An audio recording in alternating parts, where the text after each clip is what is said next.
Hello, everybody. JR here. Hey, JR here. Back with the continuation of our Life is Strange franchise tier list here. We're still in one of the longest sections of this tier list, which is going over every single individual chapter and episode of each of. Well, right now we're still in the games portion, so. But where this is where we're at right now, where every episode and whatnot sits right now.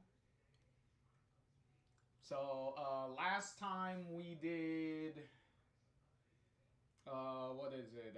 Episode 2 of Life is Strange 2, episode 3, and episode 4 of Life is Strange 2.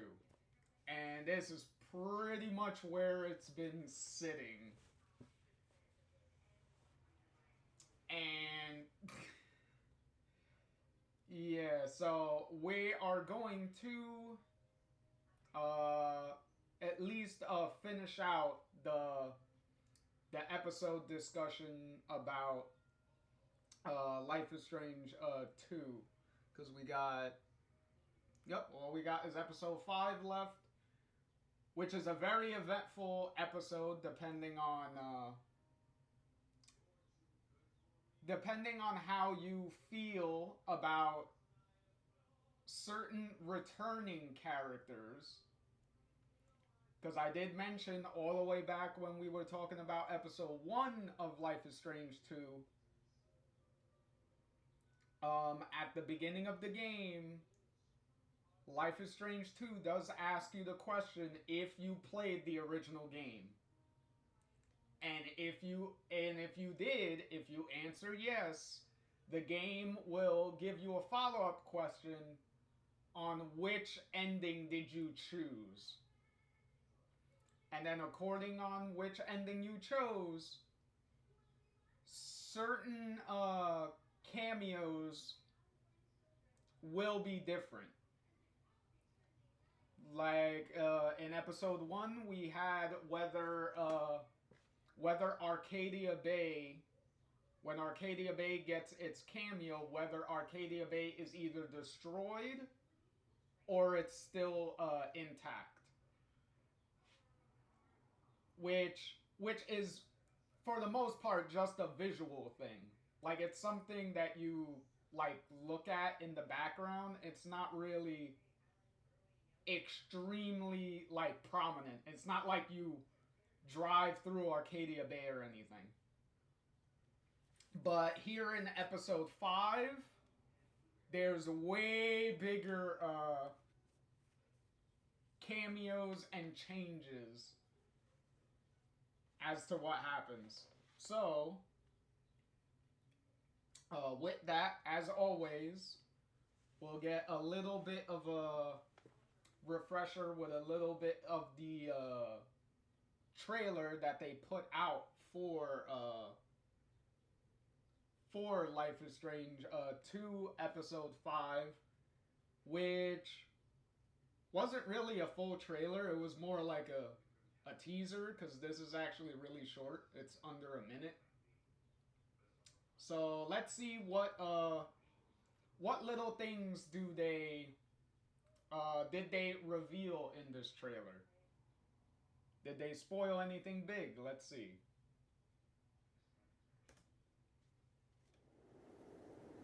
I love you. No matter what happens. You hear me? Yeah. I love you too.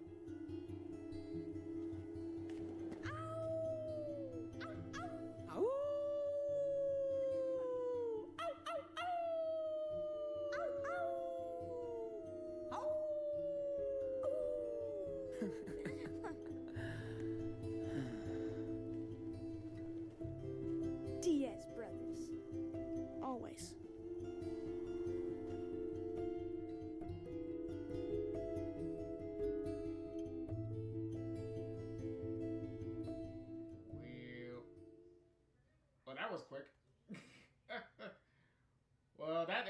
show much of anything, did it? But yeah. All that was pretty much just like a scene. But to be fair, a good amount of stuff does happen in it. So in any case, let's without any further ado, let's start. So after rescuing Daniel and working with Jacob and whatnot to rescue both Daniel and his sick sister Sarah, we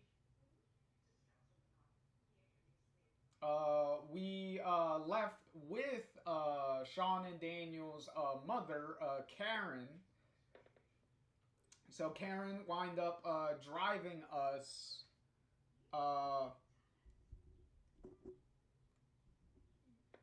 well, before we find out where she specifically drove us, we're pretty much like at the Grand Canyon. So we're pretty much, Sean and Daniel kind of like did a little stargazing camp out overlooking the Grand Canyon. Really nice view and whatnot, by the way, for that. But yeah, so pretty much you are at the Grand Canyon. You had a nice little palling around moments with your brother. With that, you pack all the stuff away. Daniel kind of uses his powers to help you pack some stuff away. And then you and him pretty much make it walk back to this little like wanderers almost like a similar community to the community in episode 3 with the with Cassidy and Finn and all of them. Except the main difference is this community is primarily filled with like adults, as opposed to the Finn and Cassidy one, which was like teenagers and like young adults. So this one is more grown up, and they actually have like mobile homes and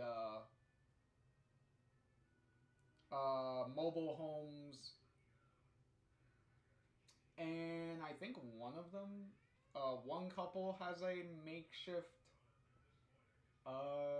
like little home or something that they set up. But yeah, so this is where for however long, I don't think they specifically reveal how long Karen's been staying here, but the point is she's been staying there for a minute. For a while so far.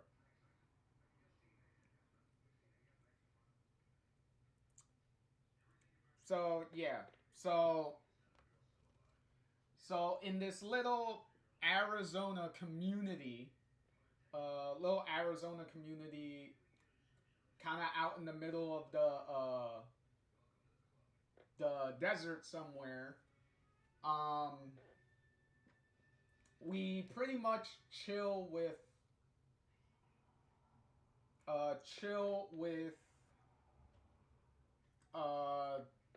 Karen, pretty much. And we get to know some of the community, some of the people in the community. Let's see if I can. Which isn't a lot of people. it's pretty much like Karen, this woman that makes like garbage sculptures, because there's also kind of like a little garbage area next to the their little settlement area. So she kind of makes like little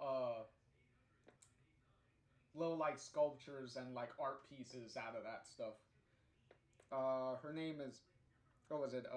Joanne. Yeah, Joanne.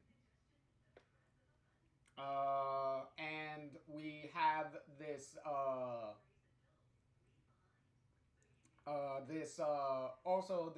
gay couple, and their names are, what was it?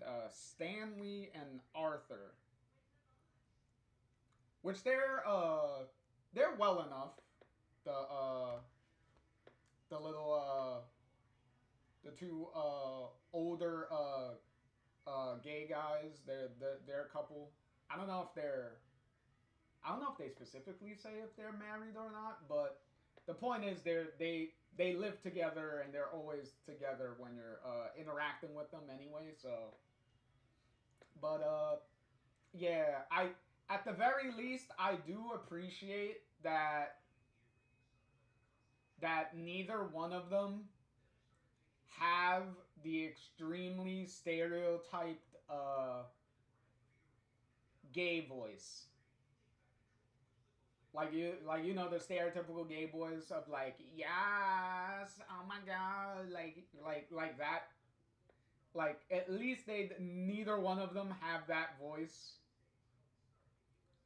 So at least they're not gigantic walking stereotypes, at least. So, cause I don't know, I just can't.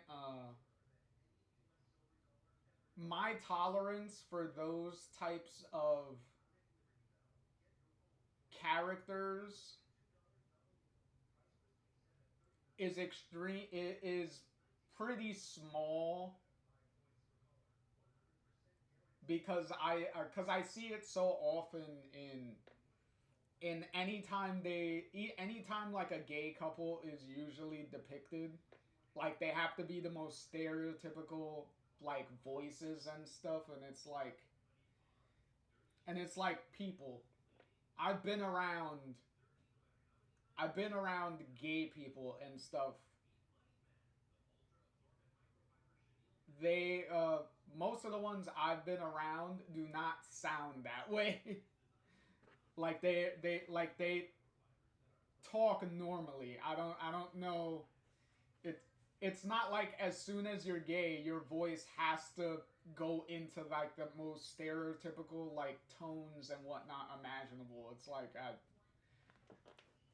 at least they don't have that. So at least Stanley and Arthur are cool. And there also is one other resident of this small community, but we'll talk about him in a minute, because right now you're pretty much killing time until Karen comes back, cause her and this mystery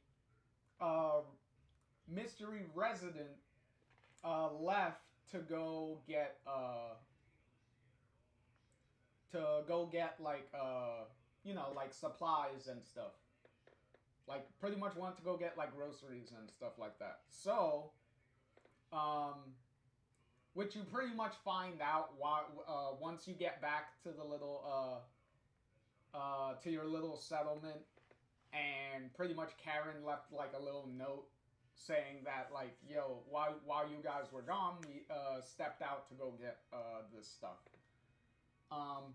So pretty much you kill time by talking to the other people, talking to Joanne, Stanley, Arthur. You talk to them.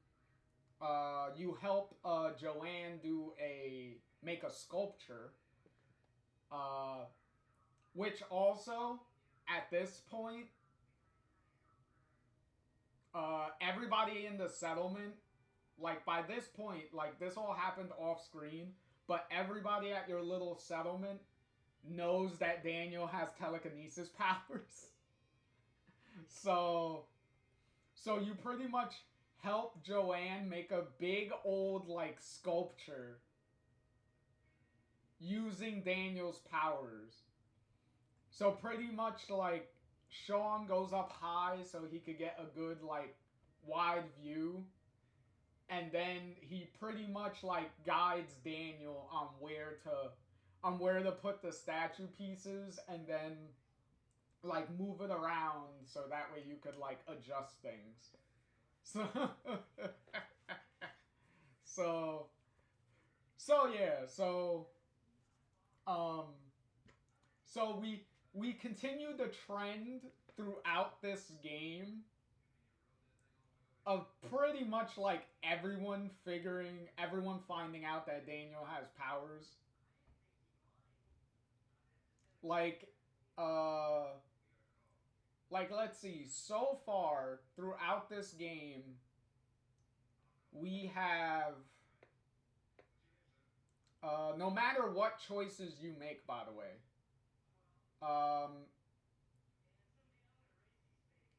we have episode 1 was, well, the police officer and the racist neighbor die. So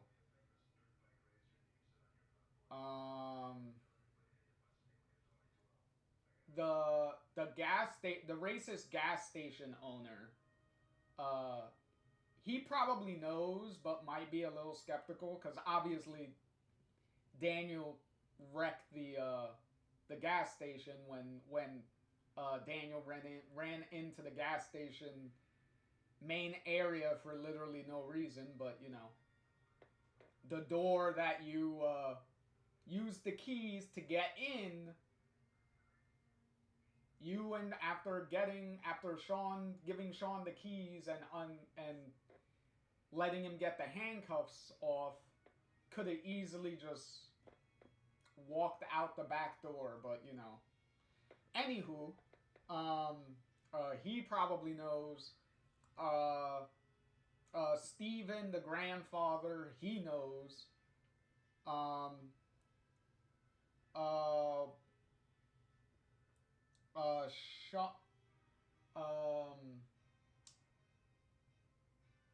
What was it? Claire, the grandmother, she can know if you decide to help with the would let Daniel lift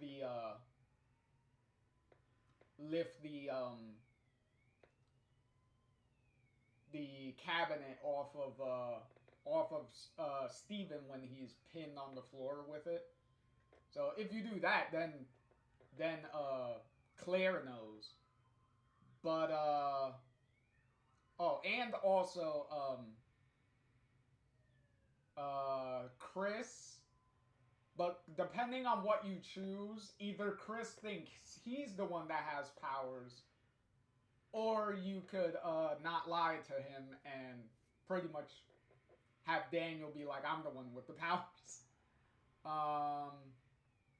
And then obviously in episode 3, pretty much everyone at the campsite at the Finn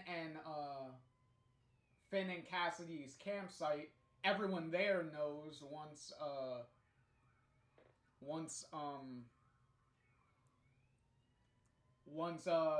Daniel fucks everyone over from getting paid and making that whole situation happen. So everyone there knows, except the couple. The couple that were at the camp, because I believe they leave before all that happens, I believe. So I don't think they know. But obviously Finn, Cassidy, Jacob, I believe Hannah, Penny, like at least like they all know. And then And then obviously in episode 4, pretty much everyone there knows, because the whole cult, church cult going on. So depending on how many followers that cult had, a fuck ton of people most likely know. And how is Daniel not like all over the internet with his like powers and stuff? I have no idea. Apparently no one in that cult had like cameras or anything, or would want to record any of the demonstrations that Daniel was doing to recruit more members, gain like a big following or something. So I don't know. And then now, obviously, everyone at Karen's little settlement knows. So yeah. Which actually leads to a funny joke later. Um.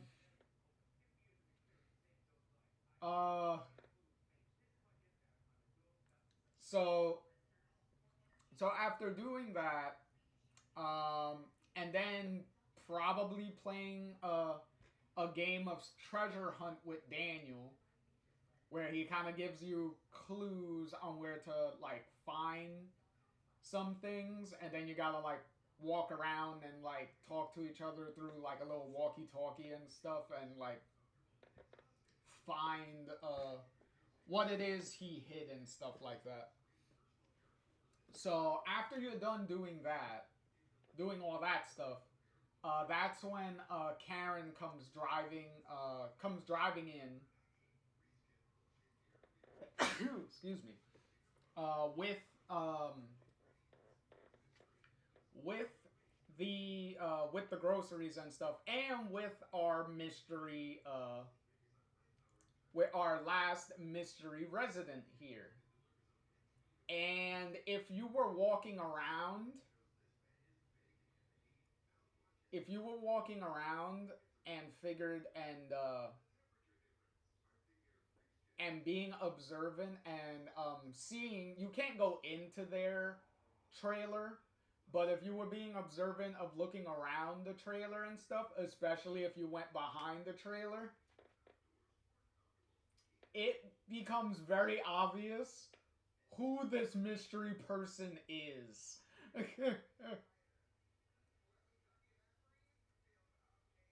And even though the little hint, well, the big hint in the back of the trailer may suggest somebody else, it isn't necessarily them, but it is related to the clue. It's just not the most direct relation to that clue. So at this point, you run up to the car, meet up with Karen, and then you also, for the player, because technically Sean and Daniel have already met all these people in between episodes, so they're not getting to know really anybody here. Well, not getting to know them for the first time, pretty much. But you get to meet this guy. The last resident is a guy, and it turns out to be David. Yes, Chloe's stepdad, David. So, and he's here, to be clear, he's in this scene no matter what ending you choose. No matter what ending you choose, David is in this episode regardless. The only thing that changes with David is certain dialogue choices. Like when you talk to him, he'll either talk about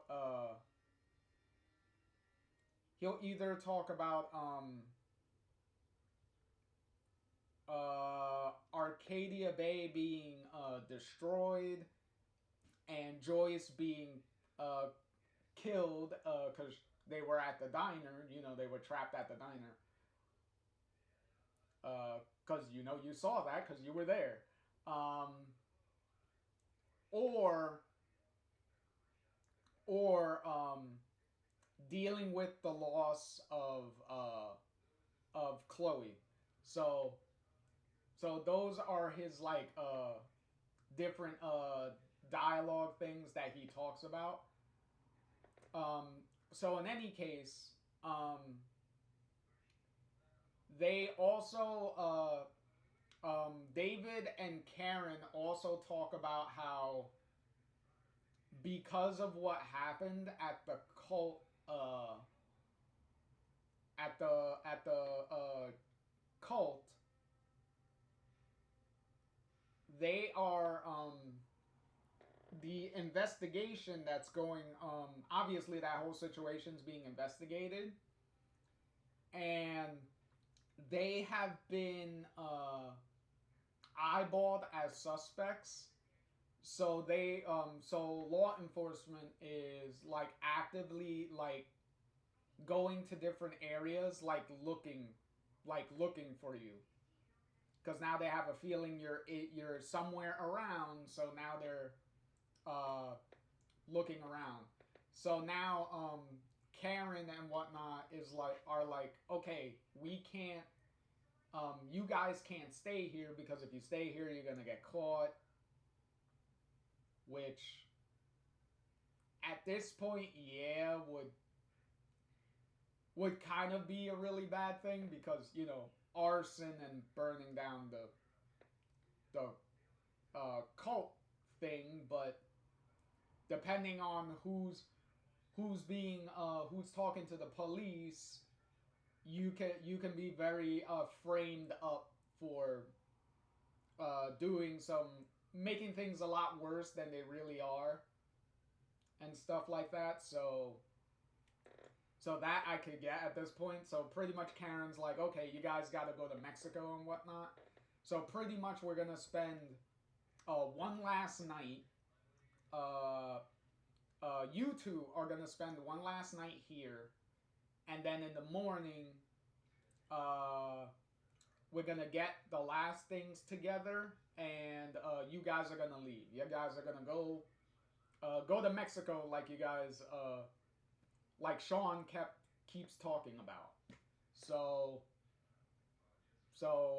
we're gonna send you off. We're gonna give you a car and everything, and then send you off to go do that. So pretty much after that, at night, Karen takes Sean and Daniel to the same little overlook place that Sean and Daniel were at the beginning of the episode. They all go back to the same spot. This time they do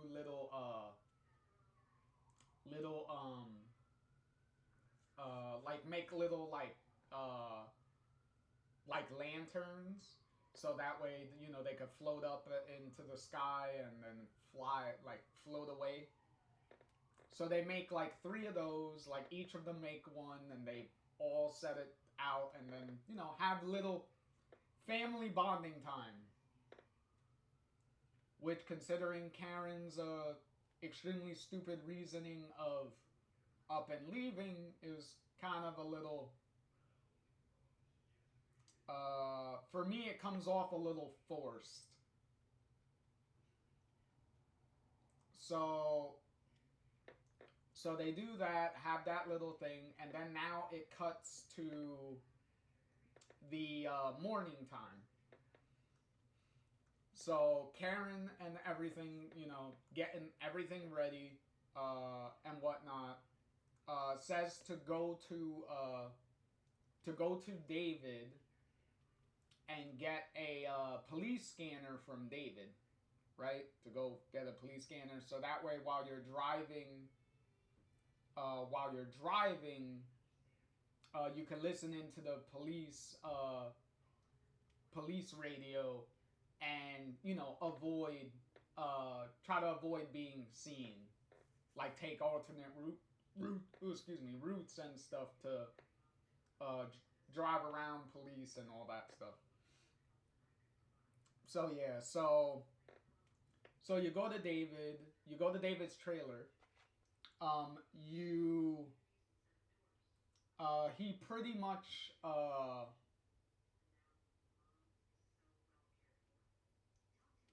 he's pretty you knock on the trailer, he opens the door, and he's pretty much like, oh yeah, the police scanner's like right over there. Look for the police frequency, so that way it's already set for you. And I'm gonna step out and change the license plates on your car, so that way, you know, you're more inconspicuous, pretty much. I guess to make it less obvious that the car is stolen. Presumably the car is stolen, because it's like them. Like, why else would you need to change the license plates? But anyway, so it's at this point that you could like freely look around David's trailer, David's little RV or whatnot, right? So you could look inside, and depending on the endings you choose,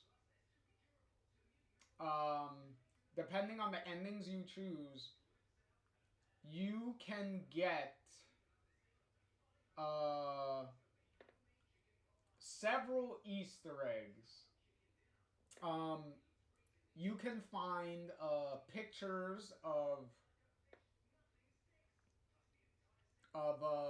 him, Joyce, and Chloe in a photo, which Chloe doesn't look very happy to be in the photo, but that makes sense. He has a framed Two Whales Diner menu, I believe. I believe it's a menu that he has framed. He has a letter, a thank you letter to David from Victoria, pretty much thanking him for saving her from the dark room, which pretty much confirms that when you do the final timeline change before being given the final choice of the game, when they show you the picture of David coming in with some cops to arrest Jefferson, who's in the bunker, it pretty much confirms that Victoria was there somewhere. So pretty much sets that up, so that way it's like, oh, okay, so she was there. Obviously, if you keep the timeline, if you don't change the timeline to go back to when the butterfly photo was taken, then obviously everything happens that way. So obviously Victoria's letter will be there. If you did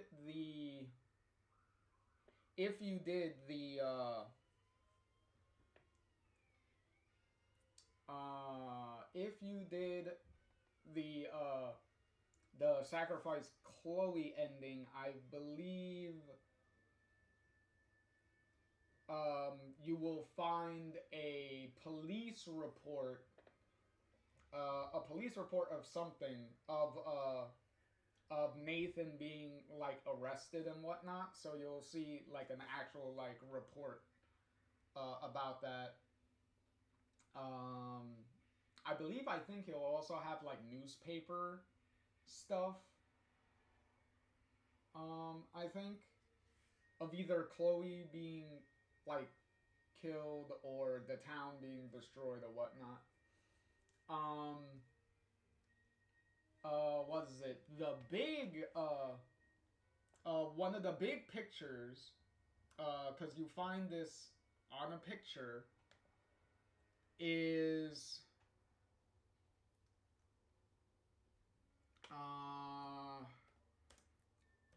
you only get this if you sacrificed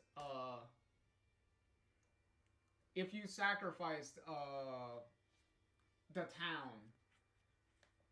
Let's see, where's the picture? Oh, there it is.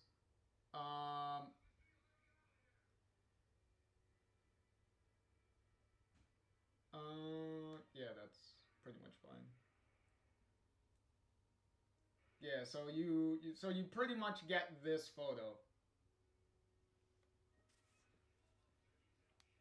Like, David will have this photo in his, I believe by his refrigerator in his mobile home. He'll have this photo. Which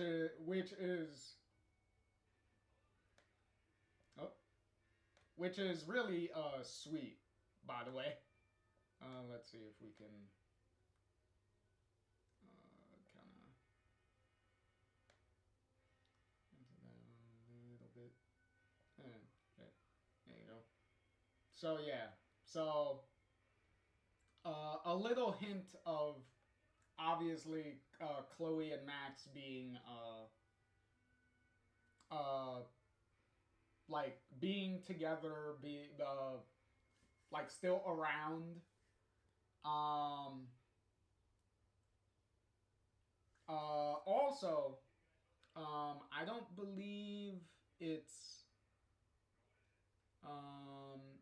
I don't know if it's written on this photo or is it supposed to be written on the photo. It's supposed to be written somewhere. Oh no, that's not the photo. That's not that photo, but yeah. So this, because you could talk to David about this, and I believe it's stated that this photo was taken in this little camp because Chloe and Max actually went to visit David. So they actually came all the way out to Arizona over here and actually visited him. Don't know how long the visit was, but at the very least they took like a memento picture. And David actually because you could bring this up to him after you get the police scanner and you make your way back out of the RV. David is coming back to the RV and finish changing the license plates. And you pretty much like talk to him for a minute, like go over like what your plan is and everything. And then you could pretty much like mention this stuff, and that's how like the Chloe situation will come up depending on what happened. The town situation depending on what happened. Which depending on what route you went with, depends on what David's reason for being in this little town area has to do. So pretty much if Chloe was sacrificed, right? Then pretty much David's marriage with Joyce pretty much falls apart because of obviously the extreme grief and stuff that Joyce is going through, and it being to a point where David couldn't help. So that pretty much like was the rift between them. So pretty much like it still shows that he does still love Joyce very much, but from an emotional like standpoint, like he couldn't uh help Joyce through all the grief and everything that she's going through. So but if you destroyed the town, then obviously the town's destroyed. So their home and everything got wrecked. So obviously, you know, David's kind of homeless at this point. So, you know, pretty much had to up and leave. And Joyce is dead. So, and Max and Chloe pretty much up and left because if you see from the ending, they up and drive out of town afterwards. So they just up and leave. So David was pretty much the only one there by that point. So he, which he even says that he kind of blamed Max and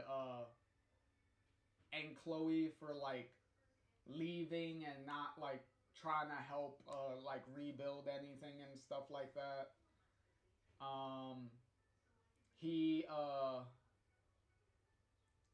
which he did say that before this photo and everything, for like a while before this, that they did meet up previously, and him and Chloe did like hash things out. Like all three of them like hash things out, and pretty much like are like have gotten on the same page. So everyone is like pretty much cool with each other. And also David this is probably the best David has been is within this episode, because he actually listens. He's actually like understanding. He's not obnoxious. He's not constantly yelling.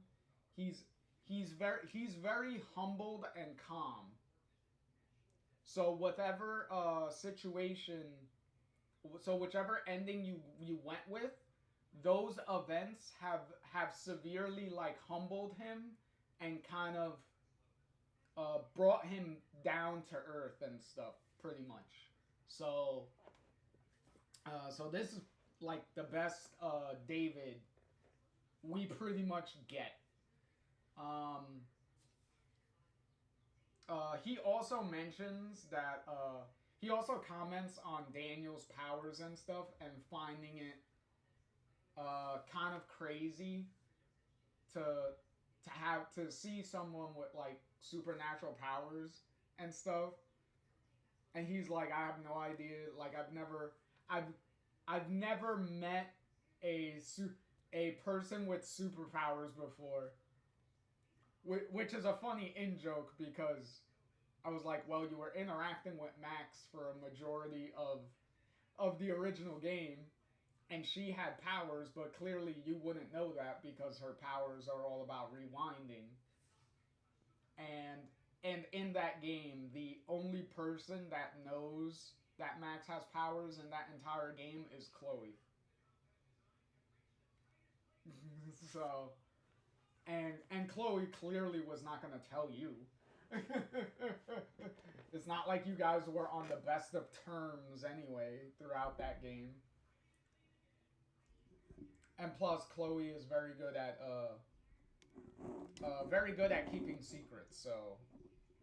So obviously she wasn't gonna tell Max's power situation to everybody and their mama. So in any case, David also tells Sean that like, you know, do whatever you're gonna do.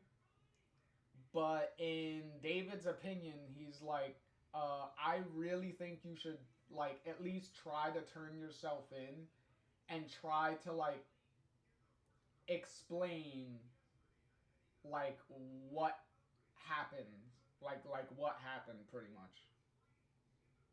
So yeah, which also plays into a thing later, with David bringing up that option. Um, so it's at this point that okay, David tells you all that, and then he gets a phone call, um, which I believe he does get a phone call regardless, but I forget what the phone call is about if Chloe is gone. I remember what the phone call is if Chloe is still around, but I forget what the phone call is about if she's not around. Let me see. Uh,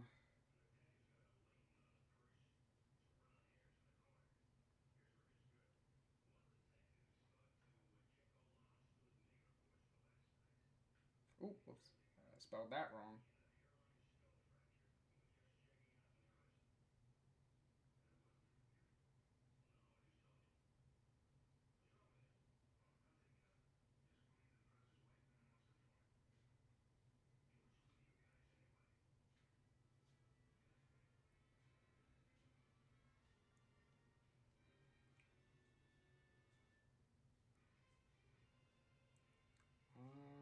Let's see. I don't know if it's gonna tell me.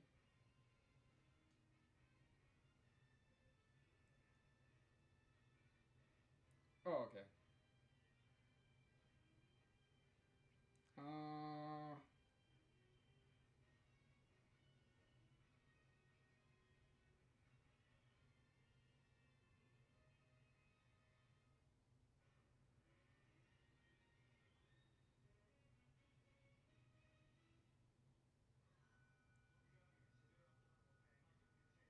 okay, that's the one I already know.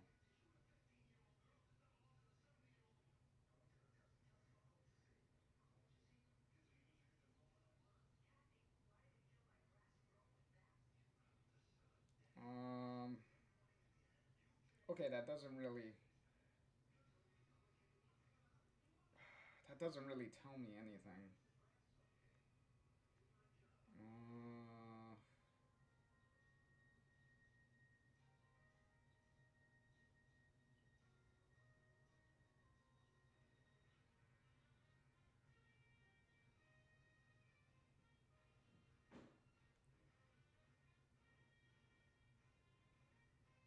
mm,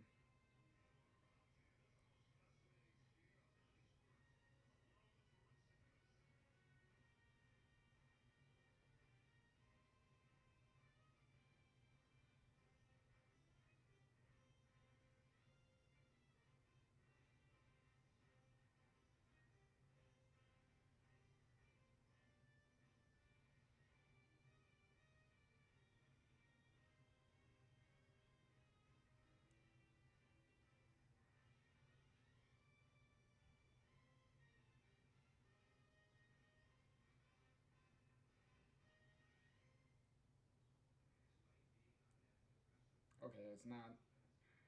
I am not finding much of anything.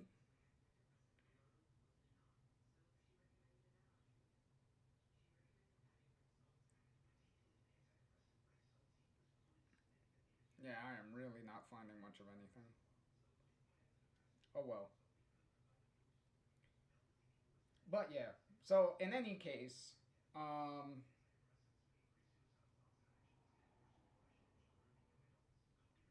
so in any case,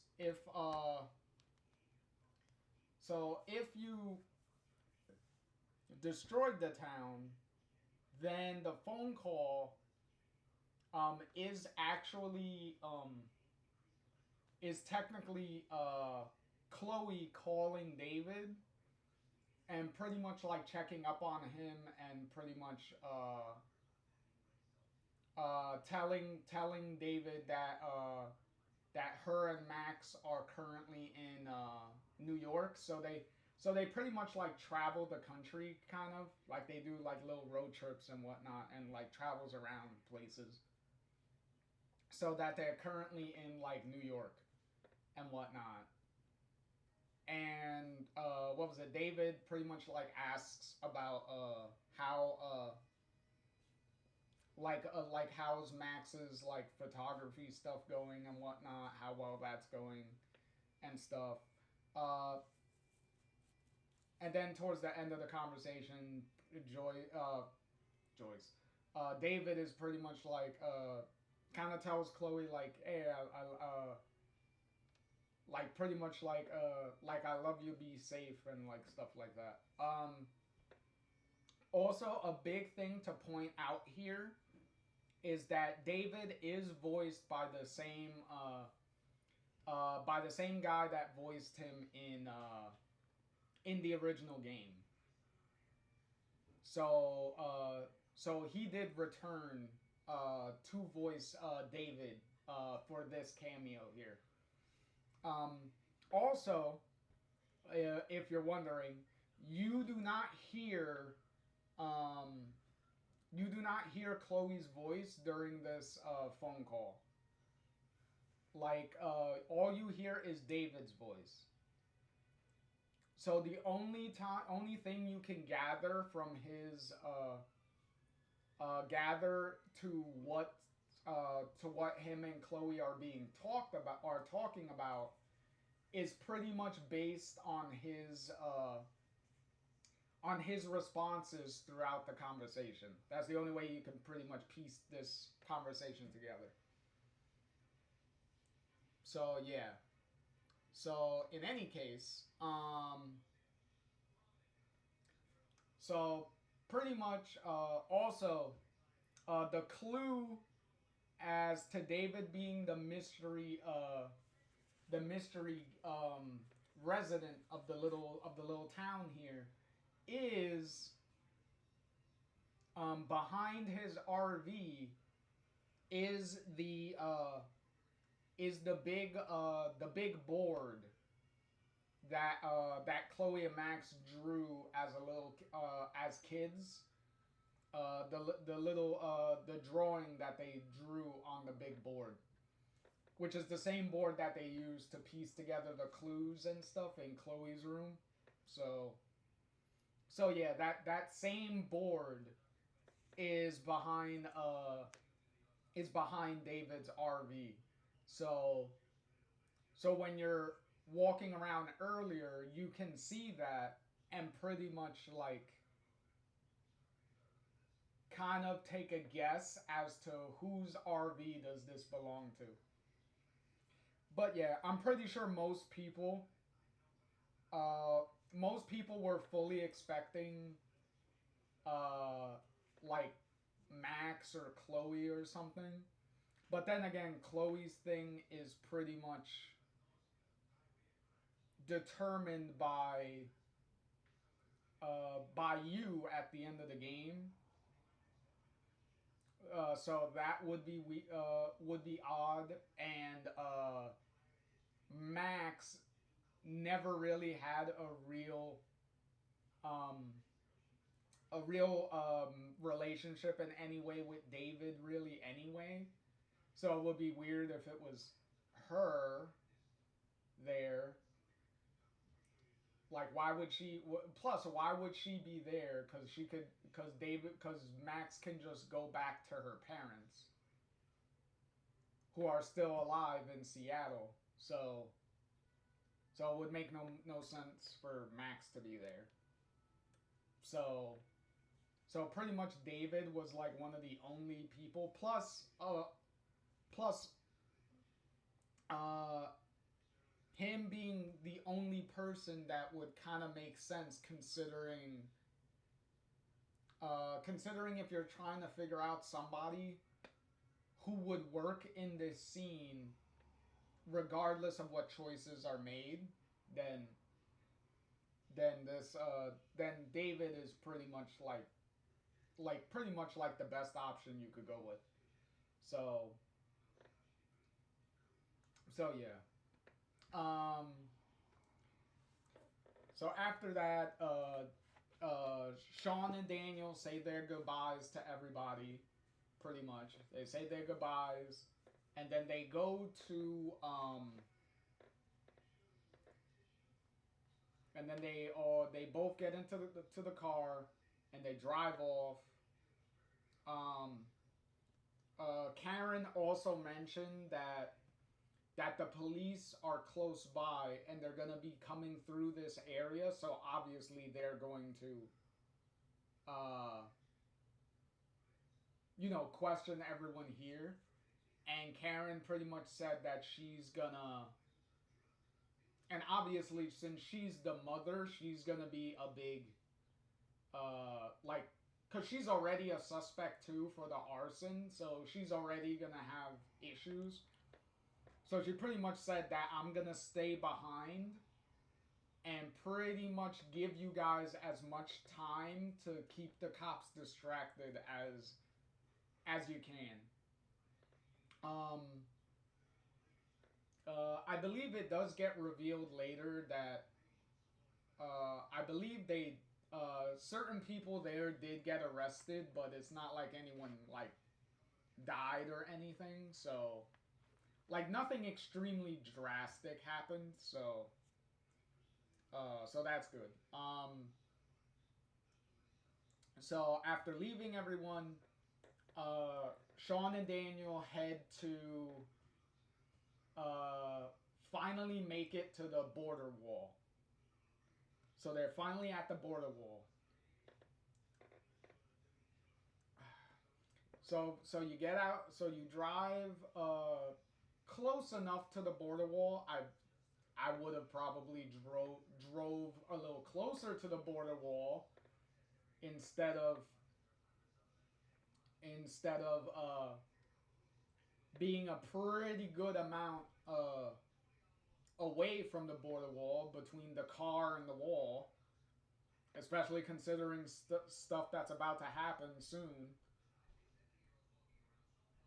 You go to so you get out of the car, you walk straight up to the border wall, pretty much right next to it.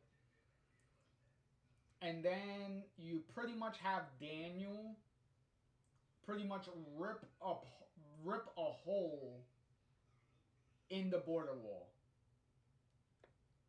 So pretty much goes to show how much stronger Daniel has grown with his powers during the course of the game, that he pretty much just rips apart the border wall.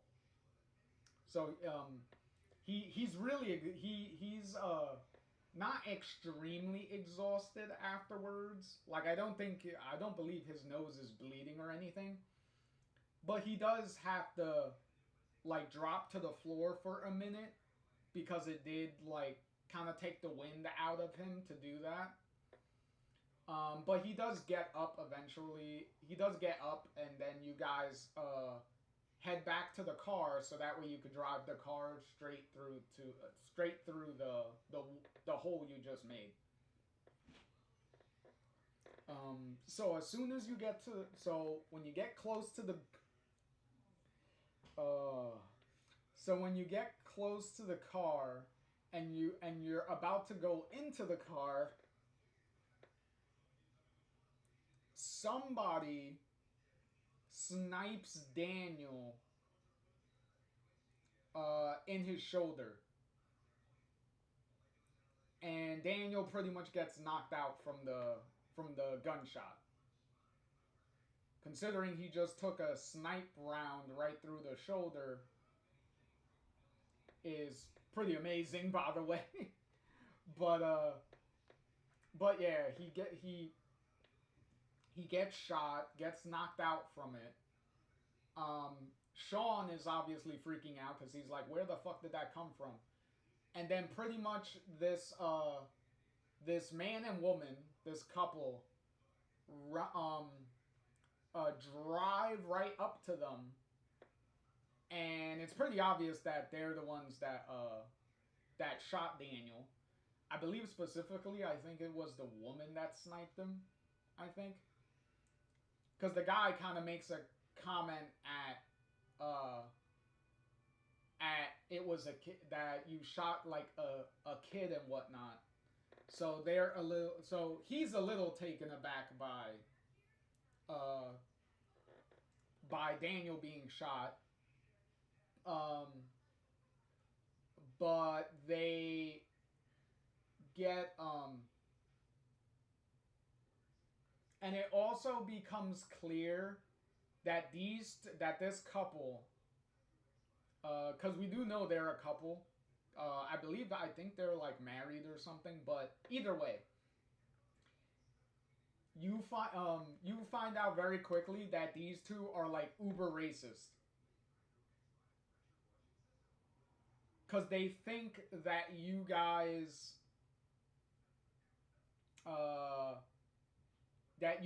are coming in from Mexico, that you're illegal Mexicans coming in, that you blew up the wall somehow.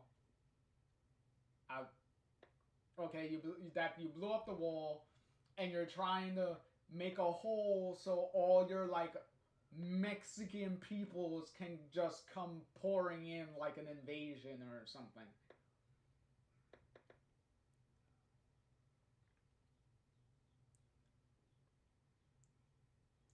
So in any case, like they're putting restraints and stuff on the both of you, and they're pretty much like vigilante bounty hunter. Well, not bounty hunters, because they don't know specifically who you guys are. They just immediately see you guys are, well, you guys look Mexican, so they're like, oh, you must be illegals, so we're gonna shoot you with a sniper rifle. But yeah, so during the whole detainment thing, he's pretty much yelling at them that, like, one, Daniel needs to get help because he's been shot, and two, that you and him are not illegals. You guys are U.S. citizens, and that you guys were trying to go into Mexico. You guys were trying to get to Mexico.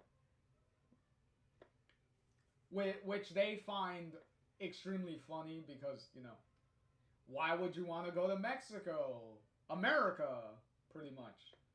But yeah, so they put so to pretty much hide some budget here, which is very obvious that is to hide budget, is they put a sack over Sean's head, so that way he can't see nothing, right? So now you could only hear stuff for a while. So what ends up happening is, what you hear is that a actual I believe a border patrol officer actually comes by and sees what's going on, and he's like, what the fuck is going on and stuff. He's going at like the vigilantes because he's like, people, you're not supposed to be doing this. Like, why the fuck are you doing this? Like, even if they are illegals and stuff, you're not supposed to be doing this extreme vigilantism like this. So he pretty much arrests the racist couple. He arrests them, and then he gets mind you, you're still only hearing all of this. He gets Sean up off the ground, because when they put the sack on his head, they still had him pinned to the floor. So the cop helps him up. Takes the bag off his head, so now you can see stuff. with your one eye, by the way. Still, you fit you pretty much like talk to the cop, like he's trying to figure out like what happened and stuff like that. So as you guys are talking, the cop starts to recognize you. So now he's like, "Oh, it was like, you're Sean Diaz, aren't you?" And then it's like, "Oh shit, the jig is up." So now you guys, so now you and Daniel get caught. Meanwhile, they take Daniel gets taken to a hospital, right? Um, which I believe uh, the little hospital that they take him is pretty close by to the detention area, to the little border jail that Sean gets taken to. Because now he's in because they take Sean to well, they're going to interrogate him, but right now they have him in a jail cell while the cops prepare for the interrogation, right? So within the jail cell that he's in, is an actual Mexican couple, who the woman is very obviously pregnant, and they actually came in like illegally and got caught and like stuff like that, like jumping over the border and stuff like that, right? So you pretty much talk to them a little bit, like obviously you ask why they did the thing, and it's like, well, it's pretty obvious the woman's pregnant, and they're trying to give the child a better opportunity than what they have.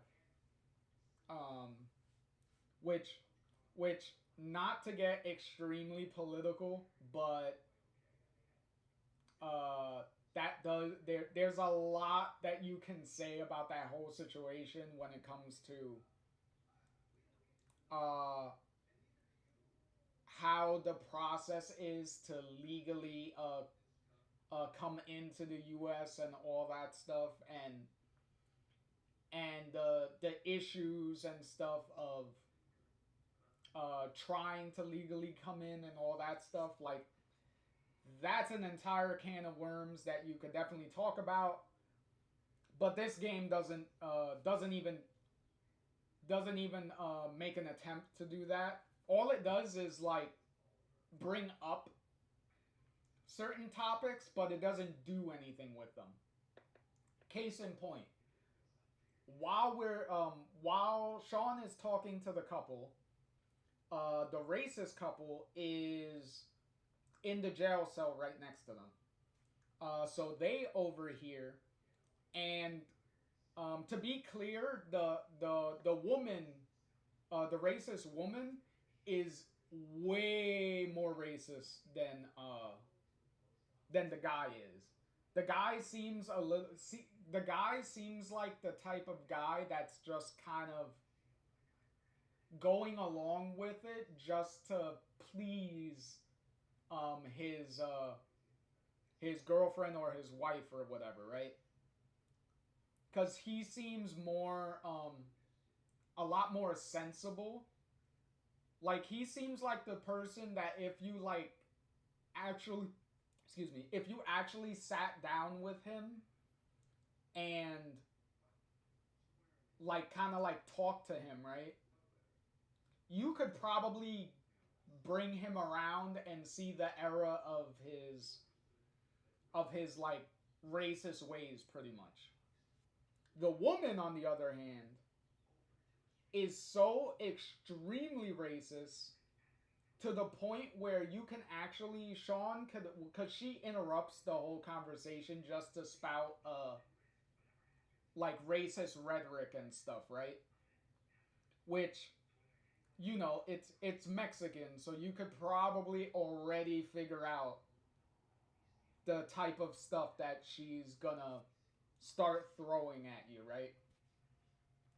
So, um, which which immediately the most obvious one is when Sean is talking to the Mexican couple. They actually start talking Spanish to each other. So they actually have like a decent amount of the conversation is back and forth in Spanish, which obviously, as I said before, as Latino myself, I could appreciate that they're you know, that these characters are supposed to be Latino, so use that and actually talk Spanish at some point. Which this is like the only prolonged period in the entire game that they talk Spanish. Because other than that, other than this part, the only time in the game that they talk Spanish is is in between conversations. They will just throw in Spanish words. Like, not full sentences or whatnot. They just throw in Spanish words here and there. Like, obviously, the very obvious ones with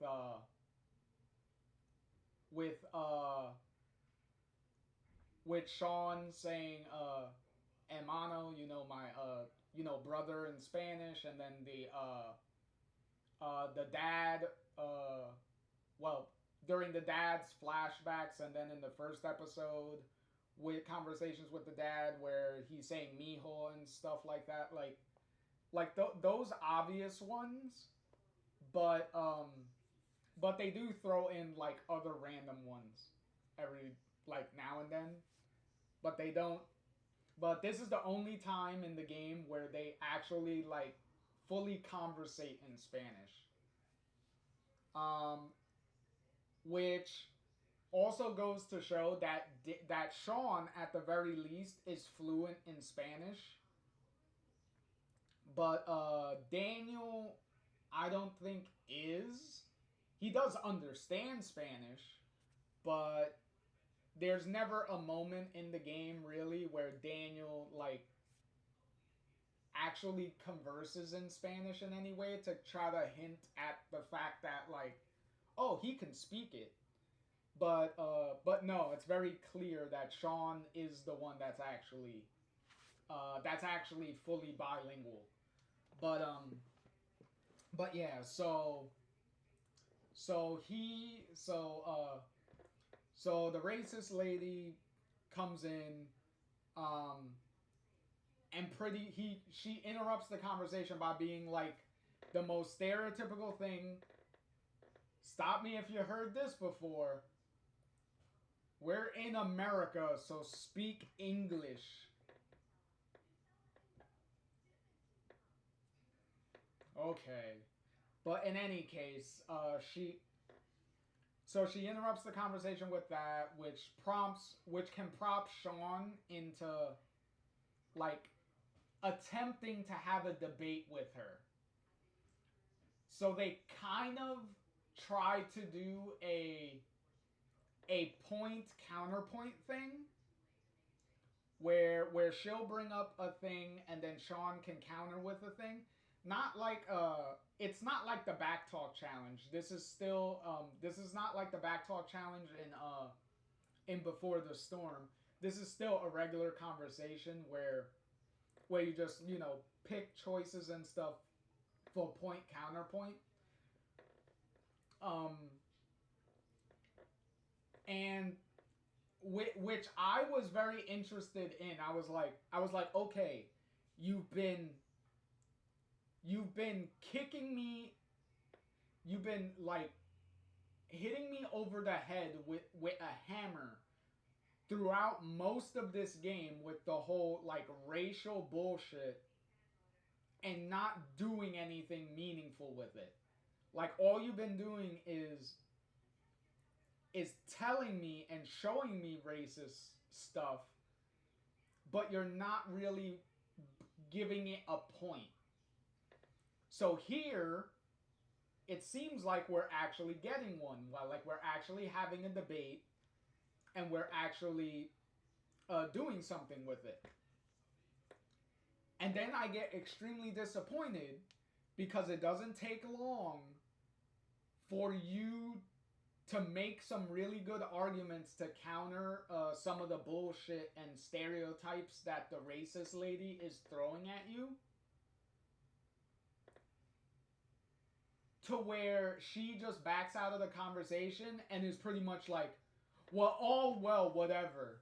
Like she just throws everything to the side and is like, all right, whatever. I'm gonna like even though you bring up good points and made me look like a racist asshole, I'm still gonna be the racist asshole and fuck you. And it's like, okay, instead of having a meaningful thing or bringing this this racist shit to some sort of meaningful resolution of some kind, like maybe like giving her like an epiphany moment or something, or maybe the husband or the boyfriend or whatnot like coming into the conversation and probably being like,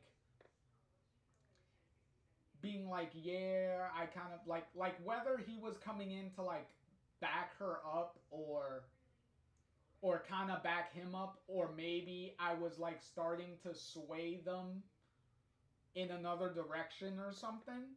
Like that would have been cool depending on the points that you bring up or something. Like maybe you could like make them see the error of their ways. But no, we don't do anything.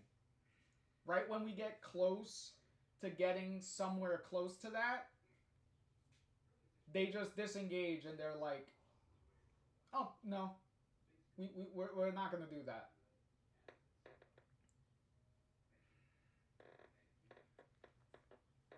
So it's at that point that the police officer comes in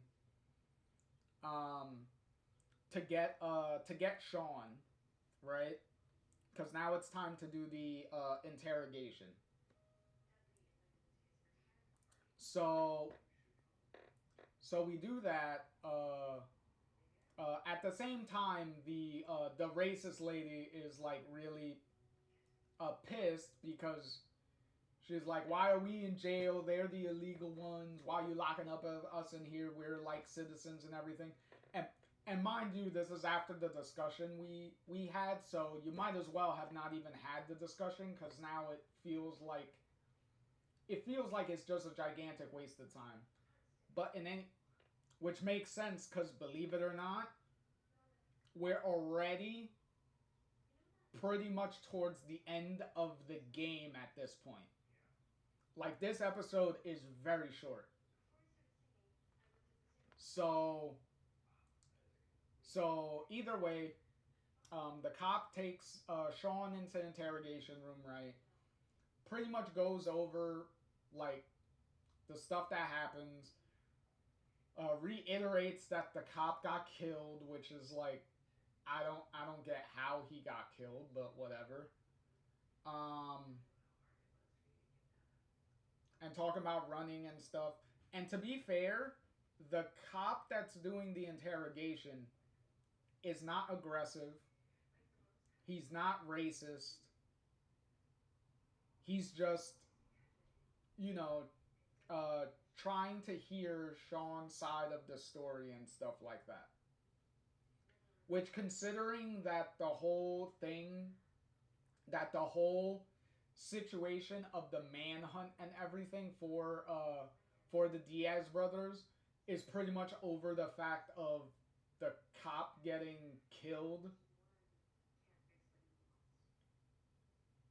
It's kind of refreshing that the police aren't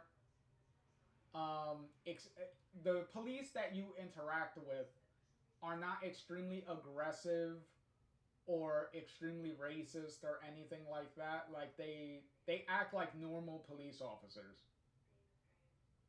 So that at the very least I find that good that they didn't take it over the top to a ridiculous degree of just having the police force be like outright assholes, like looking for Sean and Daniel.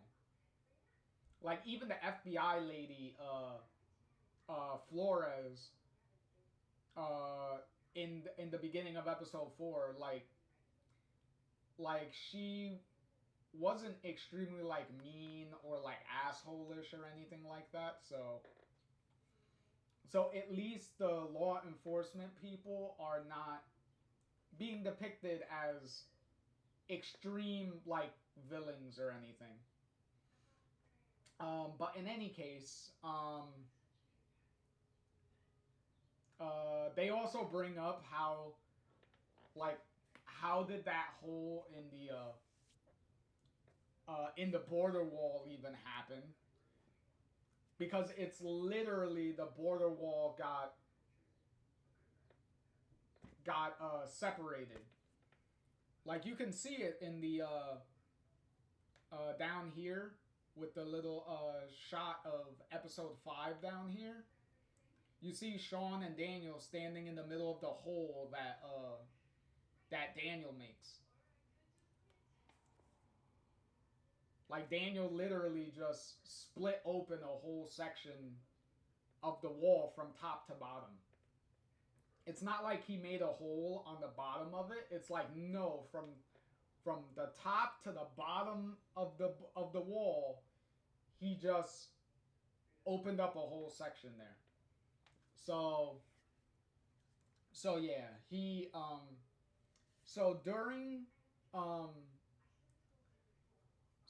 this the interrogation, you could kind of look around and you could start to notice that some weird stuff is starting to happen. Like lights are like flickering a little bit and certain things are kind of like shaking, which the cop gets starts to notice, and the cop is like, I'll be right back. Like obviously Sean can't go anywhere because he's handcuffed to the table. It's an interrogation room, so it's not like he can leave. So the cop leaves, and then after a while, the shaking and the lights and everything flickering start getting like really powerful, and then the door to the interrogation room pretty much gets blown open, and it turns out to be obviously Daniel. If you couldn't tell with all that freaky shit, that it's like, okay, clearly Daniel is coming to rescue you. So there he is. He found you. He's like, Sean, you're in the he was like, I finally found you. And then he uses I believe he uses his powers to break the handcuffs off of you. And then you guys start to like leave. And then you could see around that Daniel pretty much like knocked out like the police officers. Well, all the police officers that were in his way. Like they're kind of like knocked out against the walls and stuff. And some like are knocked out on the floor and whatnot. So from here you can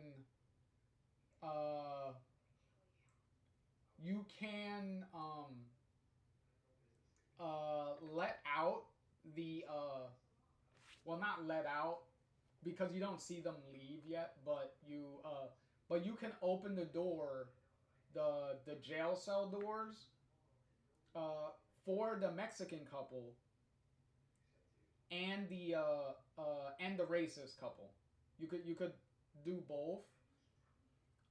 Specifically for the racist couple, you could actually, if you want to be cold-blooded, you could actually have Daniel, I believe, kill the racist couple. which is like really like whoa. But usually for me, I just let them go. I just open up the doors, pretty much to prove to them that like, hey, you may be an asshole, but I'm not gonna stoop to your level, pretty much, type of deal. Um, cause at this point, the racist lady is pretty much freaking out because she's seen because she saw pretty much what Daniel was doing, tossing everyone around and stuff like that. So she's like freaking out and like completely scared of you guys now.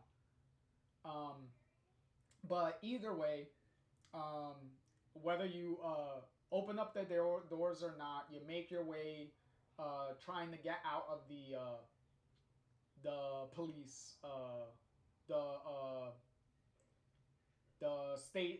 the holding station, for the border, right?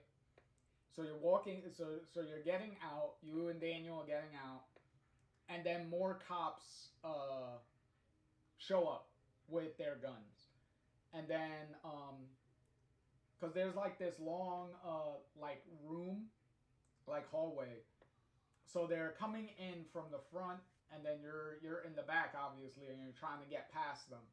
So at this point, you can look around at different stuff to like distract them and whatnot. Um, and either way, they're gonna keep getting closer. But at a point, there are some rooms that are like open. There's specifically one room that's open. So what you have to let them get pretty close to you. So it's at that point you could either aggressively knock. Ooh, excuse me. You could aggressively knock out the cops by throwing like a a cabinet at them, like a big cabinet, like a big standing cabinet, right? You could like fling that at them, or you can have Daniel just pretty much like throw like push themselves into a open room, and then just use your power to lock the room. So that way they're locked in a room from the outside, so they can't get out. So you can do that. Um,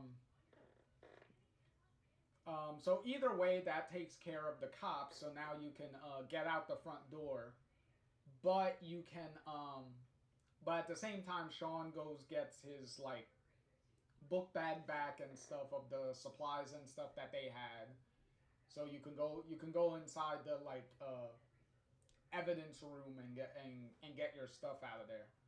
Um, you can't really take anything from there except your stuff.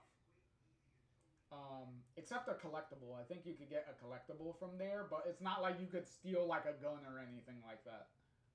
But yeah, so you get that stuff.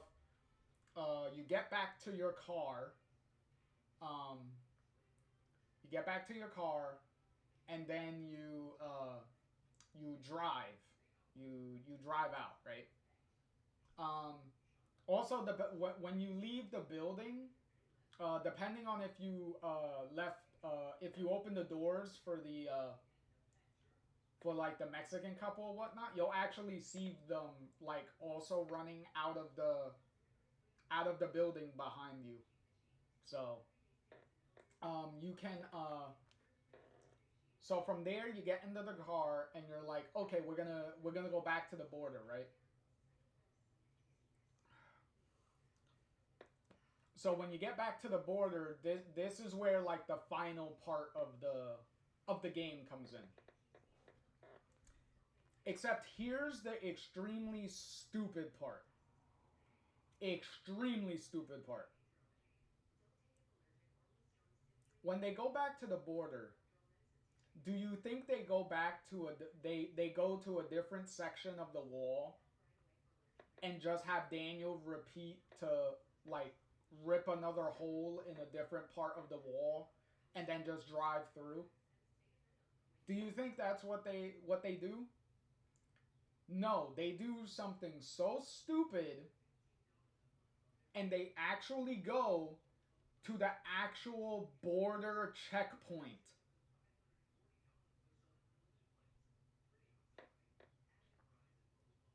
Like, bro, why are we going to the border checkpoint? Like, why are you going to the place where all the police and everything are going to be ready for you? Like, why aren't you driving to another section of the wall and just ripping another hole?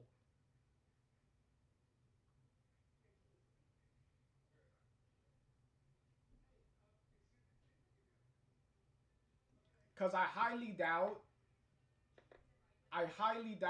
Border Patrol has enough cars to completely cut off the whole border wall to watch it. So I think you can find an empty section of the border wall to just rip open and just leave.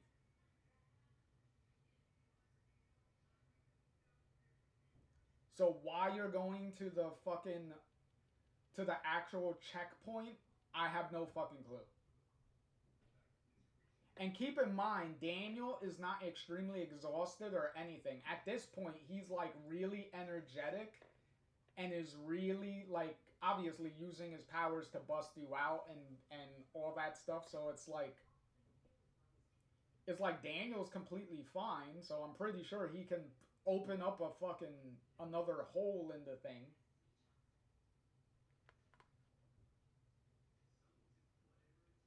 So I don't know why we're going to the border wall and just risk getting shot up with bullets trying to leave. Like, fucking insane. Insanely stupid. Also, the really stupid part, too, with the,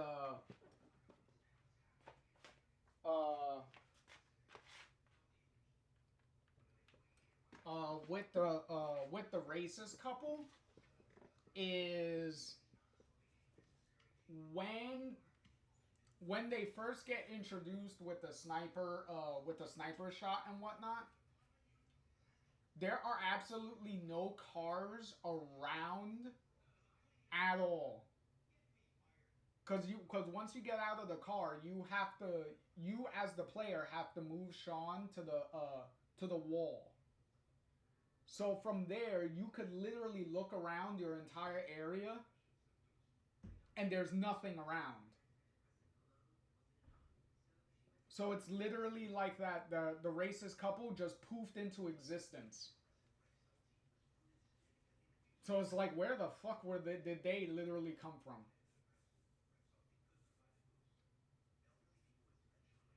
Like, at least with the cop, you could use the excuse of hearing a sniper shot go off and that attracting the cops' attention to come.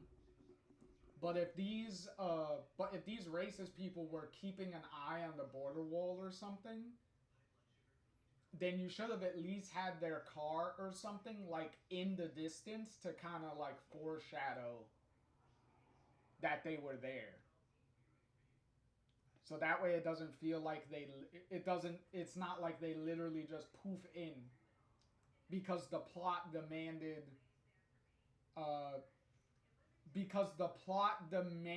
some more drama. Because if not, this episode would be extremely short. So they needed to pad things out as much as they could. So they just have a random racist couple just show up to waste time, and then for the police to get you caught, and then for you to waste time in the border detention center there. Also, kudos to fucking Daniel for being able to bust Sean out with a sniper shot through his shoulder where all he has is like a bandage and stuff on it, but this dude is like lifting his arm and moving his arm like nothing happened. Like he doesn't even have like his arm in a sling or anything. Like he just has like his shoulder bandaged and that's pretty much it. So apparently the 9 or 10-year-old has a can definitely take a sniper shot through the shoulder and be completely fine. Well, completely fine for the most part. So, yeah. But yeah, you get to the border, the border checkpoint, and wouldn't you know it, it's completely guarded with a bunch of border police. The gate is obviously closed, all that stuff, and they're completely guarding the checkpoint.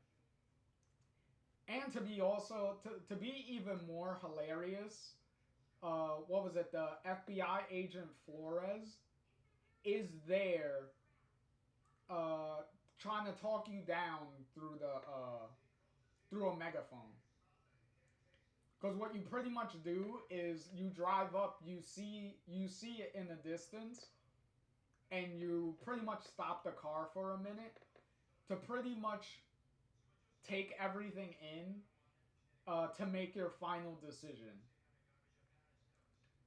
So after Flores tells you everything, and then you see like all the cops lined up with their like guns and everything ready, ready to shoot if you make a charge for the checkpoint, right? Here you make the decision of, are you gonna do what David suggested and surrender, or are you still gonna follow through with the plan and book it through the checkpoint into Mexico? Now, at face value, right? At face value, it's still two options, right? At face value, it's still two options: go to Mexico or surrender. At face value, that's pretty much what the options are. Difference is, there are actually, I believe, eight primary endings that you could get at this point.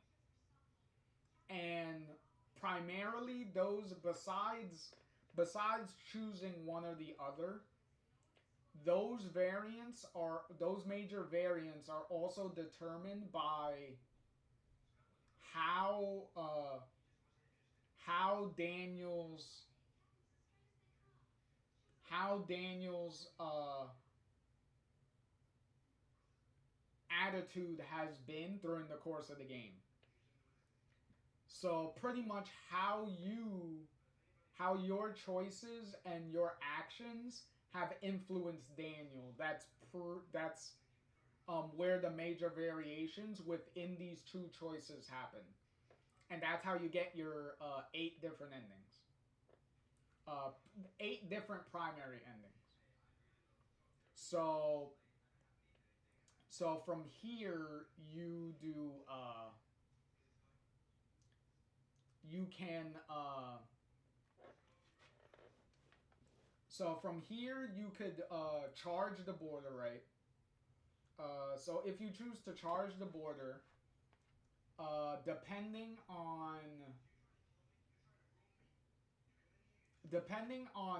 how Daniel is, he could be reluctant to go through with it,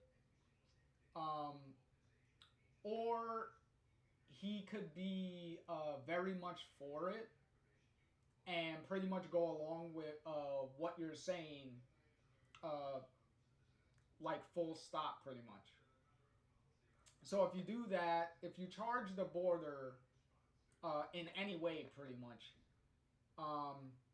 you're obviously getting shot at, so the car is getting hit with bullets, and then in response, Daniel pretty much makes a like a telekinetic shield around the front of the car, and then Daniel will start tossing the police cars like to the side, like getting them out of the way, and will open the gate. Will pretty much like tear apart the gate so that way you could drive through. So in that scenario, you can either Daniel goes with you. So if Daniel goes with you, then you guys kind of are on the run or something, pretty much, and you're like in Mexico, just doing like some odd jobs. I think like Sean becomes like a mechanic or something. And then if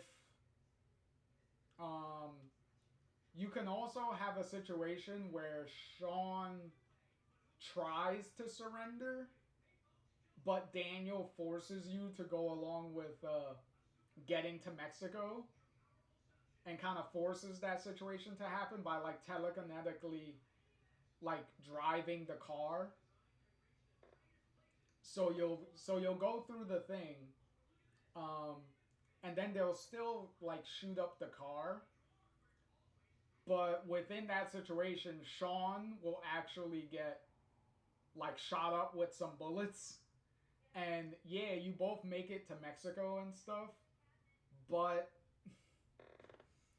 Sean ends up getting killed because he literally got lit up with a bunch of bullets while Daniel forced y'all to go to Mexico. It's really fucked up, but the entire situation up until this point has been like really ridiculous. So it's like it's kind of hard for me to be sad about this whole situation, where throughout most of the game I've been very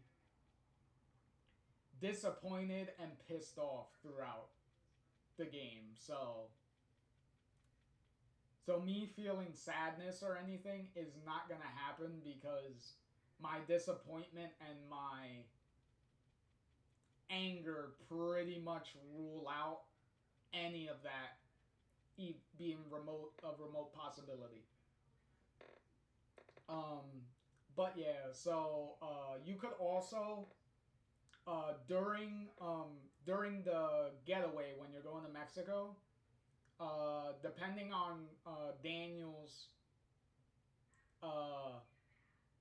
status, his morality status, or whatever you want to call it, he will actually decide to turn himself in and let you escape and go to Mexico.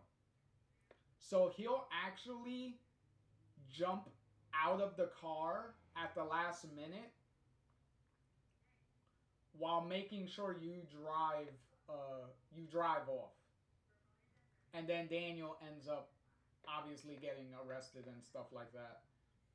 Which also leads to a really funny scene of Flores just looking around dumbfounded at like all the destroyed like cars and stuff, like everything just flipped over and stuff like that, like the destruction that happened. Which leads to which leads to an ending where Daniel ends up I believe being on house arrest and being under strict surveillance, because obviously because his powers are very obvious now with that gigantic display and a bunch of cops and stuff as witnesses. You also, depending on Daniel's morality, he'll blatantly like kill these cops or not. So in any case, he'll he'll have an ankle monitor on, and he'll actually be left in the custody of the grandparents. Because in this ending, we're back. Daniel will be back at the grandparents' house, and he's pretty much living with them, with the ankle monitor and everything. It kind of skips ahead a couple of years because it shows a montage of pictures of Daniel's life, growing up, which has some fun little Easter eggs in it, like one of them being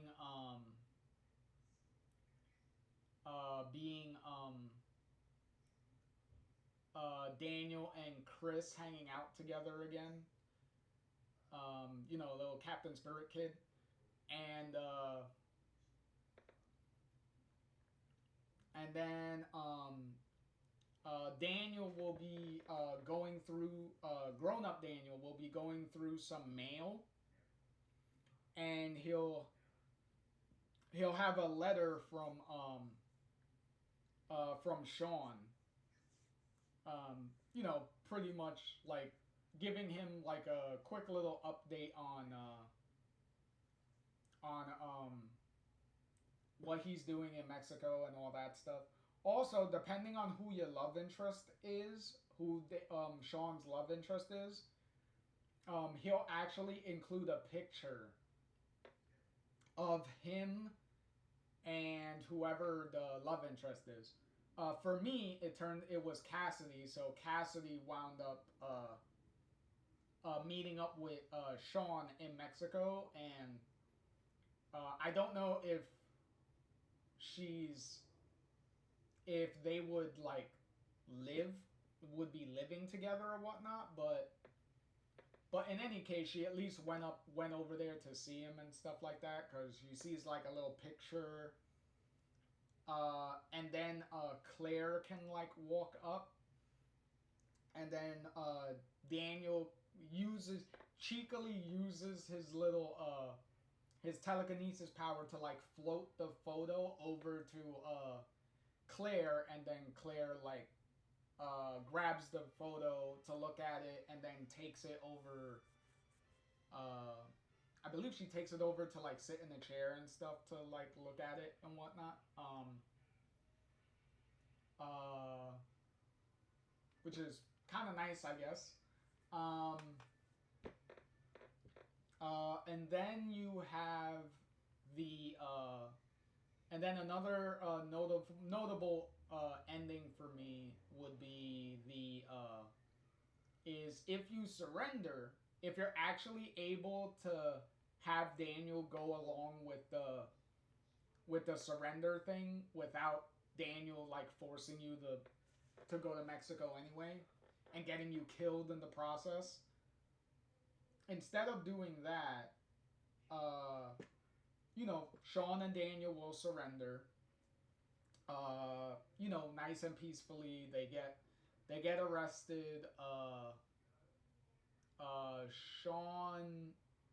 Sean ends up somehow being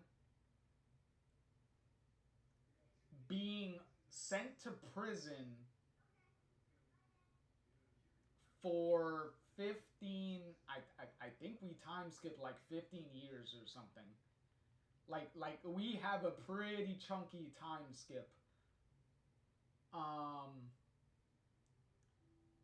Which is extremely stupid. Because it's like, bro, all you needed to do was just show, like, Daniel just needed to show his powers, and I'm pretty sure you would get off scot-free, because it's not like you actively murdered the police officer. It was an accident, and it literally involves supernatural powers from a kid that nobody has any precedent for and would have no idea how to handle to begin with. So but whatever. He gets arrested, which if you take into account the other ending where Daniel jumps out of the car and gives himself up to let you go to Mexico. It's not like Daniel ends up in jail. He just ends up with a like ankle monitor or some and whatnot, and ends up living pretty nicely with the grandparents. So it's like, okay, what's the consequence of showing the powers to like law enforcement or something? Because you cause a bunch of destruction and stuff to get Sean to the border, past the border anyway. But Daniel didn't get arrested or anything.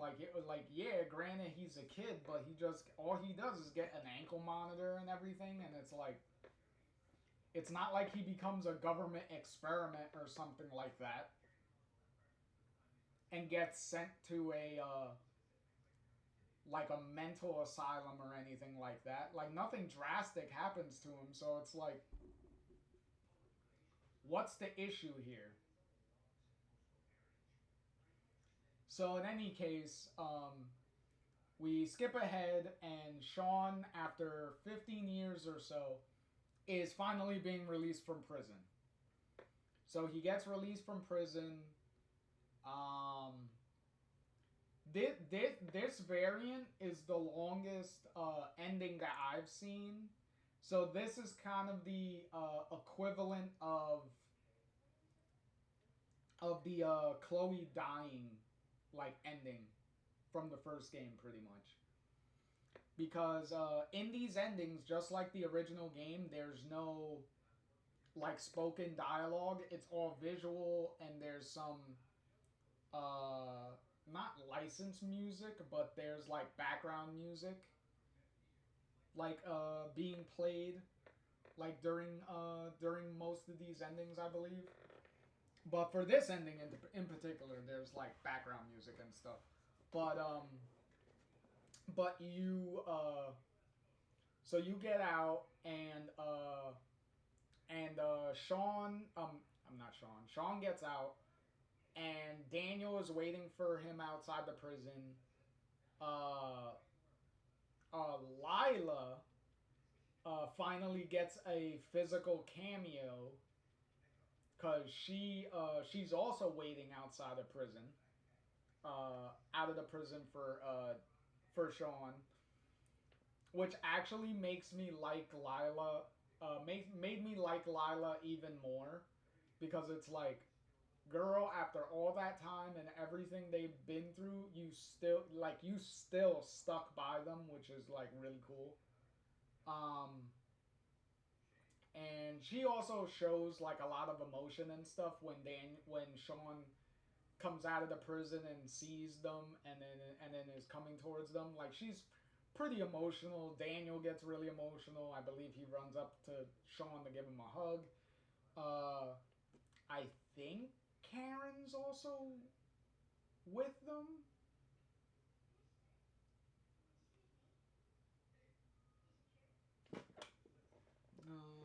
But either way, there's pretty much friends and family are there waiting for him. I don't think the grandparents are there. They might be, and I think Karen. But either way,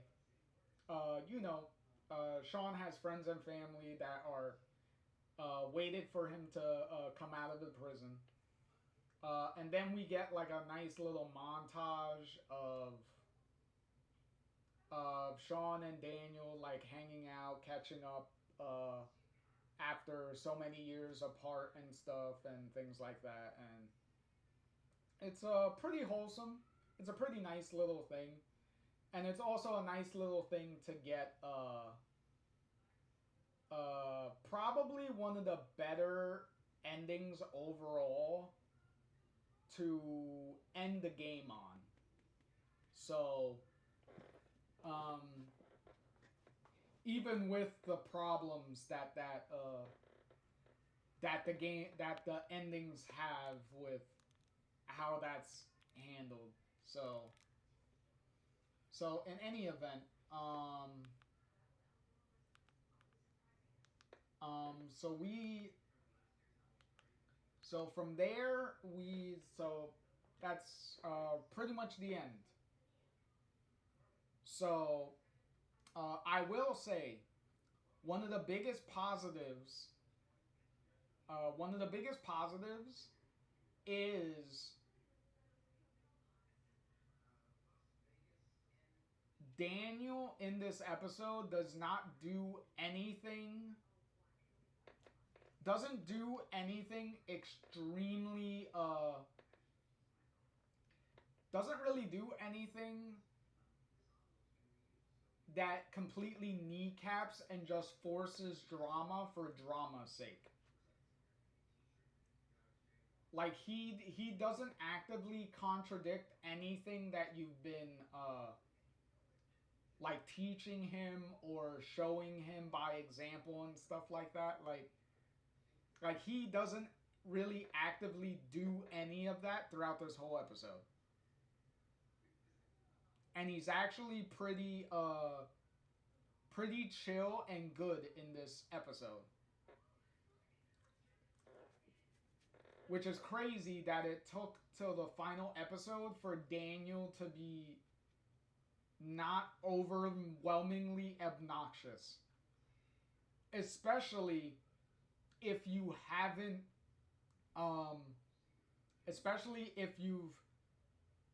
been treating him like badly or anything. So it was always weird that he would do these extremely stupid things just to force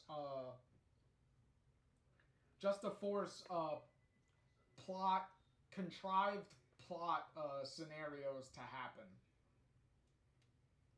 Like sneaking into Meryl's room to get everyone in trouble, to just believing the crazy cult lady, to wanting to break into your mom's room in your grandparents' house, even though your grandparents told you it was off limits. So to just randomly, like, no matter what you do, wanting to force yourself in there.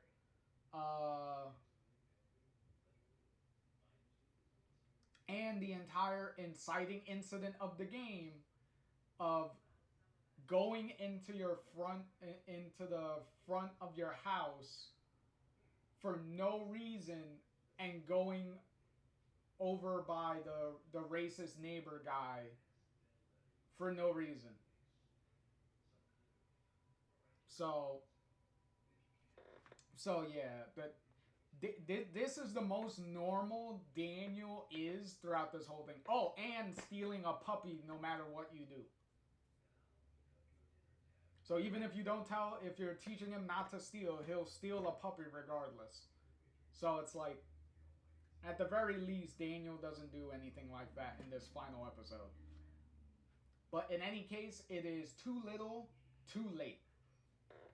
Because none of that saves this. So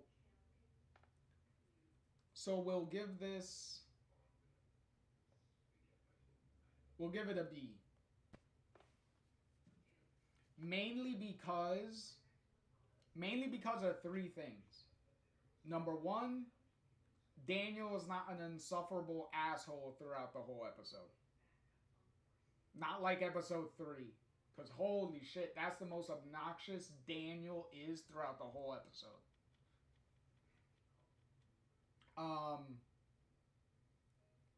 Number 2 is the extremely diverse ending variations to the game. Because as I said, there are 8 distinct main different endings And then within those 8 endings, there are also like tiny variations depending on certain choices throughout the game.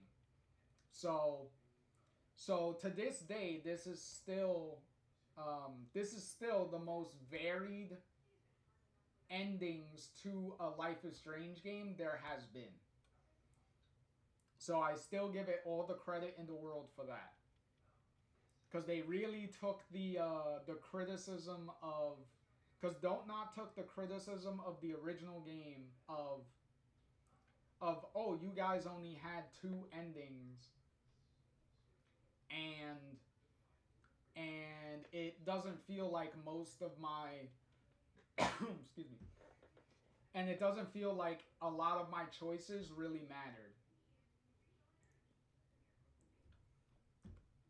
Which not only Don't not only taking that criticism to heart, but also seeing the not as extreme variations, but also having an example of ending variations, some pretty diverse ending variations to the end of Before the Storm that Deck 9 did.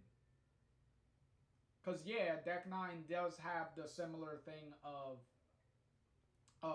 2 endings primarily in Before the Storm, but those endings do have some variations to them and stuff depending on certain choices. So it's nice that that Don't Not took all those criticisms and took those examples of how you can do that and put them in Life is Strange 2. So that's why I do put that in. I do put that above here. And thirdly, is obviously the cameos, the David cameo, and then the variations and stuff within that cameo that David can talk about, or that you could find within David's RV, depending on your ending from the original game, from the first game. So I do appreciate all of that. And plus, even though I have big problems, a lot of mechanical and fundamental problems of the game itself, besides like the story, the multiple story issues throughout the game, like and the mechanical issues of the game, which primarily all boil down to Daniel, because the whole mechanic of Daniel is, which was what the game was being sold by, is what you say and what you do around him influences what he does, what he says, what he does, how he treats you, how he treats people too, like other people, and how, yeah, that's true in certain circumstances, but what's also true is that he has predetermined things that he will do regardless of what you do. Which, as I said, stealing the puppy, doing the fucking dumb shit with the stealing the puppy, the whole going into the breaking into the mom's room at the grandparents' house, like, these are things that he will do no matter what choices you make. So those instances like those that I've explained as we've gone through all the episodes is what infuriates me and and disappoints me the most is that it's an interesting idea, but Dontnod wasn't able to fully execute on that idea because there were several scenarios that pop up where it's like, oh, we just need these dramatic things to happen, so we're just gonna force them to happen no matter what. So, especially with Daniel. Like, Daniel's attitude throughout the game is so all over the place depending on how the plot goes.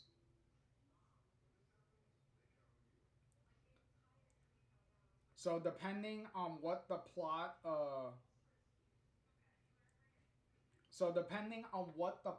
needs to happen, a lot of the time Daniel is the one that the plot uses to force things to happen. Which gets really annoying very quickly. So yeah, that's the recurring biggest problem. As I said, the apex of that is the entire episode 3 with Daniel. That whole episode is a big example of the game constantly betraying the entire Daniel morality mechanic with how Sean of how you as Sean treat Daniel and do around him. So that's the biggest offender. And sadly, that severely drags a lot of everything else down. Also, Daniel, Sean and Daniel as characters, as main characters, were not. I didn't really enjoy them a lot. Also, their entire situation was so over the top and dramatic that it wasn't I couldn't find it relatable enough. Not relatable directly to me, but I couldn't see it very relatable to a more general like audience thing. Because it was so over the top and so ridiculously crazy that it wasn't as grounded. It didn't come off as grounded as the original game did. So I felt like if Chris here, if Chris, the Captain Spirit kid, and his dad, if their dynamic was if they were the main characters of the game, and the entire game was pretty much like Chris dealing with an alcoholic dad who may or may not be physically abusive from time to time and stuff like that. If that was pretty much the main story of Life is Strange 2, then I would have enjoyed Life is Strange 2 way more. Because the entire Chris dynamic and stuff had way more potential of doing stuff than all of this did. Because one of the main problems too that all these episodes share is every episode is like a reboot. You introduce characters, in the next episode they're gone. You introduce characters, the next episode they're all pretty much gone. Which, as I said, they kind of realized that because they started introducing Finn and Cassidy in episode 2, and then they become main characters in episode 3. and then they introduce Jacob in episode 3, and then he becomes a main character in episode 4. And then they, after talking about her for 3 episodes, they finally introduce, fully introduce Karen in episode 4. And then she shows up in episode, for the beginning of episode 5. So they started to kind of do that, but it doesn't feel the same because you're jumping around so many different areas that you don't feel very comfortable. Like one of the main appeals of the original game is that you're in Arcadia Bay, and the town itself kind of becomes a character in and of itself. You know, through the environments that you visit, the same environments that sometimes you revisit as the game goes on, but things change and stuff according to how the plot, how the story and stuff is developing. And then you actually have time to flesh out a lot of the supporting characters and stuff, which a lot of the even characters that return, some of them just don't get a lot of fleshing out, really. Some of them just get introduced and then they flesh them out later. Like Jacob, he's just a random guy that you meet up with in episode 3. And then you get like his full backstory and motivation like in episode 4. So it's pretty scattershot on what they do here. So yeah. So this is where Life is Strange 3 is currently at. I mean, Life is Strange 2, I believe. Life is Strange 2, I mean, is currently at. So for Life is Strange 2, we have on B, we have episode 1, episode 5. Then on C, we have episode 2, episode 4. And then episode 3 is all the way dead last here. Like, this dead last is, like, pretty crazy.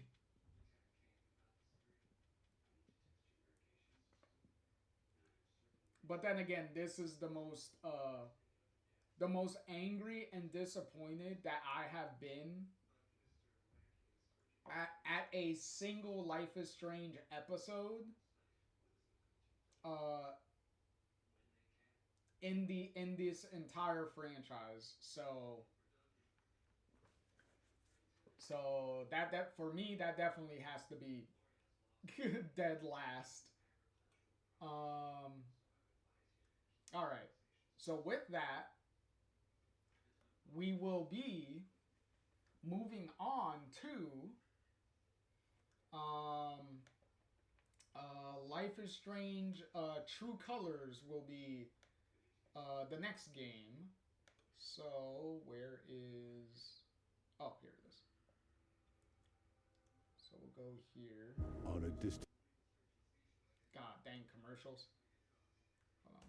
Let me just mute that so that way the commercial gets over with. So yeah, so let's hold on. Okay, the commercial's about to be done. Okay, so let's unmute that. We pause that, and a little backstory before we jump in is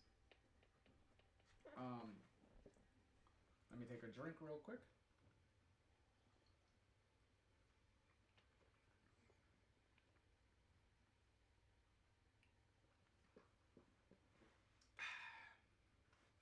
Good. All right, so a little backstory here. Um, so Life is Strange, True Colors, um, is was developed by Deck Nine. So after Before the Storm, Deck Nine pretty much went into developing True Colors here.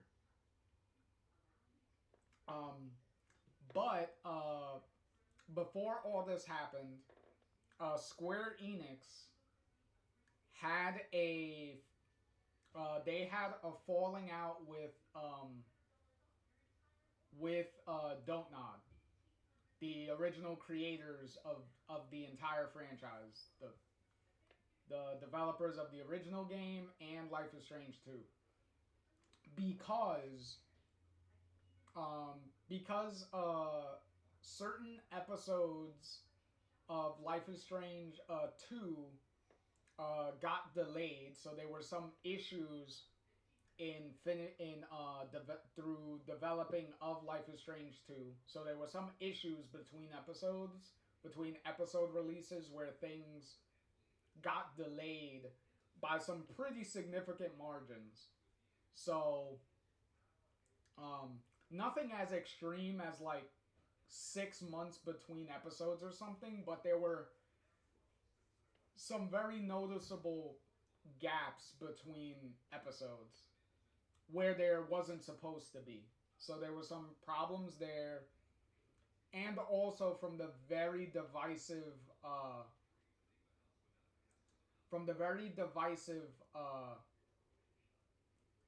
reception to Life is Strange 2, because for certain fans, they wanted a sequel to Max and Chloe. But they weren't gonna get that. But you know, most fans were open to, like, okay, we're gonna have an entirely new cast of characters and stuff. So people were open to, like, okay, maybe these new characters, I can fall in love with them as much as I did with Max and Chloe and like other members of the original game and stuff. I'm talking specifically from Don't Nod. So, and then the story itself, as I said, like, had its problems, and obviously I wasn't the only one, because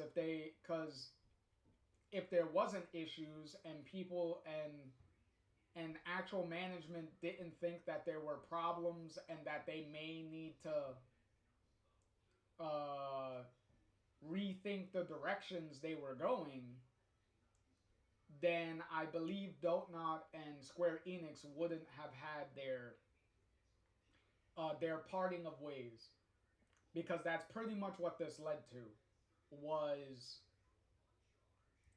Don't Nod had a different idea of where to go next after Life is Strange 2, and Square Enix wanted something more closer to the feel of the original game. Like, not necessarily a direct sequel of, like, okay, bring back Max, bring back Chloe, bring everyone back, right? But something that's along the same like the same overall feel of the game, right? But clearly, you know, Don't Not wanted to do something else, and more importantly, Don't Not also wanted to do like their own original games. Like, they wanted to do other games outside of Life is Strange 2, because for so far, probably if you add up the development and releases of Life is Strange 1, all the way through the end of Life is Strange 2, I think they probably worked on both of these games combined, like for probably like close to 10 years or so. So I don't blame Don't Nod for wanting to, try other completely different games instead of staying within the Life is Strange bubble. Like I get that. Like I respect that. So obviously they weren't gonna be able to do that if they keep going with Square Enix. So they pretty much um agreed to part ways. Um, and to be abundantly clear, as disappointed uh, as I was with Life is Strange 2, I do not hold that against Don't Nod at all. I'm not angry at them. I'm not uh I'm not I don't condemn them for any of their choices. It was very bold choices to try something completely in the opposite direction from the original game and everything. I commend them for the attempt, right? But it doesn't change the fact that of what they were able to accomplish with that original game. So even with me being disappointed with how Life is Strange 2 turned out, they still get all my love and appreciation for what they were able to achieve with that original game. So that doesn't change my feelings on that whatsoever. So just to make that clear. So with the parting of Don't Nod and Square Enix, Square Enix went to Deck Nine, who Square Enix had make Life is Strange Before the Storm, and because Life is Strange Before the Storm was also successful enough in its own right, like I would say, Life Before the Storm has its divisive aspects itself for the amount of time and stuff that they were given. I think primarily nailed overall the story of what it was trying to tell, which was pretty much, the relationship between Chloe and Rachel. So that I believe they nailed most importantly, because that's the heart and soul of that game. So if that doesn't come together well enough, then the entire thing kind of falls apart. Just like with Life is Strange 2, with the whole Daniel mechanic, that didn't come together, and for me, the entire game fell apart because of it.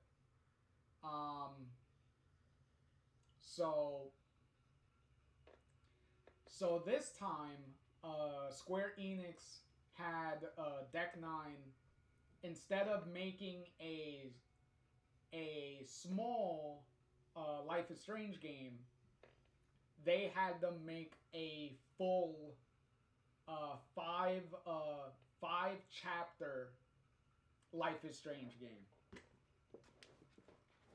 So this is a full game.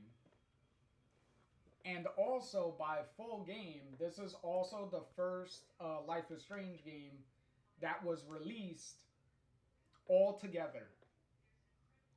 And it was not in, and it wasn't released in episodes, in individual episodes with a couple of months in between the releases of each episode. So they pretty much developed the whole game in one shot. Instead of finishing an episode, starting work on the second episode, and then finishing the episode and then starting work and then doing all that.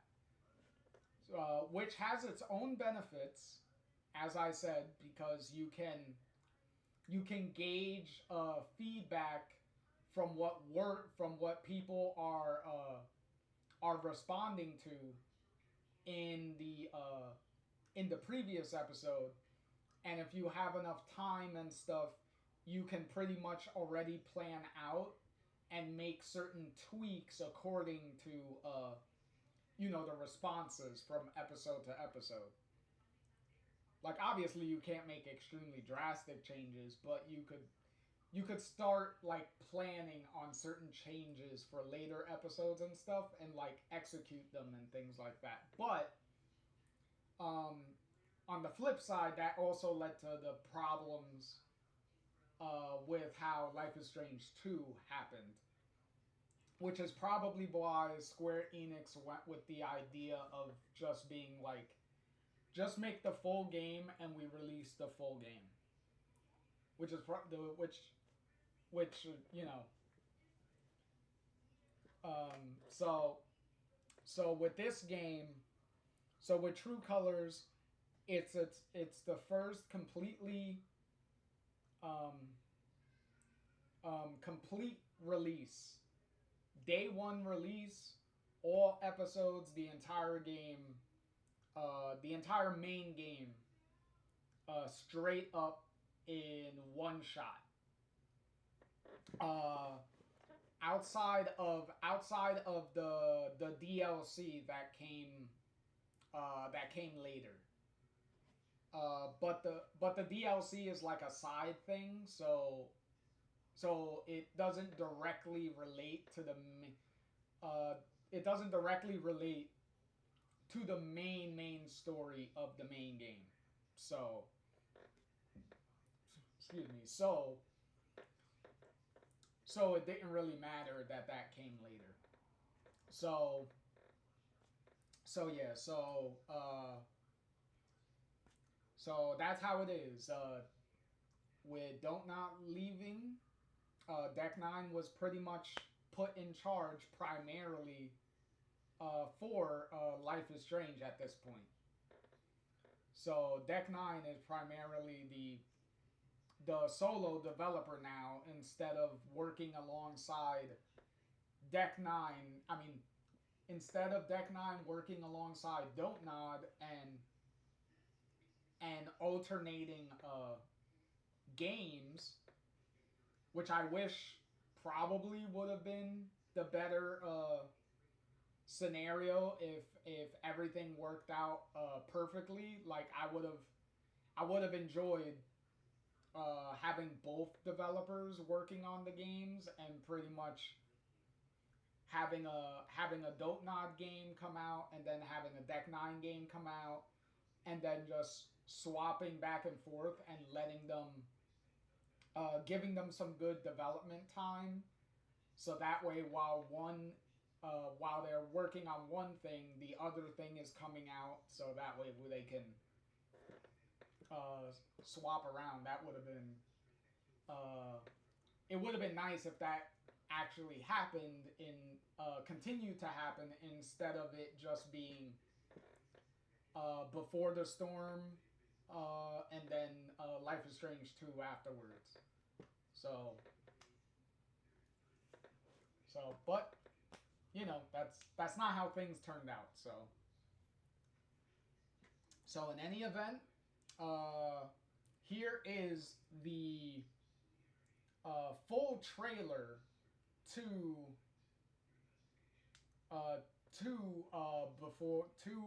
True Colors.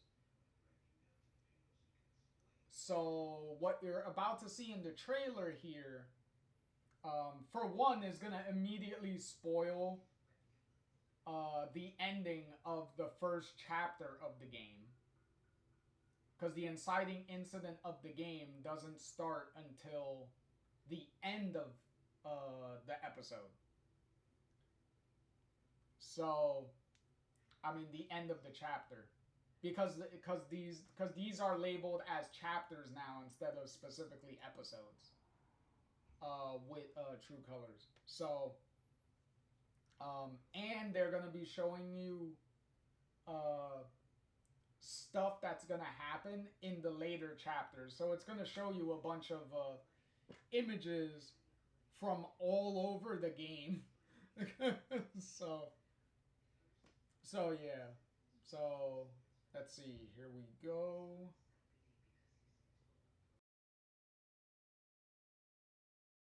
So let's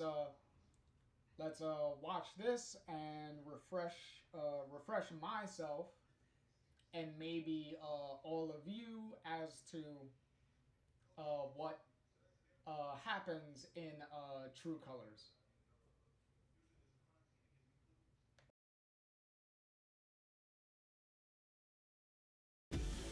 They're definitely hiding something. Alex, be careful.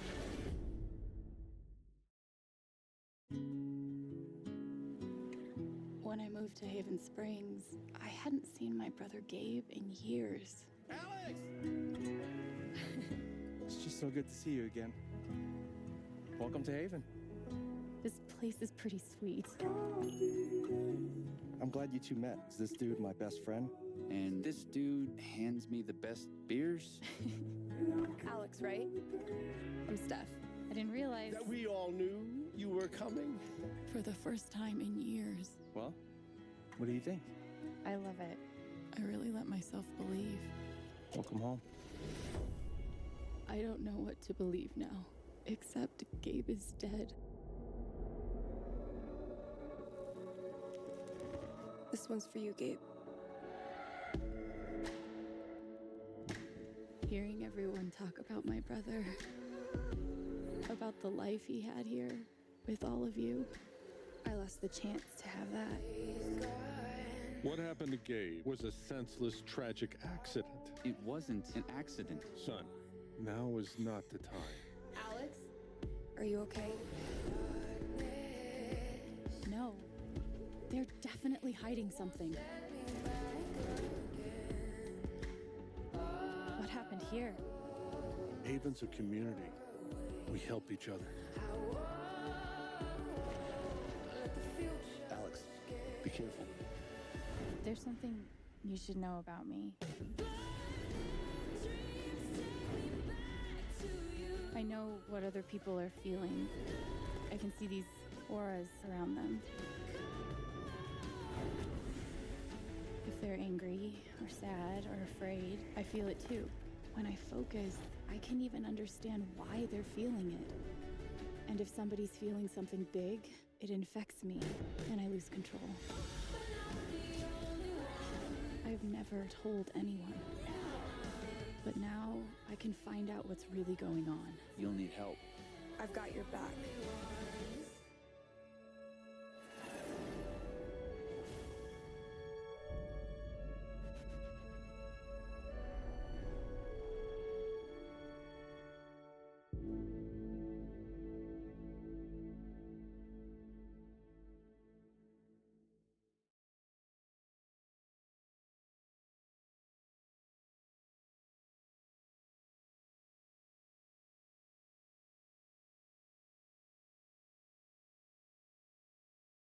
All right, so that was that. Woo.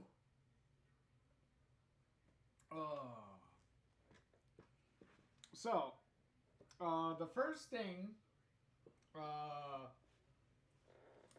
I wanted to address, which was definitely from the fan base when they released, because that was the reveal trailer.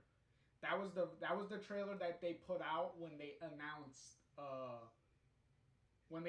the game. So, from the beginning, the big thing that was noticed, besides the powers, which I'll get into in a minute, is they brought as a supporting character, a main supporting character. They brought back Steph from Before the Storm. So they brought Steph back. how she is here um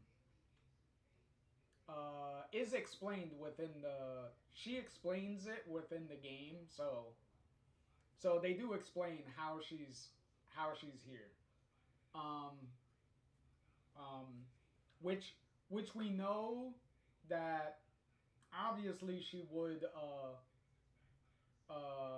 whether you chose to destroy Arcadia Bay or not, she would have survived the storm anyway, because she's not in the original Life is Strange, because obviously she wasn't created or invented yet. So so that's one thing. Also, the new main character, as you saw, Alex, who's the girl with the glasses, the Asian girl with glasses. I believe she's. I don't know if she's supposed to be Chinese specifically. I think she may be Chinese. I think, or Korean. Because I think, I believe later we do see some Asian stuff within her like childhood home. So I think there may have been some writing on it for to figure it out. But either way, we got an Asian American main character. So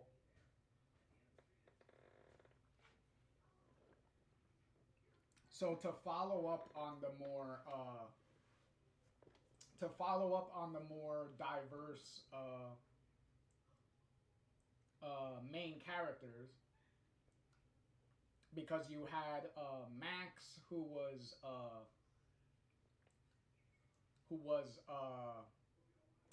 Irish, because Max's last name of Caulfield is Irish name.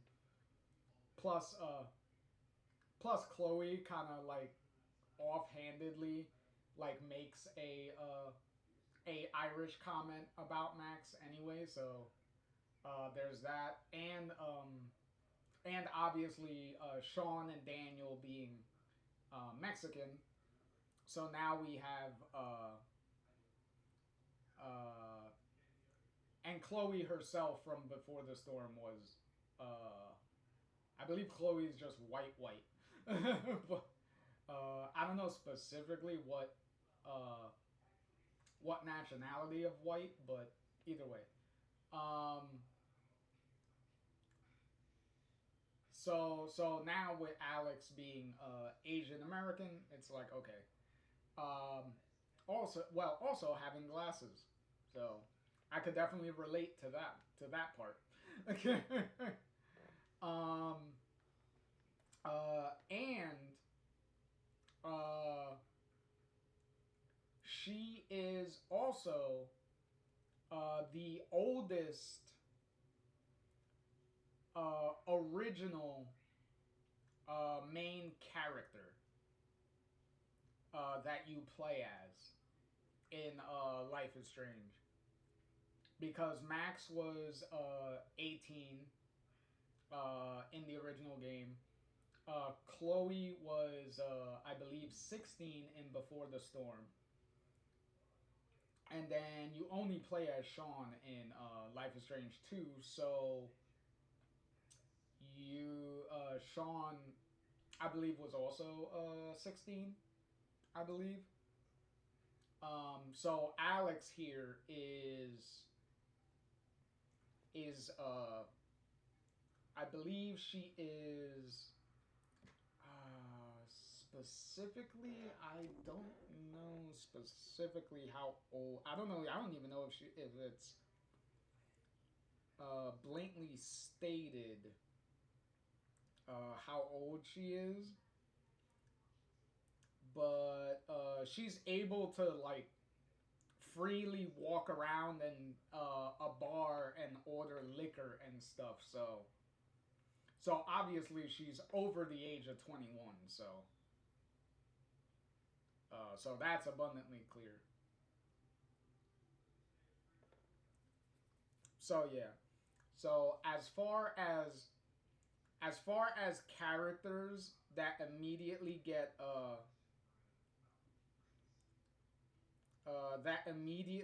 introduced,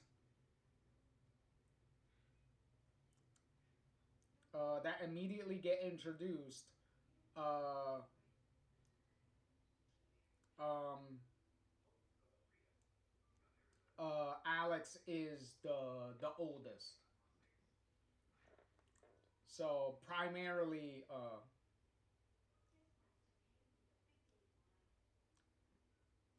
like obviously without um getting into any characters that either get older or get younger or whatnot. So yeah. So in any event, um,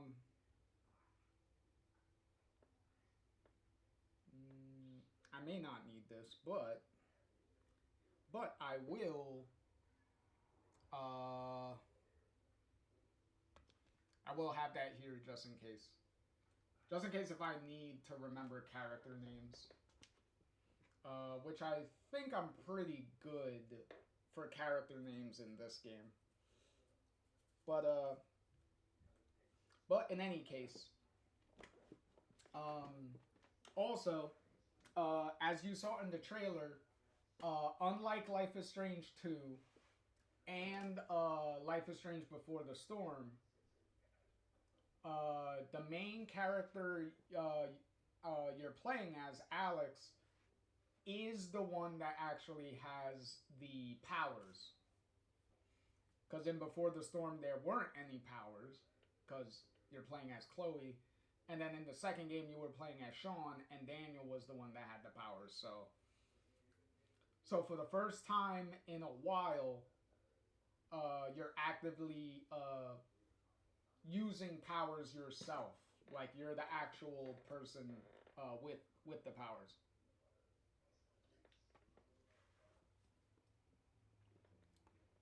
And and as you saw, Alex's power is emotion.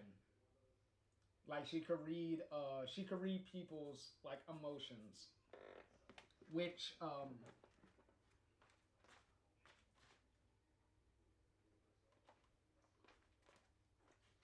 which uh as you saw in the trailer, is visualized by different colors to represent different moods, like around people's head primarily, but in other instances of the game, like the color is like silhouetted around the whole person's body at times. But during specific cutscenes, it's centered around like the person's head. So, which also may have a slight twinge of telepathy in a way, because when Max is reading the person's emotions, because besides the color of the auras telling her what type of emotion they're feeling, she could also kind of almost go into the emotion and kind of read the person's like thoughts that they're having in relation to what they're feeling. So so it's visual. It's visualized to the player by like hearing an inner monologue of the person. That you, the player, and Alex are like hearing the person's thoughts pretty much. In relation to the emotion. Um, and as she says, if she's around really really strong emotions, that could also directly affect Alex's uh, like emotions and stuff. Um, Also, the emotion power at face value can feel kind of uh like kind of meh, but they do hold on, excuse me, real quick.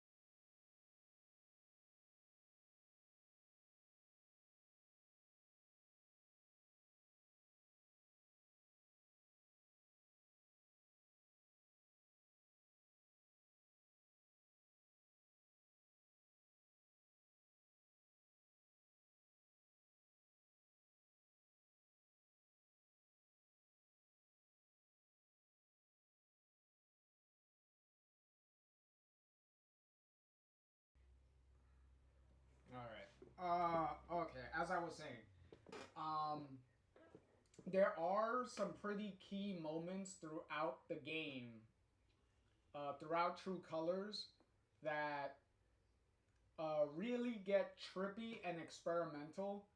How they visualize um, the emotions of people that Alex goes into.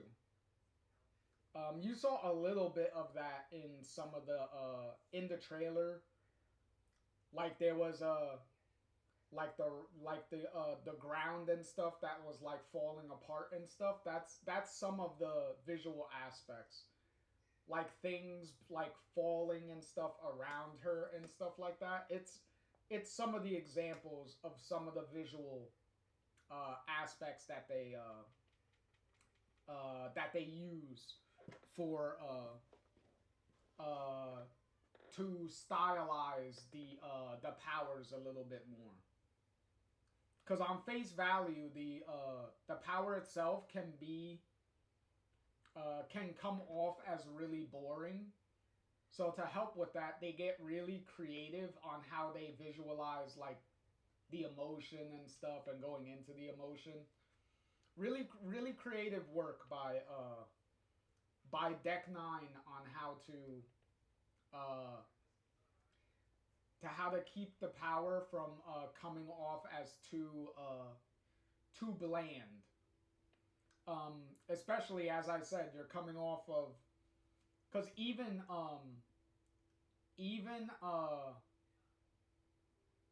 Don't Nod couldn't really follow up a worthwhile power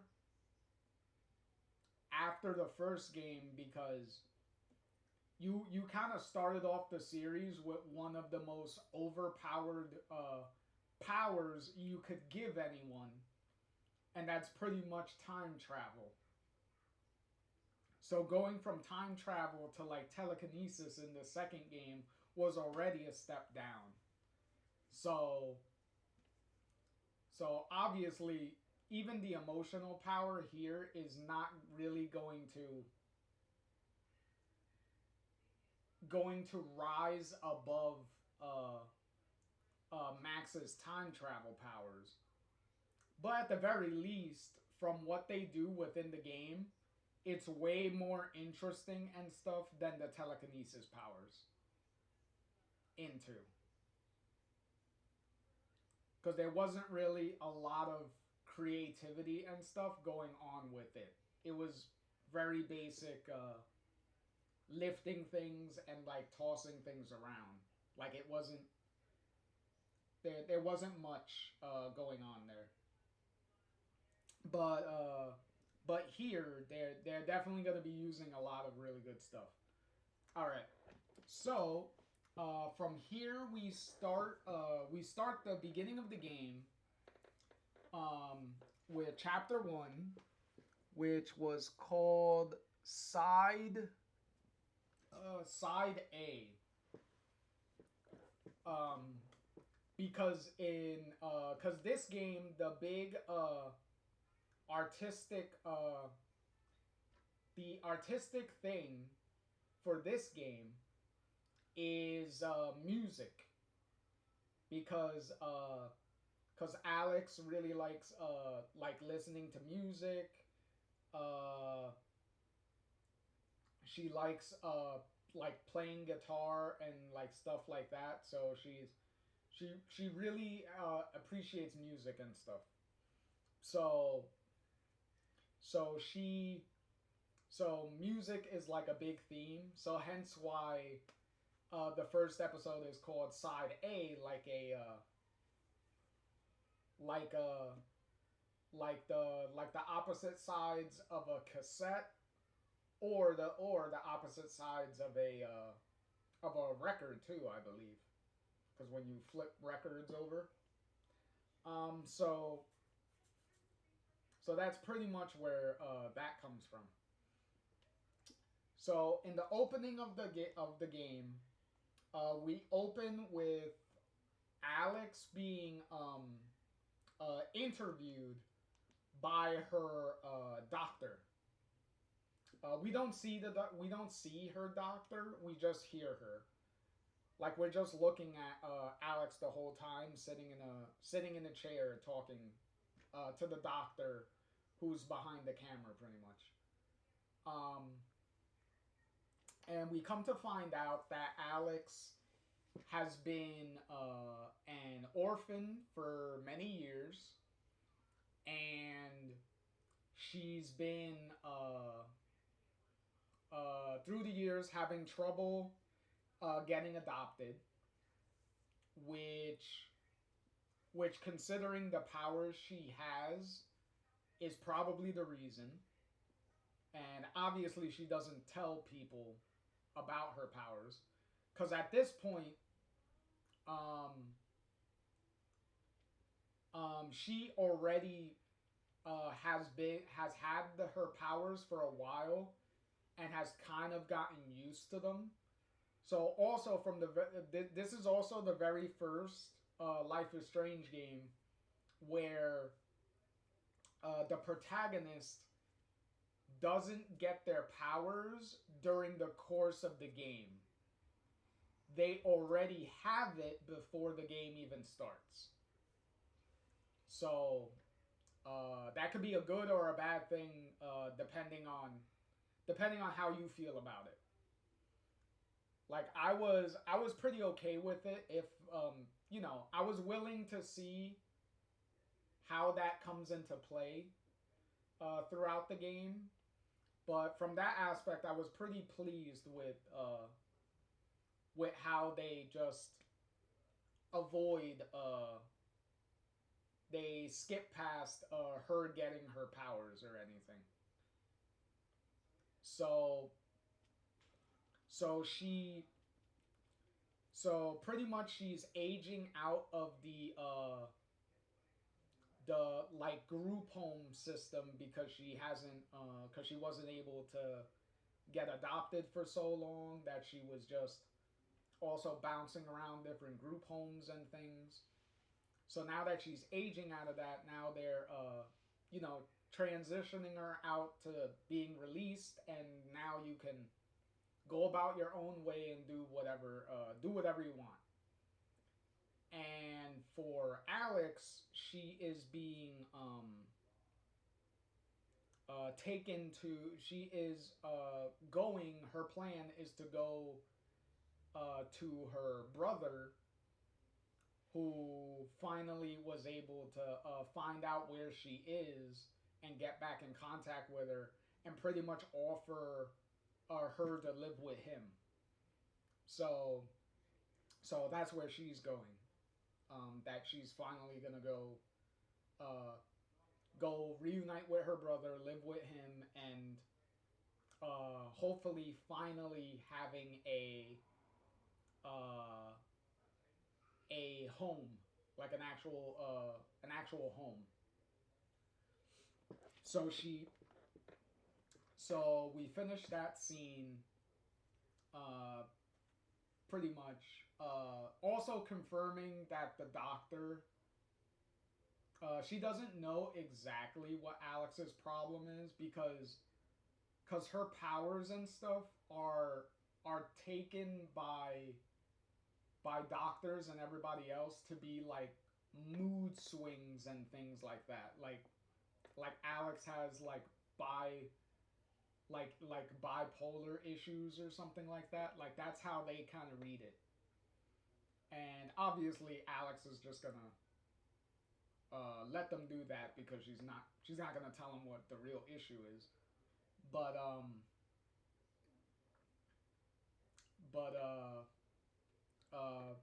so pretty much they sign it off, right? And we cut to black, and then we cut to the title card, right? The title card.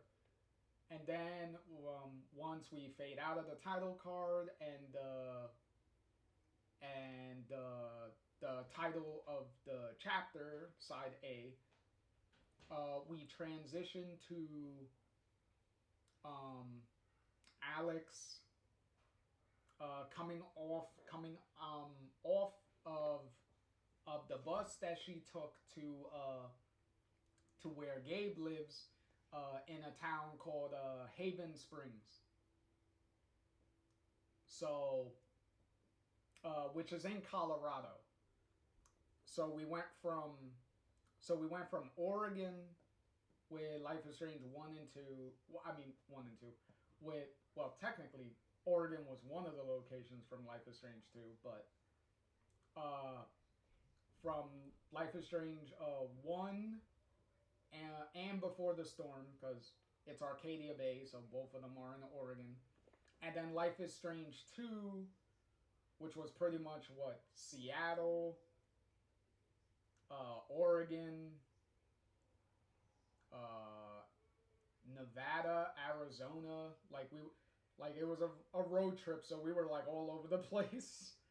And then now we're in Colorado. And one of the big things of criticism of Life is Strange 2 that Deck 9 took in making True Colors is the whole game takes place in the town of Haven Springs. So we're not bouncing around all over the country and stuff like that. No, we're in this town. We're gonna be introduced to several supporting cast members, and they are going to be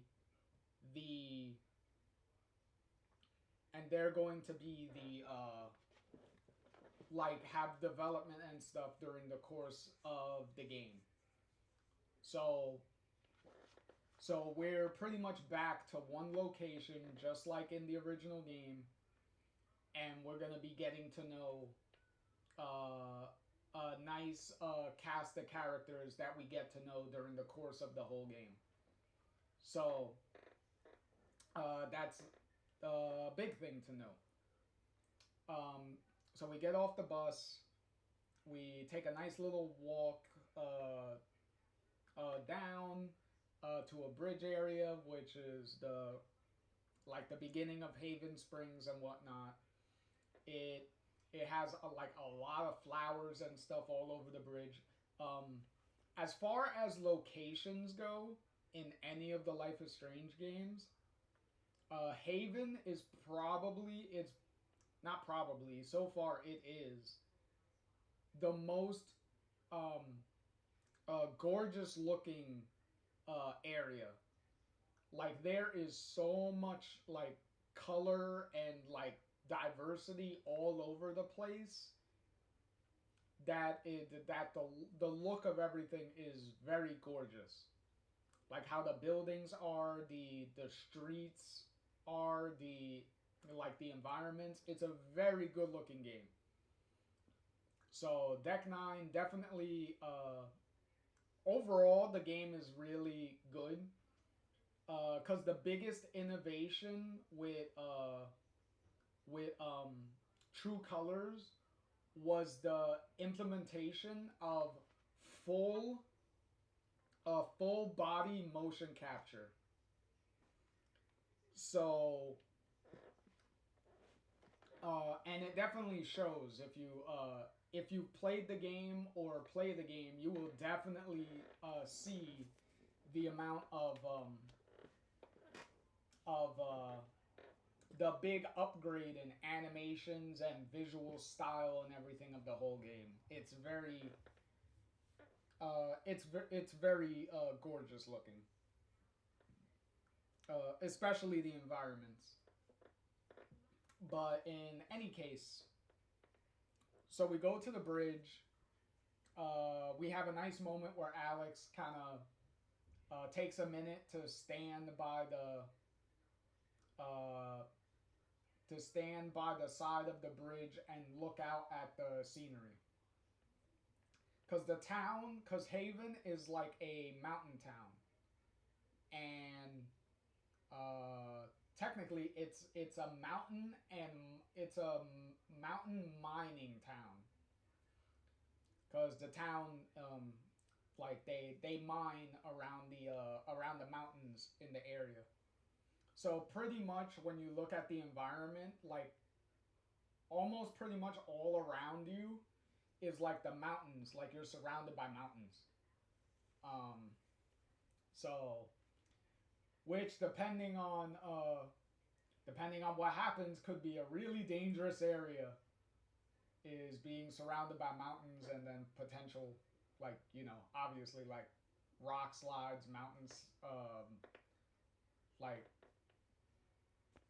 landslides and things like that. But yeah. So this is your first like mandatory like moment of calm, like zen moment where you just sit down and like enjoy well, in this case she's standing up, but you just pretty much like enjoy the scenery and just relax. Also, they also brought back in these like relaxing zen moments, they brought back music. So there is a lot of music that also plays in these moments. So pretty much they brought that back because that was something that happened, that could happen a lot in the original game, and and also in Before the Storm, during moments like that where like music and stuff would play as you enjoy the scenery and as you have like those inner monologue moments and things like that. Like so yeah, it's hold on, it'll be right back.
Alrighty, after that quick little bathroom break.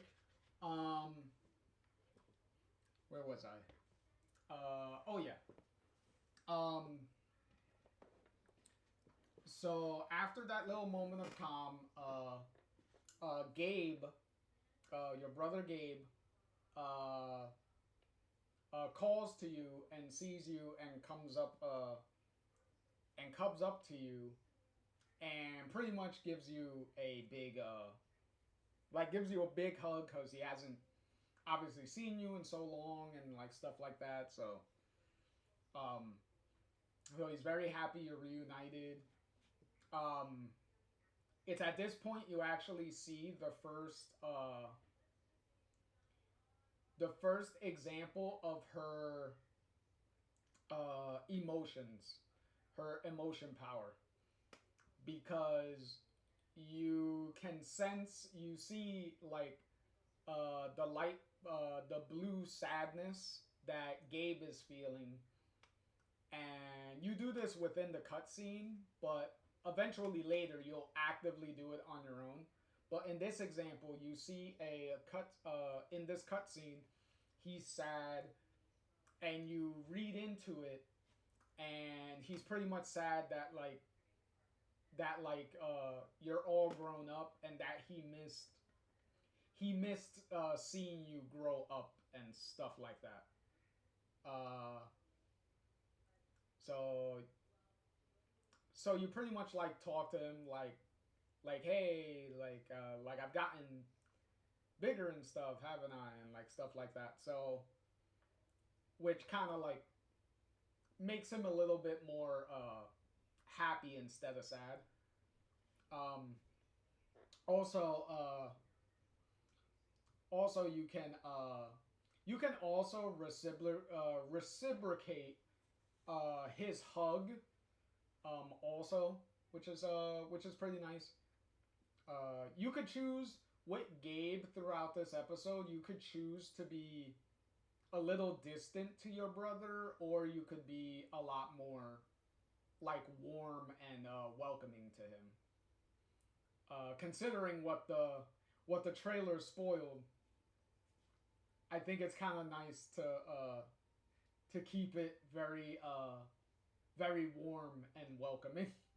So yeah, so you meet up with him, and he's like, okay, I'm gonna show you. So as I take you to my place, I'm gonna also show you around the town, right? So you start walking. So you have some funny light little banter between the two. I will say the acting for Erica Mori here in the game, in the whole game as Alex, apart from two singing moments, which Erica Mori didn't sing. They got what was it, MX Tune to do the singing portions of Alex, but everything else is Erica Mori, and she does an amazing job throughout this whole game. Like her performance in this game definitely sells the game. She sells Alex as a character very well in her performance throughout the game. So, and her chemistry with Gabe here is really good. Like they bounce off of each other with little corny sibling jokes and stuff very well. It's very endearing and very fun. So yeah, so first off, we run into I believe Eleanor. I believe Eleanor is the first.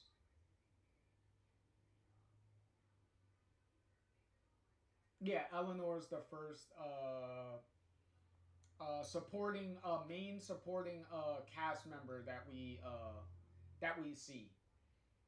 Which Eleanor is a old lady who runs the well, she's an old lady, but she's not like ancient old.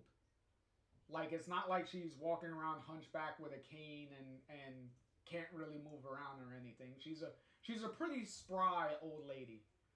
Um, we meet her. Gabe tells Alex that who she is, who Alex is. Uh, Eleanor is very happy to meet you and everything. Like, she gives you, she walks up to you and gives you a very big hug. Which Alex's reaction and Gabe's reaction is really funny. With this. Eleanor also owns the local flower shop of the town. So, which is something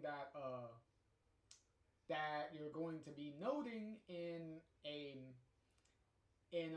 minute. You're gonna find that out in a minute. So we go. So after parting with Eleanor, after that very warm introduction with her, we go to. I believe it's. Oh, excuse me. It's the flower shop. Like, we actually go to the flower shop proper. We go inside and we meet Eleanor's granddaughter, Riley, who's an aspiring college student who's trying to get into like this college and stuff, and she's writing down her her admissions essay and stuff. So she's at the counter thinking about it and writing it, trying to write something down. So she's having a good time. A good time trying to figure that out. Like, she's trying to rank her brain on it. We also see that Gabe has been helping her, secretly helping her with the essay and everything, and trying to go back and forth on the essay. How does this sound and stuff like that? Because she really wants to get the essay right, so that way she can get into the college she wants to go to, right? And we also find out that Riley is in a relationship with this guy named Mac. And we find out very quickly from Riley and how Gabe talks to her about it, that Riley and Mac have a very on again, off again relationship, because we will find out that Mac has issues that he needs to work out. So she pretty much talks about that. She could also ask Alex's opinion on some stuff she's thinking about in the essays, so you can kind of help her out with that. And then the main reason why Gabe took us to the flower shop is because he had a fight with his girlfriend, who's named Charlotte. Had a fight with her, and he's trying to buy some flowers to like apologize, right? So he can have something to apologize with and stuff like that. So we got that. So you can find a so he can ask you. So Gabe will ask you your opinion on what flowers to get, right? Um. He's very. You can ask him, but he's very vague. On he has no idea, like what specifically he did to cause like the fight with Charlotte and all that stuff. So you don't know 100% like why they fought to begin with. But which who hasn't had that type of situation happen in a relationship, right? Where your significant other has an argument with you, but you have no idea like what specifically you did. So I could definitely relate to Gabe's situation there. But in any case, you choose the flowers, right? It doesn't really matter too much on like what flower you choose. So you choose the flower. You pay. Gabe's like, all right, I'm gonna take the flowers. I'm gonna go pay for it.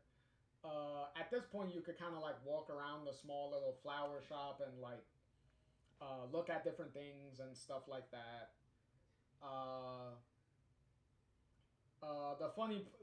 The funny interaction here is they have like a big garden gnome in the flower shop, and you could kind of like put like glasses on him and like make him kind of like goofy like not goofy but put like sunglasses on him, make him look like goofy, and then have a little like puns. You could start like little puns about it, and then Gabe can like follow your lead with different puns, and then you could kind of make Riley be like, "Oh, please stop!" like it's pretty like cheesy puns between Alex and Gabe, which is pretty funny. And then either way, you could leave the thing. I mean you could leave the flower shop, and then Gabe will take you to the local weeds shop, because they have a weed dispensary in Haven. And why is he taking you to the weeds shop specifically? That's because not to get weed. Is because his girlfriend Charlotte is the one that runs the weed dispensary. So that's where she is. So that's where we're going there. So that way he could apologize, take the flowers and stuff like that. So we go there, and Gabe tells us to wait outside while he handles the apology, because he doesn't think it's gonna be very long. Hence why he tells you to wait outside for a second. So he kind of gathers up the courage to like prop himself up and go in, which is pretty funny. And then he goes in. So it's not long after you go in that you're standing around that this little kid comes up to you, who pretty much says like, oh, you're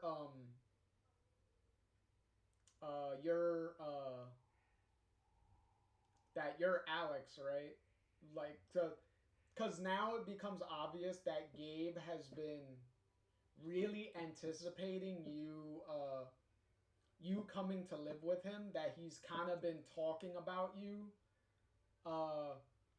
to all of like the his friends and stuff around town. So that's why some of these people like kind of know you without really being introduced to you. Like they already know because Gabe wouldn't shut up about you, type of thing. But any case, we come to find the little kid's name is Ethan, and he pretty much says that that it's gonna take more than a minute. The conversation with Gabe and Charlotte, because he also mentions that Charlotte is Ethan's mom, so pretty much Charlotte and so pretty much Gabe is kind of a surrogate stepdad. Because Charlotte is a single mom, and Gabe and Charlotte are not like married or anything. They're still in the boyfriend girlfriend phase still. But yeah. So he's like, it's gonna take a while and stuff. So you have a little conversation with Ethan. You find out that he draws like his own little comic books, which is pretty well enough. Like he definitely has some talent to like draw, so I would definitely, you know, hope he would continue to do that, so that way he can become a really good artist, because he definitely has some talent to do it. And then you find out he lets slip that he's going to go up the mountain and go into this abandoned mine. That he's gonna go in there, right? He's gonna sneak his way in there.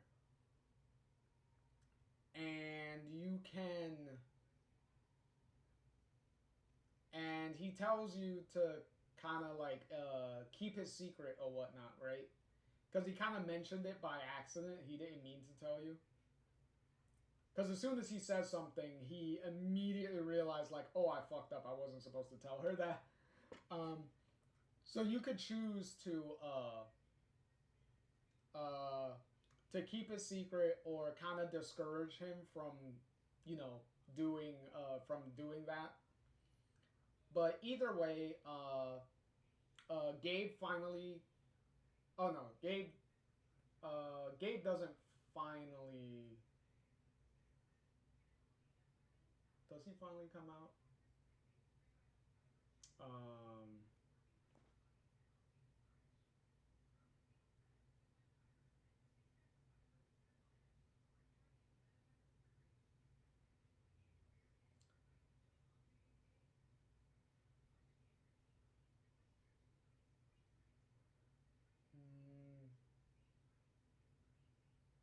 Does he do it?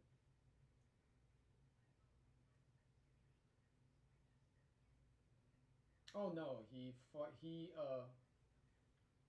okay, I'm trying to remember these sequence of scenes because they kind of can blend together if you're not careful.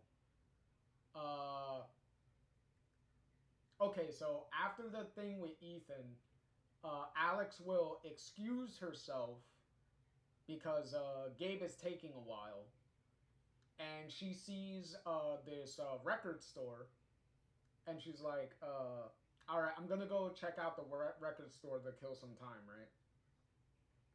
So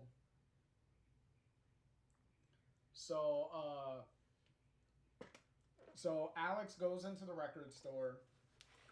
You can like walk around a little bit. They have like a little listening area with a record player and some headphones and stuff that you can sit down and listen to like a song or whatnot, right? They have that little thing, and then they there's this guy that's also in the record store looking through some stuff, and then you can go towards the back of the record store,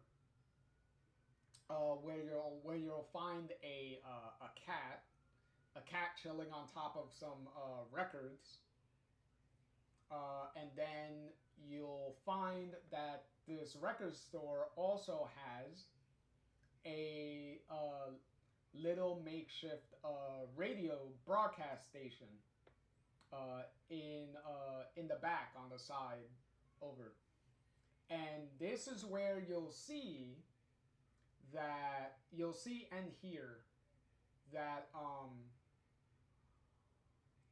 that, along with obviously hearing the music and stuff that's being played in the little station area, you will find that Steph. This is where you first meet Steph. And another thing to note, if you didn't catch it in the trailer, is Steph is voiced by Katie Benz again, who did the voice for Steph in Before the Storm. So they brought her back to do Steph's voice again, which is which she definitely has way more to do in this game than she does in Before the Storm. And one of the main reasons why Deck 9 brought her back for True Colors here is because even though Steph had limited screen time in Before the Storm, her interactions and stuff you could have with her, and obviously playing the D&D games and stuff in Before the Storm and stuff, really endeared her a lot to the fan base. So to the fans in general, that Deck 9 was like, let's bring her back for our next game and make her a not the main character, but she is like one of the main supporting characters. So so you see her, she's in the middle of her radio session that she's doing, because Steph not only runs the record store itself, she also does the DJing for the radio station and stuff. So yeah, she definitely has a lot of work going on there. So pretty much Steph sees you. She's trying to decide between two different records to play, and then she pretty much holds them up by the window of the studio, and pretty much has you choose one. So it doesn't.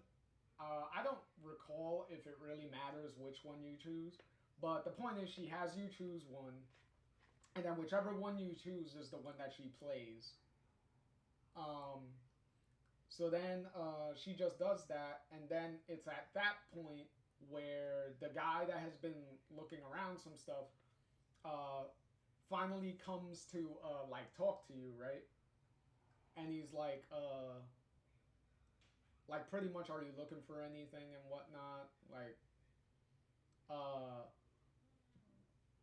And she's pretty much like, oh, like just and because Alex is kind of taken aback because, you know, she's meeting all these like new people, so she's still a little like, excuse me, shy and nervous. But then the guy quickly is like, wait, you're Alex, aren't you? And stuff. And then that kind of like calms her down that she's like, oh, you're one of Gabe's friends now, cause he pretty much says that Gabe's been talking like about you like forever and stuff like that, and he introduces himself as Ryan. So so pretty much you and Ryan like talk, have a little conversation.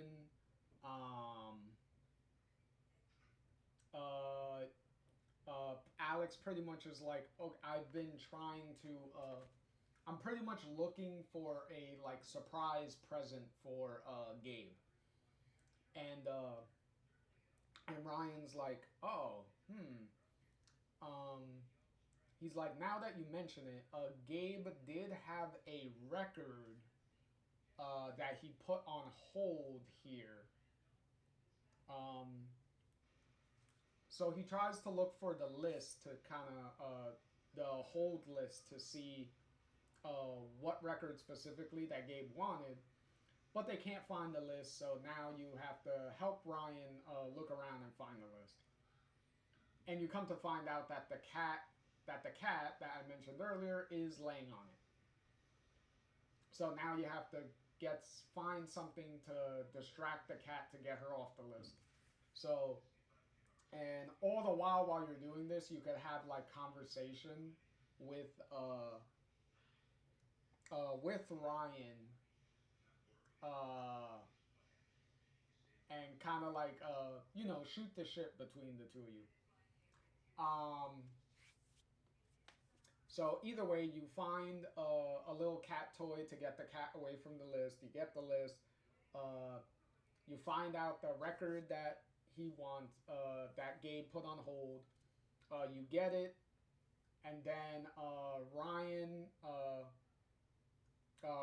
makes the sale for Steph, because Steph is distracted, is attending to the radio broadcast right now. So Ryan's pretty much like, oh, that'll be like $20 and whatnot. He gives her the thing, and then he puts the money in the register and all that stuff. And then it's at this point that Steph comes out of the booth, really mad. She's on the phone and she's arguing with someone, because they're trying to organize well, you come to find out later in the conversation that they're trying to organize a LARP, like a real life role-playing game session, where you dress up and you like act like characters and things like that. So they're trying to organize one, but they're having an issue, and they need Steph to come over to check on something. And she's really mad because she's like, bro, I'm working. I can't just up and leave and stuff. Like, how can you not figure this out on your own and things like that? So she's getting like really heated, like really mad. Because you see the whole like red aura and everything and whatnot. She's kind of like gripping the phone like tight, and these emotions are strong enough that it's starting to affect Alex, because Steph is kind of doing the when you're standing and you're like kind of like stomping your foot a little bit. Like, you're not lifting your foot or anything, but you have, like, the back of your foot and you're, like, stomping on it to the ground over and over. Like, Steph is doing that, and then Alex is, like, the emotions are forcing Alex to kind of act out those same emotions. So Alex starts doing that when Steph is, like, gripping the phone. Alex is gripping the countertop like really tightly, and Ryan, like a G, he notices that that Alex is you know, that Alex is being affected by all of Steph's like yelling and arguing on the phone. Not directly that she's being affected by powers. From his perspective, it's like, okay, this is making her very uncomfortable. So he pretty much like goes up to Steph, interrupts her conversation, and he's like, hey Steph, you can I could watch over the store for you real quick while you go to handle what you're gonna handle. Like I could watch it over, and then that calms her down, and he's like, are you sure? And Ryan's like, yeah, I'm totally sure. He was like, don't worry about it. And then it's at that point that she's like, that Steph's like, all right, tells the person she's on the phone with that I'll be right over. And then pretty much goes right out, like kind of like hurries right out the door, right? And then obviously Alex is calmed down because Steph's emotions are back to normal and stuff. So Alex is like calm. And then Alex can pretty much like thank Ryan and stuff, and Ryan's like, no problem and whatnot. And then from there, Gabe finally comes into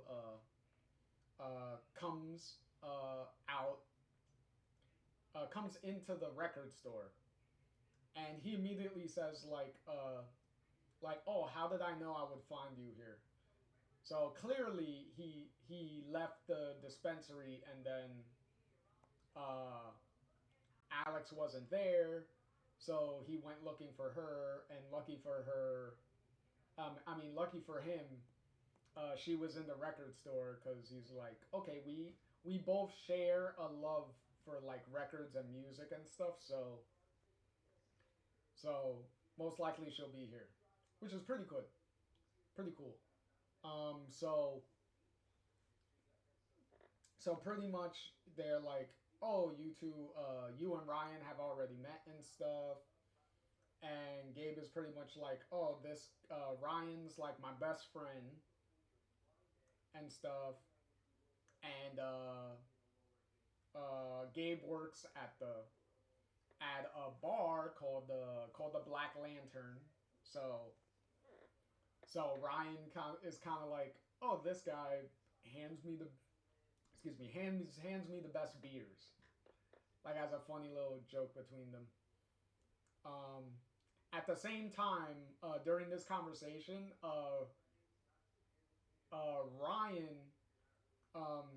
Ryan's such a G, such a bro, that as soon as Gabe as soon as he noticed Gabe come into the record store, Ryan immediately moved himself in front of the record that Alex just bought to surprise Gabe with, so that way he doesn't see the record, so that way Alex can keep her surprise, which is pretty cool. And then after the little introductions, Ryan kind of pulls Gabe forward to talk to him. And in the background, you could see Alex take the record and like put it away in her like backpack and stuff. And meanwhile, Ryan and Gabe are talking, and Ryan tells him that be careful, cause Mac is looking for you, and he's like really upset and stuff, and he's looking for you. So be careful if you run into him and stuff. So Gabe is like, don't worry, I'll handle it if I need to and stuff like that. And they're like, oh, okay, cool. And then is like, then at that point, Gabe is like, okay, are you, Alex, you're ready to go? And they're like, yeah. So they all, so Gabe and Alex leave. Alex leaves with the present nicely put away to surprise Gabe later. And then you can and then it's at this point I believe Gabe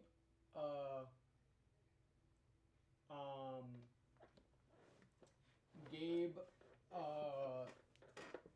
goes back to the dispensary for goes back to the front of the dispensary for a minute because he notices Ethan is sitting on the bench in front of the dispensary, just I guess going over like his comics or something and whatnot, right? And also earlier during Ethan's conversation with Alex, Ethan actually gave her a copy of his comic book. So Alex has like a little souvenir from Ethan. So in any case, Gabe notices Ethan, goes over to like talk to Ethan and whatnot, being like, "Oh, how's everything? How you going and everything? Everything going good and whatnot." He kind of Ethan kind of tells Gabe that he's planning to like stay in his room tonight and stuff and do like other things, which we know is a lie because he's planning to sneak out and go to the abandoned mine. Which he kind of like looks at us a little bit behind Gabe's back a little bit. So in any case, Gabe's like, "All right, cool, Ethan. I'll see you like later then." So Ethan walks off, and then from here you can choose. Whether to tell Gabe what Ethan's planning to do or not.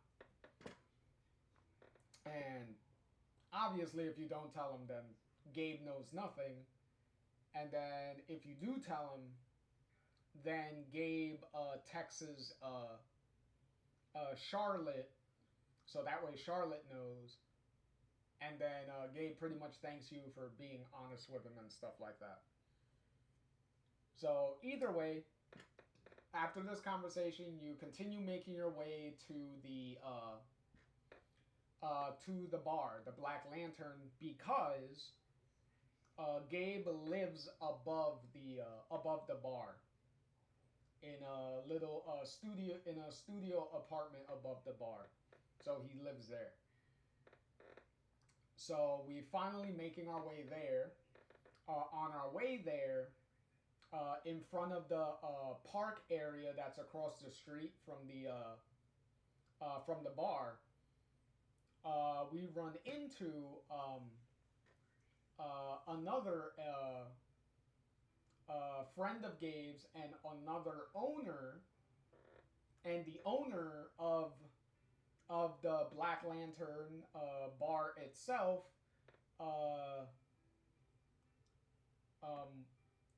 Oh my God, am I really blanking on his name now? Jed. There you go. Jed. Okay. For a second there, I had a little bit of a brain fart for a minute. But we run into Jed, and we do like little introductions, you know, with Alex and stuff. Have some fun banter between the three of them, between Alex, Gabe, and Jed.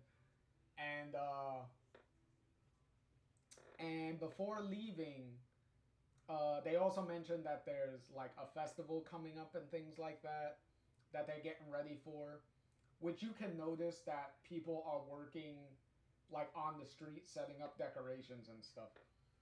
So there's a festival coming up, which is going to come into play in a later chapter.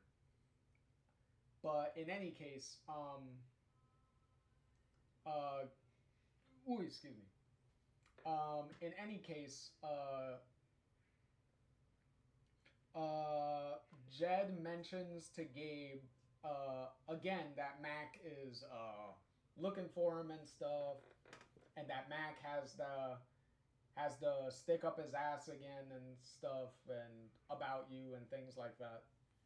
And Gabe is pretty much like, hey, he knows where to find me if he has an issue with me. So pretty much Jed is like, all right, I'll see you guys later. Because he's not at the, because he's not going to the bar because he mentions that he has to go talk to Eleanor about festival decorations. So that's where he was off to when he ran into us. So after finishing the conversation with Jed, you and Gabe finally make it to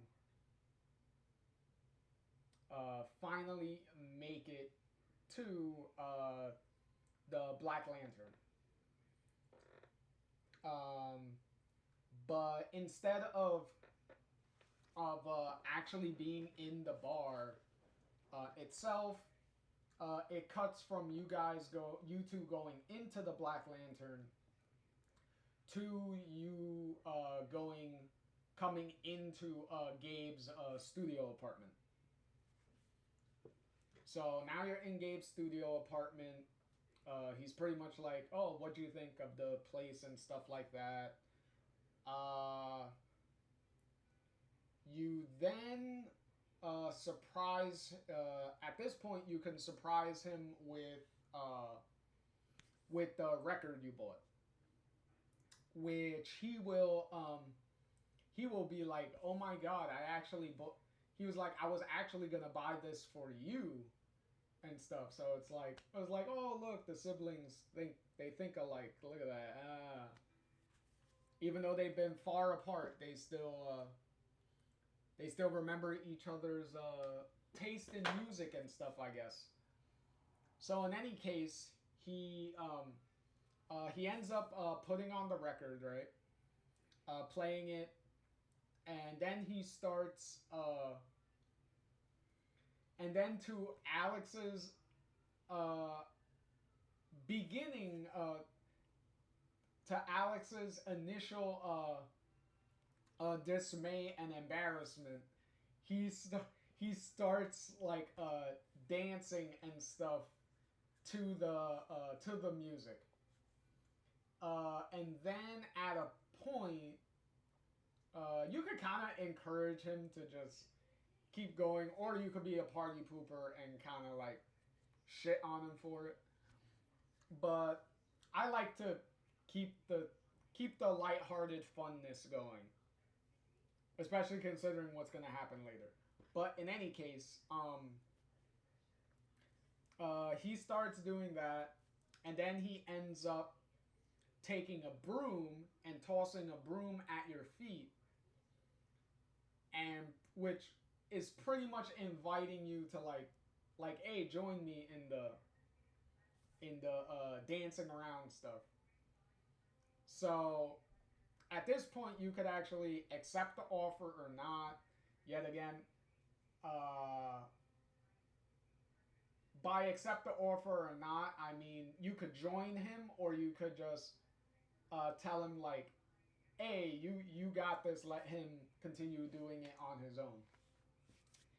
As I said, I like to keep things more nice about it, and I like to join in on him, which is join with him, which is really fun to do, because you have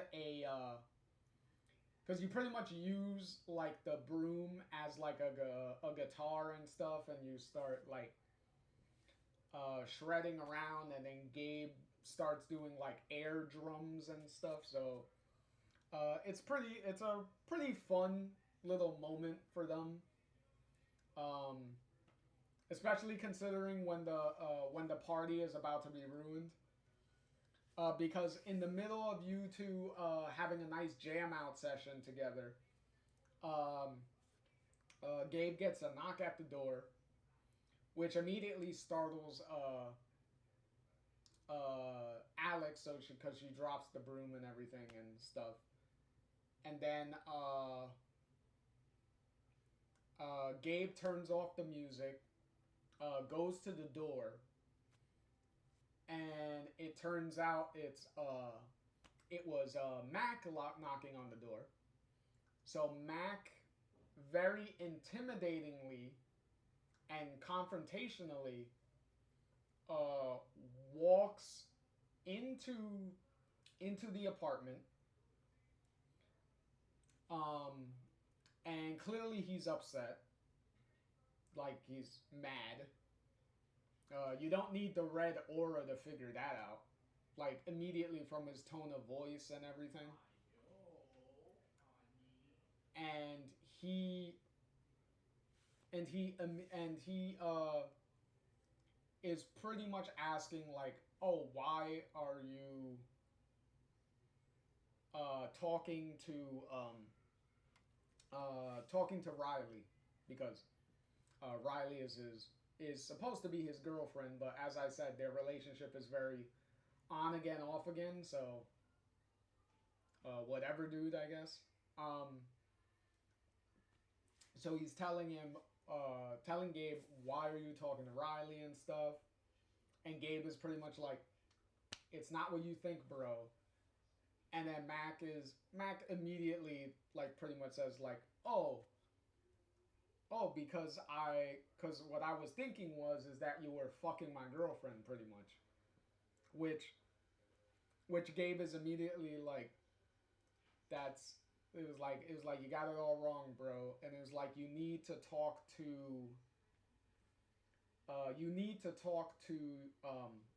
Riley about this, because you know the whole college thing is supposed to be a secret. So even though telling Mac the truth would probably save him from potentially getting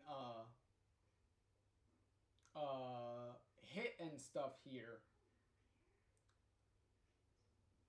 he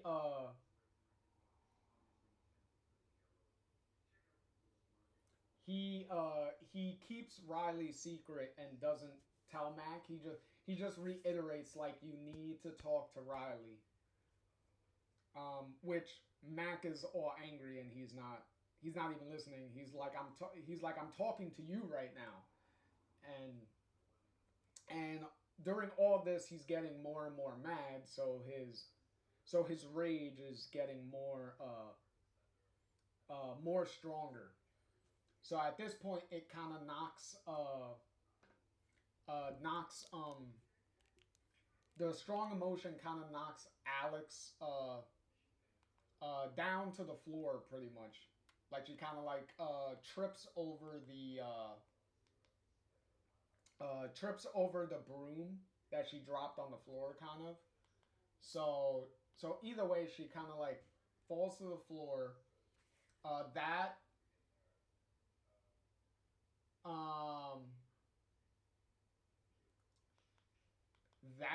gets distracts Gabe, because Gabe looks over, right? And in that moment,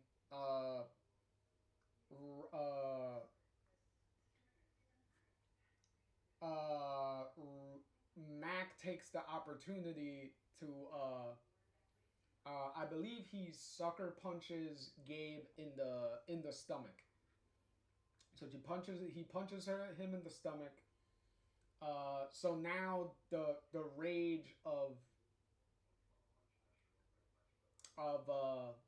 Mac is affecting Alex. So Alex is getting really pissed, really angry, and she gets up and then charges at Mac to get him away from Gabe. And then she punches Mac into the bathroom that they're next to, into the bathroom, and then she pretty much like stands over him and starts punching the crap out of his face, like pretty much like boom, boom, boom, boom, boom. So pretty much like her releasing all that anger that was coming from Mac himself. So she's pretty much like pounding on him, and then Gabe gets up, and he pretty much takes Alex away from him. But in the rage, she kind of like backhands Gabe in the face, so she like hits him, and then it's at that point where Alex like snaps out of it, and she's like, "Oh shit, Gabe, I'm really really sorry."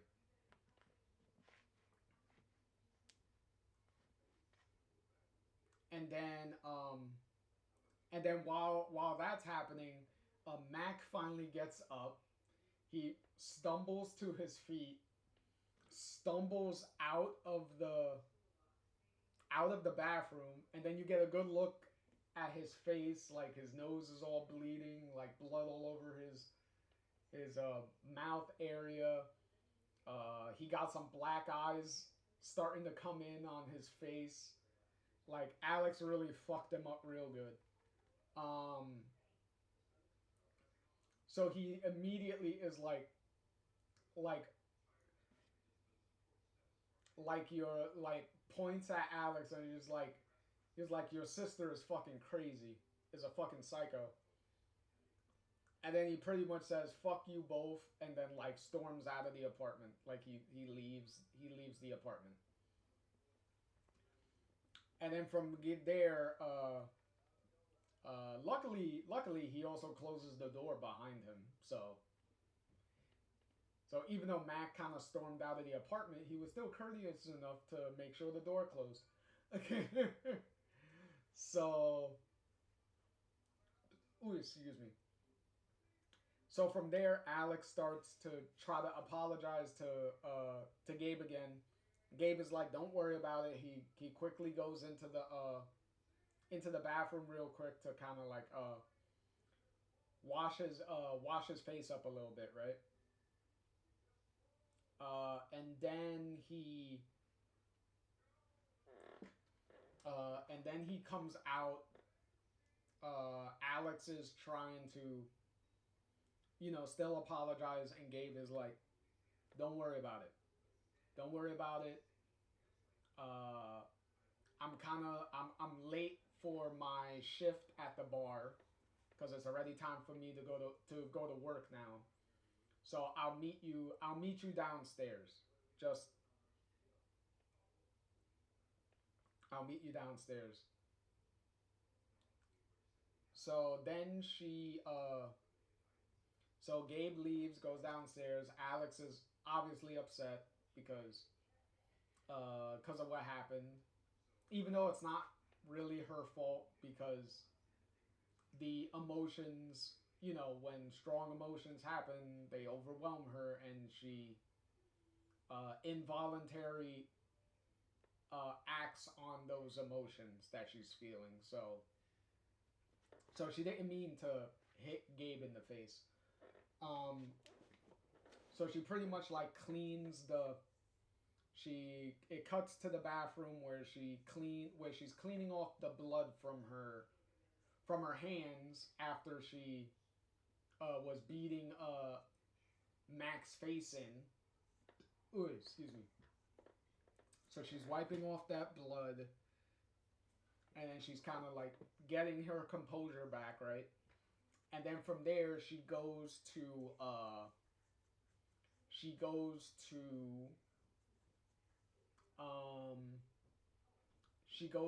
unpack her stuff, right? So she goes to unpack her stuff, and then when she's putting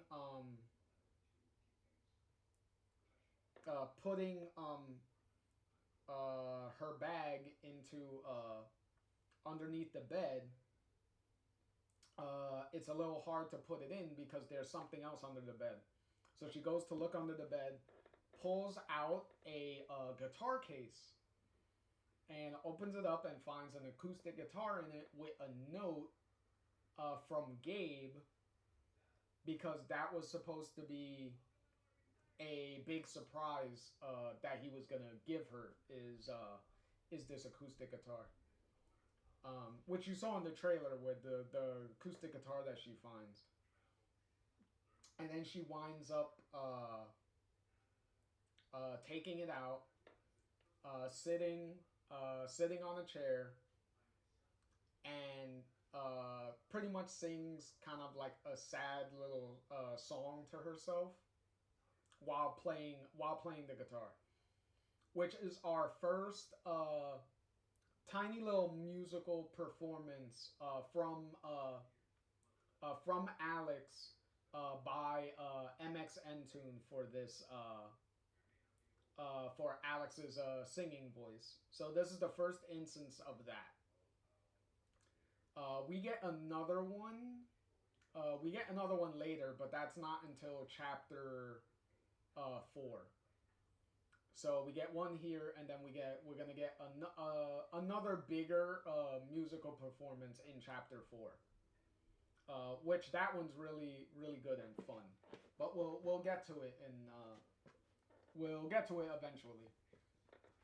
So after that little performance to herself, Alex goes downstairs and finds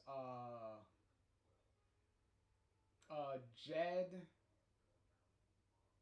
trying to attend to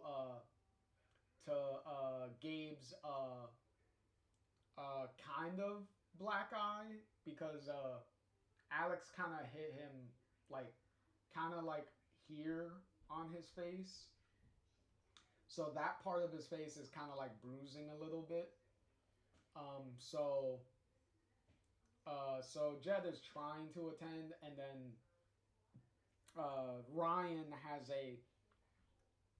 has a medical kit that is looking through a medical kit that's clearly out of date. So he's like, come with me, Gabe. I'm gonna go take you to get a medical kit that's more up to date that we can use. Also, we meet formally meet Charlotte, because Charlotte's also there to check on Gabe too, because obviously he would have told either she would have just came to the bar naturally and found out what happened, or maybe Gabe kind of told her. But either way, she's there. So as Ryan and Gabe go to get the thing,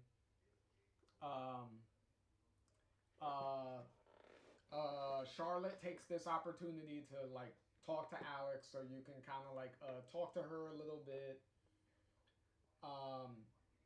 Pretty much says sorry that this is how we meet each other, is after this like fight with Mac and everything. So she also like asks you what your how you're feeling about Haven despite what happened and stuff. So you could kind of like answer in various ways, like more optimistically, more kind of in the middle, or more negatively and stuff like that. But either way, Charlotte's pretty like nice and warm, and she's like, I'm like, hey, if you need anything, whatever. Also, she can also say about the Ethan situation. So if you told Gabe about what Ethan was trying to do, then here Charlotte will mention to you that that thank you for letting us know about Ethan, and he's kind of like grounded and stuff and things like that. So there's that. Either way, Jed will give Charlotte some food to take home on the house for free. Like, he's not charging her. so that way she has something to eat while she does sculpting. Because along with running the dispensary, she also does does sculptures. Like she actually like hammer chisel, like makes sculptures and does like other artistic like pieces. But for right now, she's supposed to be working on a sculpture.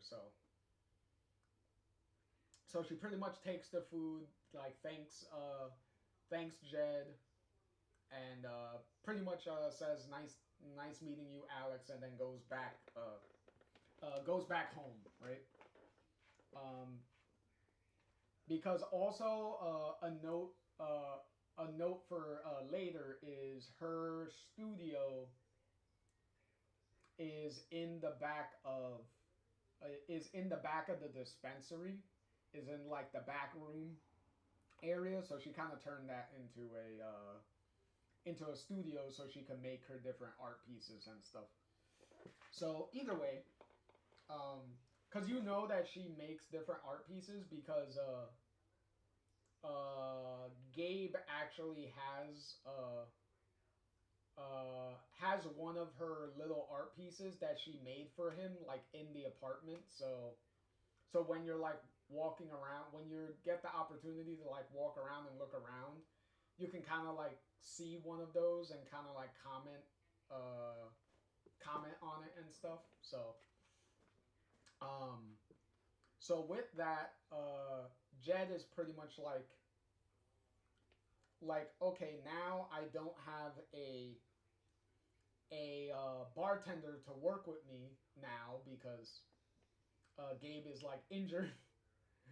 So he pretty much asks Alex if she can take Gabe's place for the time being, right?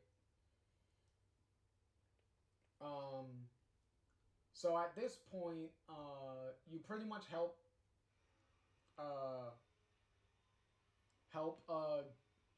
Jed with this, right? And it's at this point you could meet like some of the rest of the supporting characters, right? So so he pretty much tells you just go around and take some people's orders, and then once you take those orders, just come back to me and I'll carry out the orders, right? So now you can go around and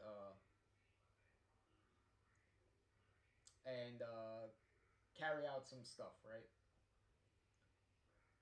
So you can go to and also I believe clean up some areas, right? So you can go to so you can go to various places first. The first one that I'll get out of the way real quick is kind of right behind the bar where you're talking to Jed. Right behind you, pretty much is two side characters, Diane and Ducky. Well, his nickname is Ducky. Everyone calls him Ducky, but which Ducky is like an older gentleman, like a more stereotypical like older like guy. Which you kind of saw a little bit of him in the trailer. He was the guy with the big white beard. So so you meet them. So Diane and Ducky kind of like introduce themselves to you. Ducky and whatnot already know that you know who you are. Yet again, Gabe wouldn't shut up about you, which is a running theme through a lot of these characters. But yeah, so at this point you can take both of their orders, what they want to eat, what they want to drink, and stuff like that. you kind of have to remember these because you have to tell Jed what their exact orders were.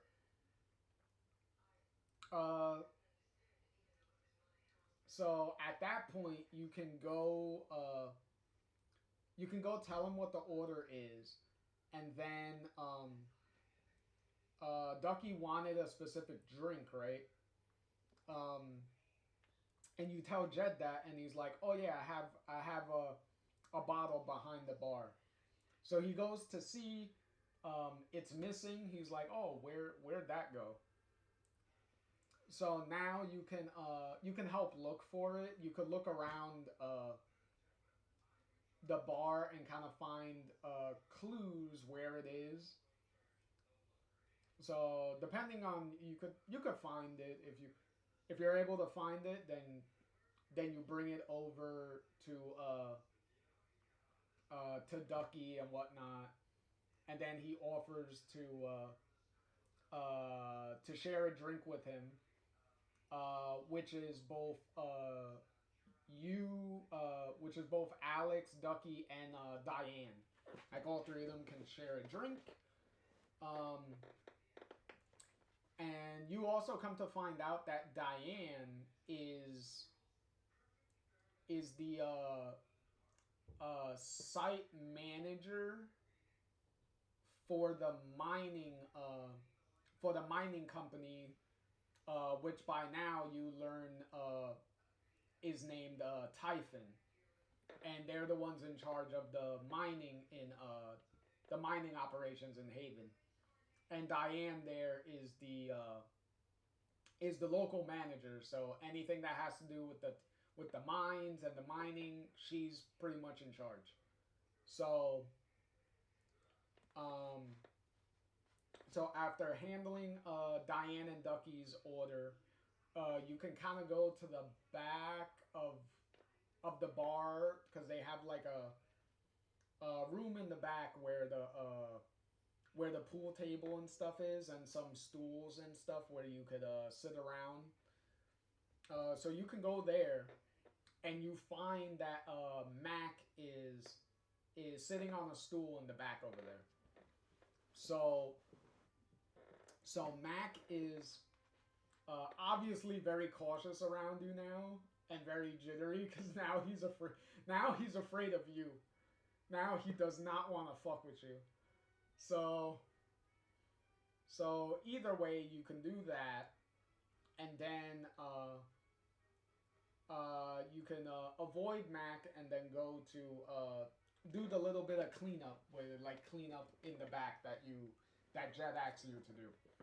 So you can do that, and then as you're doing that, before you can finish doing that, Mac comes up to you, and he's pretty much like trying to apologize for what happened and stuff, and pretty much telling you that that Riley is on her way to the bar to confront him about what happened, and to try to get Alex to kind of lie for him, because he's afraid that Riley is going to break up with him again because of his very obvious anger and jealousy problems that he has. So you can either go along with it or not. Like, right? You could go along with the lie or not.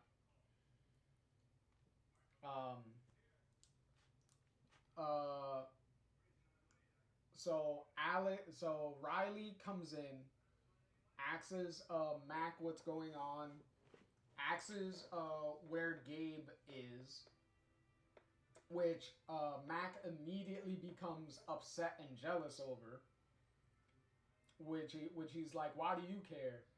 And then Riley immediately is like, "Because you both just had a fight, so I want to find out like why this happened and shit like that."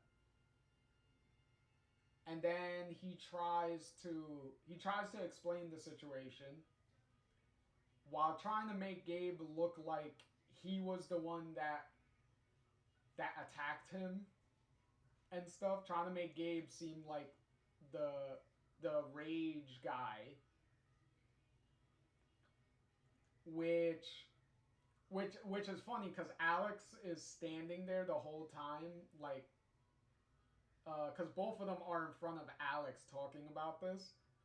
So Alex is standing there, and as Mac is trying to tell her his story, which he's obviously lying about some crucial details, he starts to look at Alex and tries to adjust the story to make it a little bit more believable. Which Riley notices and then immediately goes to Alex and is like, "You were there for that fight, weren't you?" And then asks you what happened. And then it's at this point you can choose whether to back Mac up on his lie or tell him the truth. Because of how Mac is, and Mac gets slightly better as the game goes on, but because this is obviously a relationship that has already been on a back and forth with being together and not being together type of scenario, immediately, for me, I pretty much tell Riley the truth about that. And then she's pretty much like, all right, and then pretty much breaks up with Mac, because they both go off because Riley's like really upset, and then Mac is trying to not break up with her, but obviously that's not gonna happen. So you finish that, and then a police officer walks in and kind of plays a joke on you, but it's not nothing serious or whatnot. And then you come to find out that this cop is named Pike. So Officer Pike. So you get introduced to Officer Pike.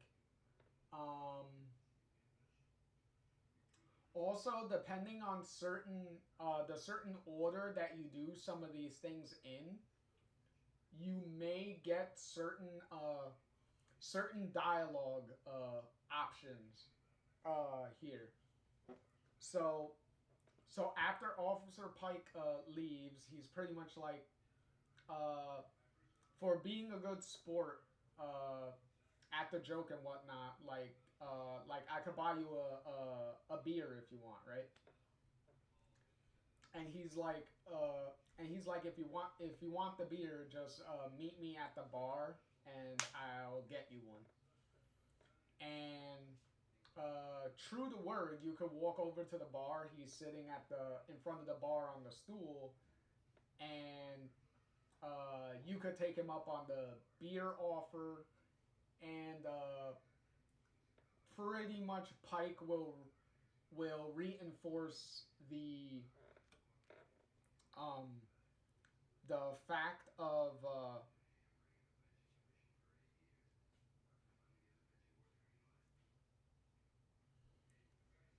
doing some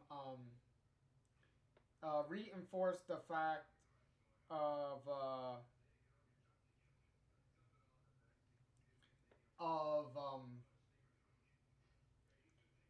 Gabe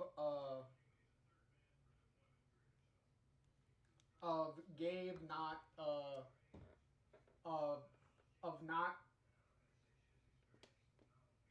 of telling everyone about Alex and stuff, and that he's been looking for Alex for a very long time. Like he's been trying to find out where she is for a while, and depending at this point, if you found Ducky's missing liquor or not, you can actually ask Pike about it. if you still haven't found it yet. Like, you could actually ask him about it. But obviously, if you found it, then that's not an option to talk to him about. Um, so after that, you can finally go talk to Steph, because you can also see that Steph is at the bar looking over some of the LARP plans and ideas. So she's sitting over by the main door, which behind her is also a jukebox. Is the jukebox playing music? So she's sitting there. You can ask her if she if she needs anything and stuff.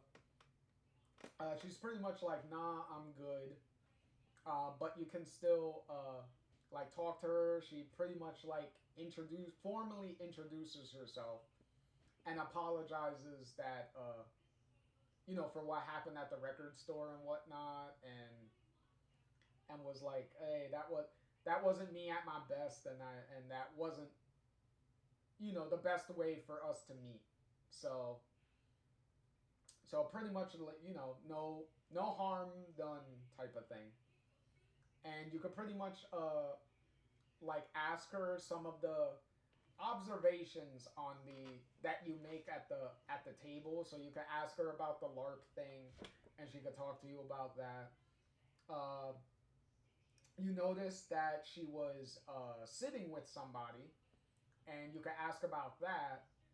And it turns out that that she was actually sitting with Ryan, and they were talking about and they were pretty much like in the middle of talking when everything kind of happened. So, and you could also find this tiny little green liquor in a shot glass, and you could ask about that, and she's like, oh yeah, me and Ryan were going to play this drinking game, this guessing game. And if you lose, you have to take a shot of this really nasty liquor that Jet has been trying to get rid of for like a while. So we pretty much like made a drinking game out of it to try to get rid of the liquor, right? So pretty much at this point you can make you could take Ryan's place and play the drinking game with Steph, which I always do, because it's like, why wouldn't you want to spend more time with Steph? Steph is she's a really fun character, especially in this game. Like, they took all the positive aspects of Steph from Before the Storm and they just cranked it up in a good way. Really fun. So pretty much the name of the game is Steph is going to look through the music on the jukebox and is going to pick a song from the records on the jukebox, right? And then as Alex, you have to ask her a certain amount of series of questions to try to figure out what song Steph chose, right? So pretty much if you figure out what the song is, then you win the game, and Steph has to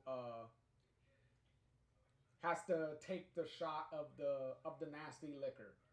Obviously, if you lose, then you're the one that has to take the shot.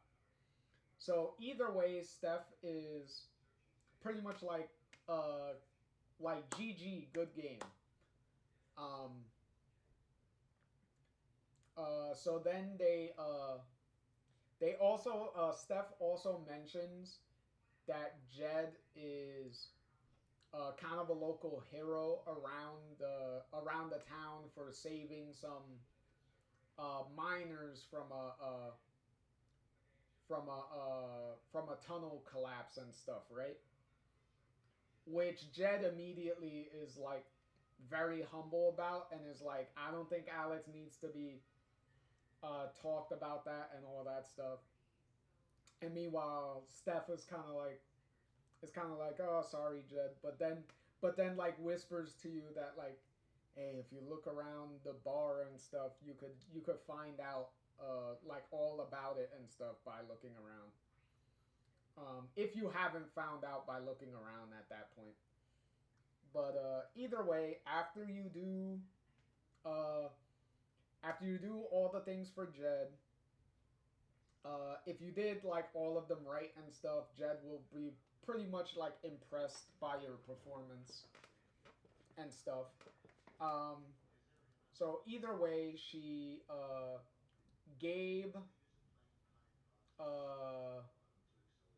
is it Gabe and Ryan, I believe, come back, right? So, he already kind of like, I wouldn't say patched up, because it's not like Gabe has like a band-aid on his face or anything. But either way, he already got touched up, and pretty much Jeb can tell Gabe about Alex's performance, doing the job and stuff and whatnot. And then from there, Gabe will whisper to Alex to meet me on the roof so we can talk. So it's at that point where Jed pretty much excuses you and is pretty much like all right, you're done for now. Like maybe we could talk about you like working here and stuff in the meantime and things like that at a later time. So go upstairs and don't keep your brother waiting, type of thing, right? So it's at that point we cut upstairs, because Gabe's apartment, his studio apartment, actually leads to the roof. So you could go to the roof from his apartment. So you go upstairs. Gabe is already sitting on a chair on the roof, just looking out at the scenery. And he's pretty much not talking right now. Like, you could try to talk to him, but he's like not saying anything. So at that point, you sit down. You sit down on the chair next to him. You have like a table between the two of you, like a little table between the two of you. So it's not like you're sitting like directly next to each other. So you do that, and then you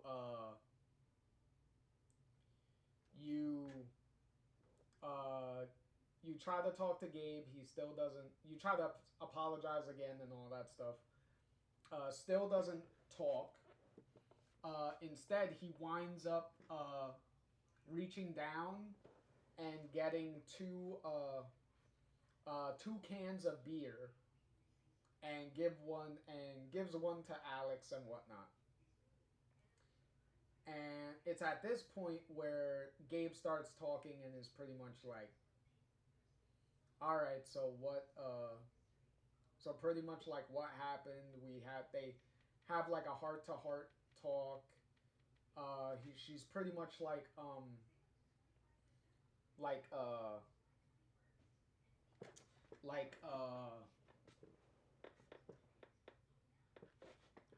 yet again, I'm sorry, like, you know, like things were kind of tough and whatnot. Gabe is like, hey, I don't blame you and stuff. Initially I was angry, but immediately I was like, also, like, what could have happened to you within all these years and stuff like that, and things like that. And you kind of like make light. You can make light about the situation too, where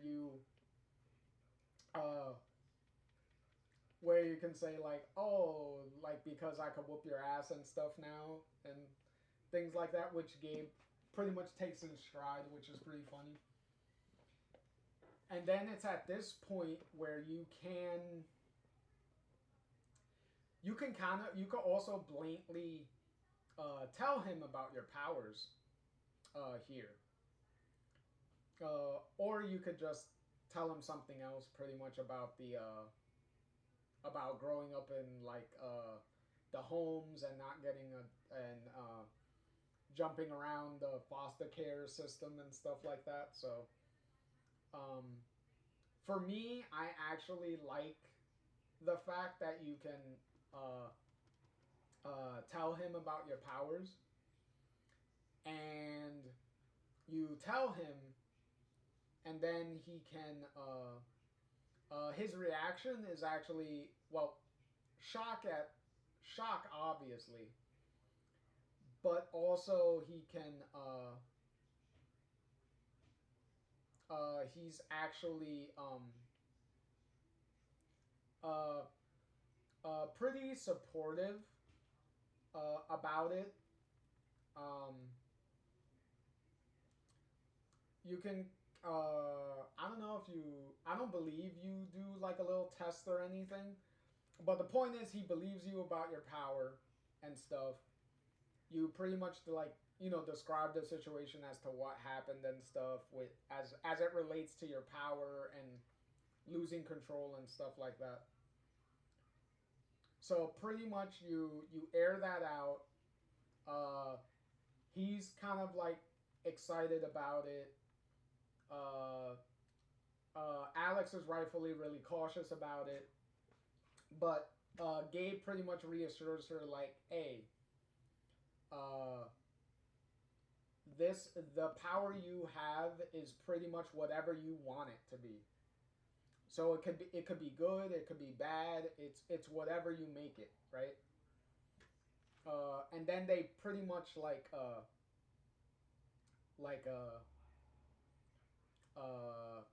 like toast to each other and like drink.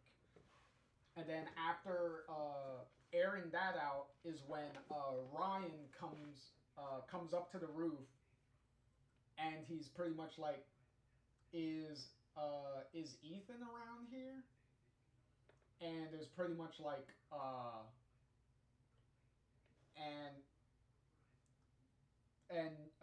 Gabe and Alex is pretty much like, no, why? And then Gabe is pretty much Ryan is pretty much like, because Charlotte contacted me and Ethan is not at home where he should be. He's gone. So Ethan goes to the mine regardless of what you chose. But what's important here is that if you told Gabe what happened, then Gabe and Alex kind of look at each other and is like, I think we have an idea of where he might have gone. But if you lied and didn't tell him anything, this is where Alex would be forced to say something. And then obviously, like, Gabe and stuff would be disappointed that you lied and didn't tell him ahead of time and stuff like that. But either way, Ryan is immediately like, if he's at the mine, we need to get there and find him now, because they're supposed to be doing blasting around that area, and we need to make sure we get him before then, so that way he doesn't get hurt or, obviously worse, get killed or anything. So all three of you go up to the abandoned mine area that Ethan said he was accidentally told Alex that he was going to go to. So you get there. Gabe tries to use the satellite phone to try to get a hold of Typhon to try to postpone the blast. So he's trying to get a hold of them. Meanwhile, Ryan and Alex are looking around, trying to be like, okay, let's see, where did he go? Where did he go? The main tunnel to the mine is closed off. So it has a big gate and stuff on it. So it's like, okay, so he can't go this way. So he can't go this way because this is already cut off. So he has to have found some other way to get somewhere, right? So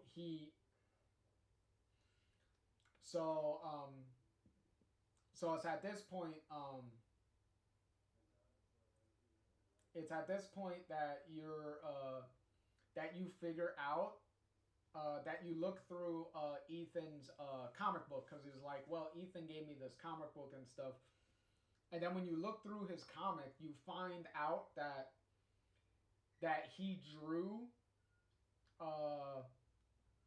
like his plan on him going to the how he was gonna go there. So the comic has like the clues to find the route that Ethan took, right?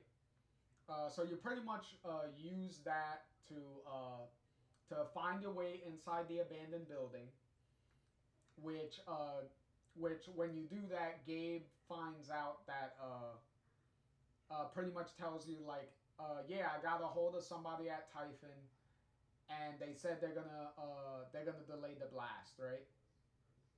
And they're like, okay, so at least we don't have to worry too much now.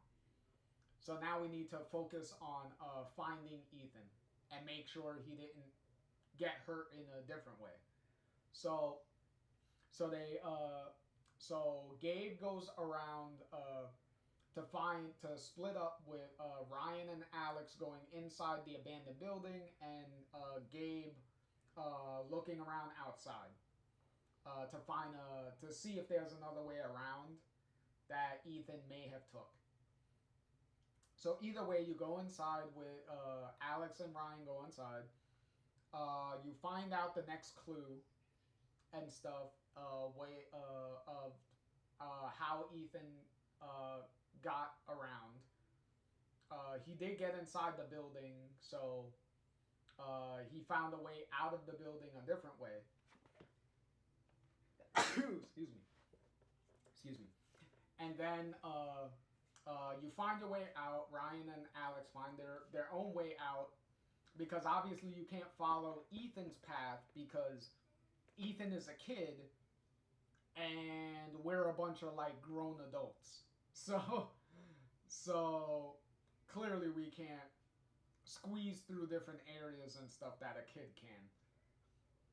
So we need to find our own way out. We were able to get out through this, find our way out through a gate. We meet up with Gabe because he found a way around the building too. So all three meet up and they're like, okay, so where do we go from here? And then you use like the final clue of the comic to be like, okay, he went this way. So now we go that way.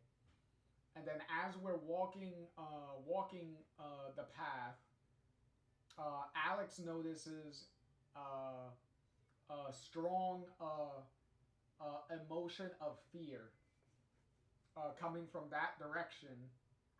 So she's able to follow it and come to find out that it is Ethan, and he kind of has himself trapped in this tiny little corner on a cliff, and he got there because there's this big broken tree that's kind of making a bridge between these two between the main path and the little ledge that he's on. So obviously he's really scared because he's afraid to walk back because the tree, in case the tree breaks and stuff. So he's like really afraid. Gabe, Alex, and Ryan are all like, oh shit, we need all right, we need to come up with a plan.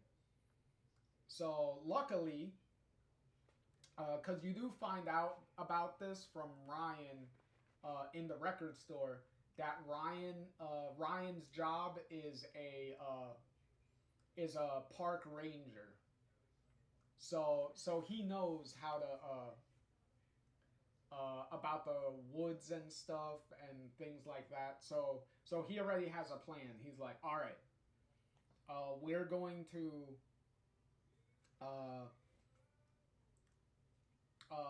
we need to find a way across the tree. Ryan tries to do it himself, but he's too heavy for the tree because the tree starts to crack a little bit. So he's too heavy. So he's like, all right, so I can't do it. Gabe can't do it because he's not that much lighter than me. So clearly he can't do it. So pretty much Alex has to do it. And Alex is afraid, but she's like, fuck it, I wanna save the kid. So she's like, so they're like, okay, she's gonna do it. So now we have to take this rope. We're gonna tie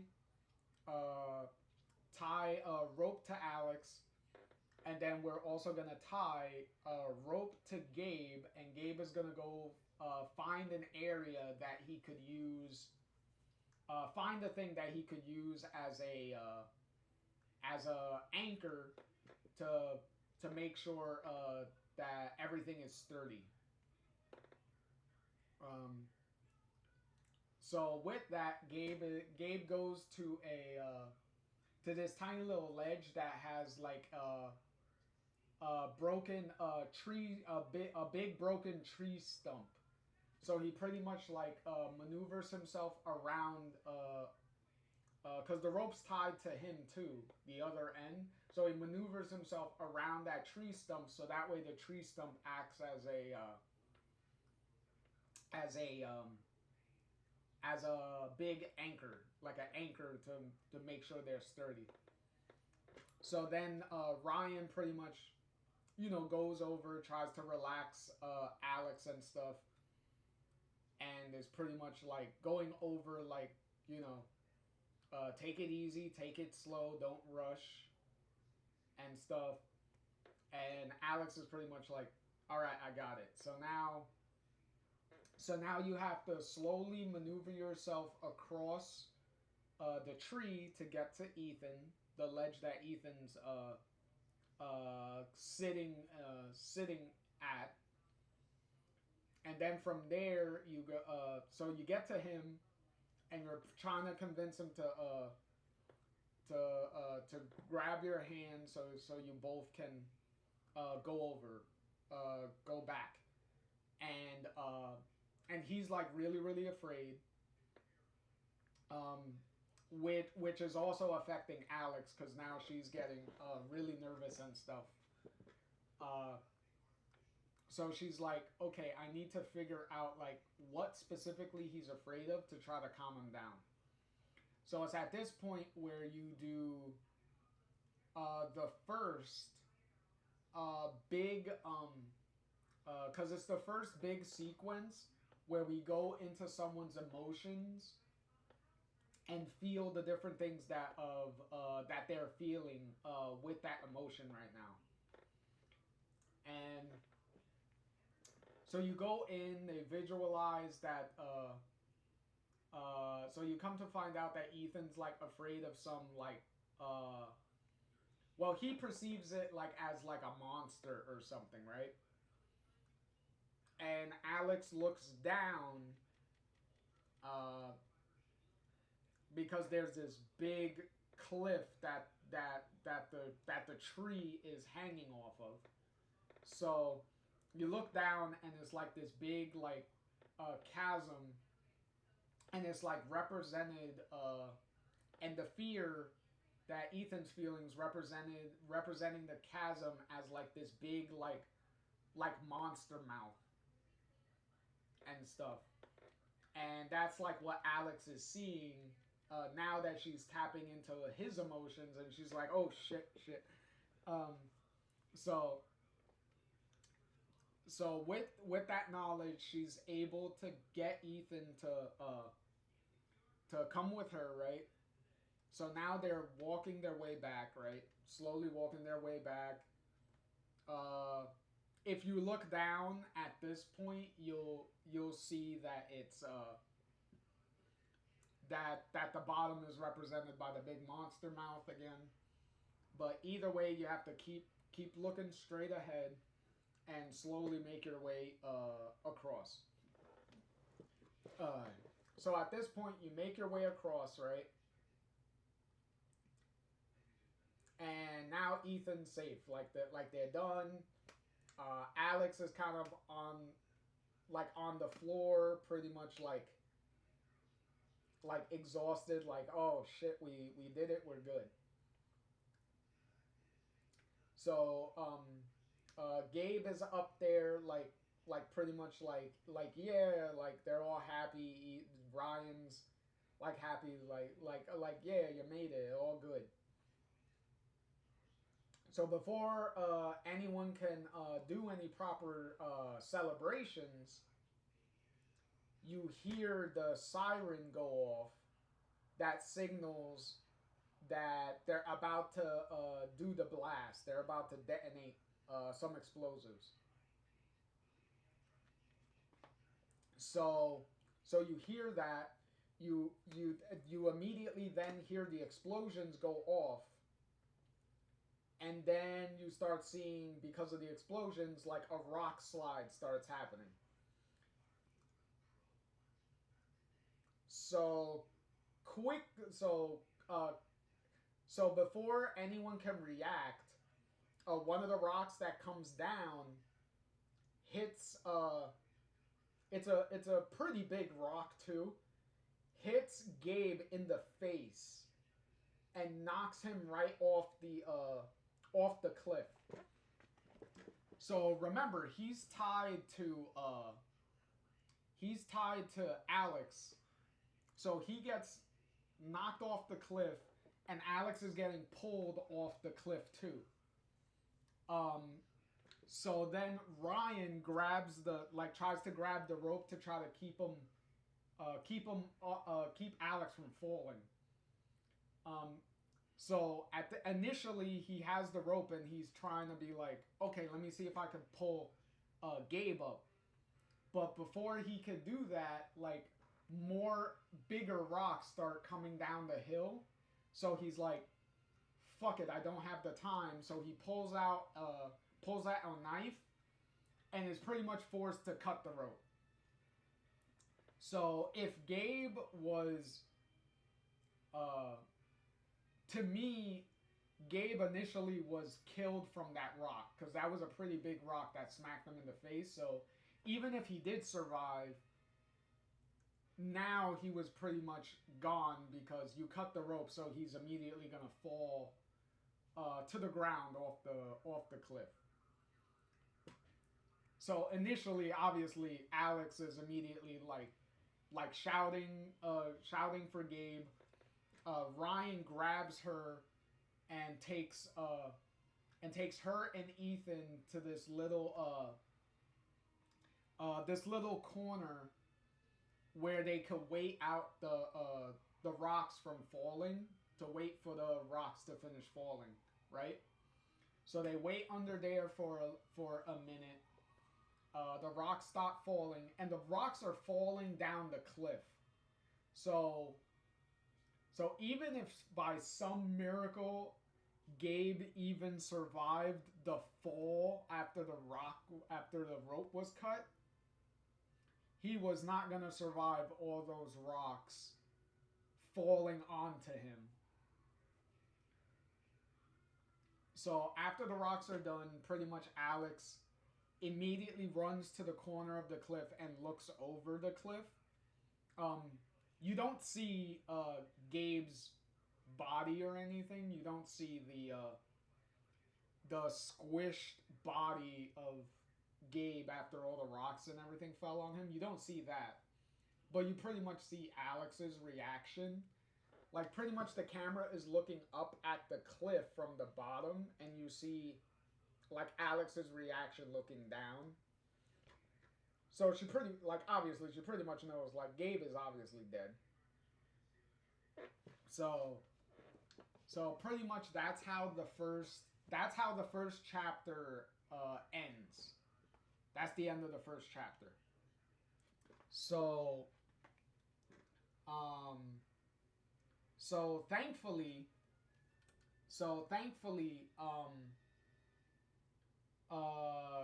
Gabe didn't thankfully they didn't do a they didn't do what they did with Chloe, where that Don't Now did with Chloe, where Chloe immediately pretty much gets like shot at the beginning of the game. Well, shot and presumably killed at the end of the game, and then depending on the ending, confirmed to get shot and killed. But they didn't do that. They had you, which Don't Knock could get away with, because the whole point of the original game was the time travel thing. So in the end, it didn't matter because you still got to know Chloe afterwards anyway. But here, we're not dealing with that, so we had to. We at least spent a majority of the first chapter interacting with Gabe, talking to Gabe, getting to know Gabe, before the end of the episode, which is where he gets killed. So at least we got to know him a good amount before doing that. So at least his death here is a little bit more, has some more emotional weight behind it, which is good, since we spent some time with him beforehand, and obviously this death is obviously permanent, because there's no way we're going to be able to change it. So with this, we have to deal with it now. Which is pretty much going to be the second episode, is obviously dealing with the aftermath of the game. So right out the gate, where's side A? Oh, there it is. So side A, the first chapter of True Colors, I will put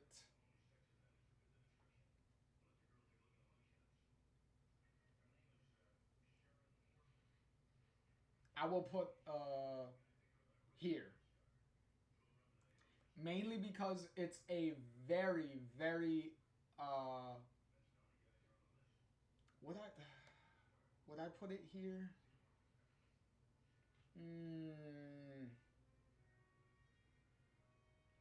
See, now I'm trying to second guess myself here.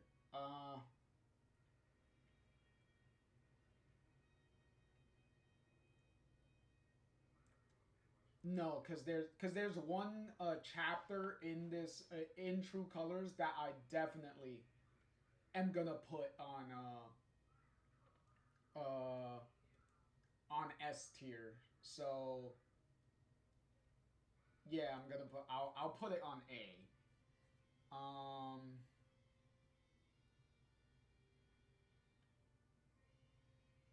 Yeah, I'll put it at A here. So yeah, it's a really solid introduction. This whole episode introduces you to not necessarily the main conflict, because the main conflict is going to get introduced at the beginning of episode in the beginning of chapter 2. But this is a solid introduction to the new setting, the new places within that setting that you're gonna visit, like the record store, the bar, the flower shop, the park area, the weed dispensary. Um, you didn't go inside the weed dispensary, but you will in chapter 2 you will. But you'll be able to go into the like all those shops and stuff and the different environments. It sets everything up real well, and it really you get a good foundation of the characteristic of the characters, of like all the supporting characters and everything. You get a good feel for all of them, which is really good. And all of them are pretty good. Like all of them. The only one that's obviously meant to be annoying is obviously Mac, because he was pretty much the antagonist for this chapter, because he's the one that's confronting, you know, Gabe, and he's the one that everyone's constantly like warning you about and stuff like that, warning Gabe about. So but even he's portrayed real well. Like everyone does really good performances for all those all their characters. Everybody does really well. So this is a really strong strong first episode, as far as like really introducing you to the new environment, the new characters, everything. So it did really well. So with that, we will see next time in the next video how where do we go from here with True Colors after Gabe's death. So we'll talk about episode 2 in the next episode. We'll see how far we can get in the next episode into True Colors. But yeah, so with that, thank you for watching, and once again, this is JR here, signing off, and I will catch you all in the next one. Later.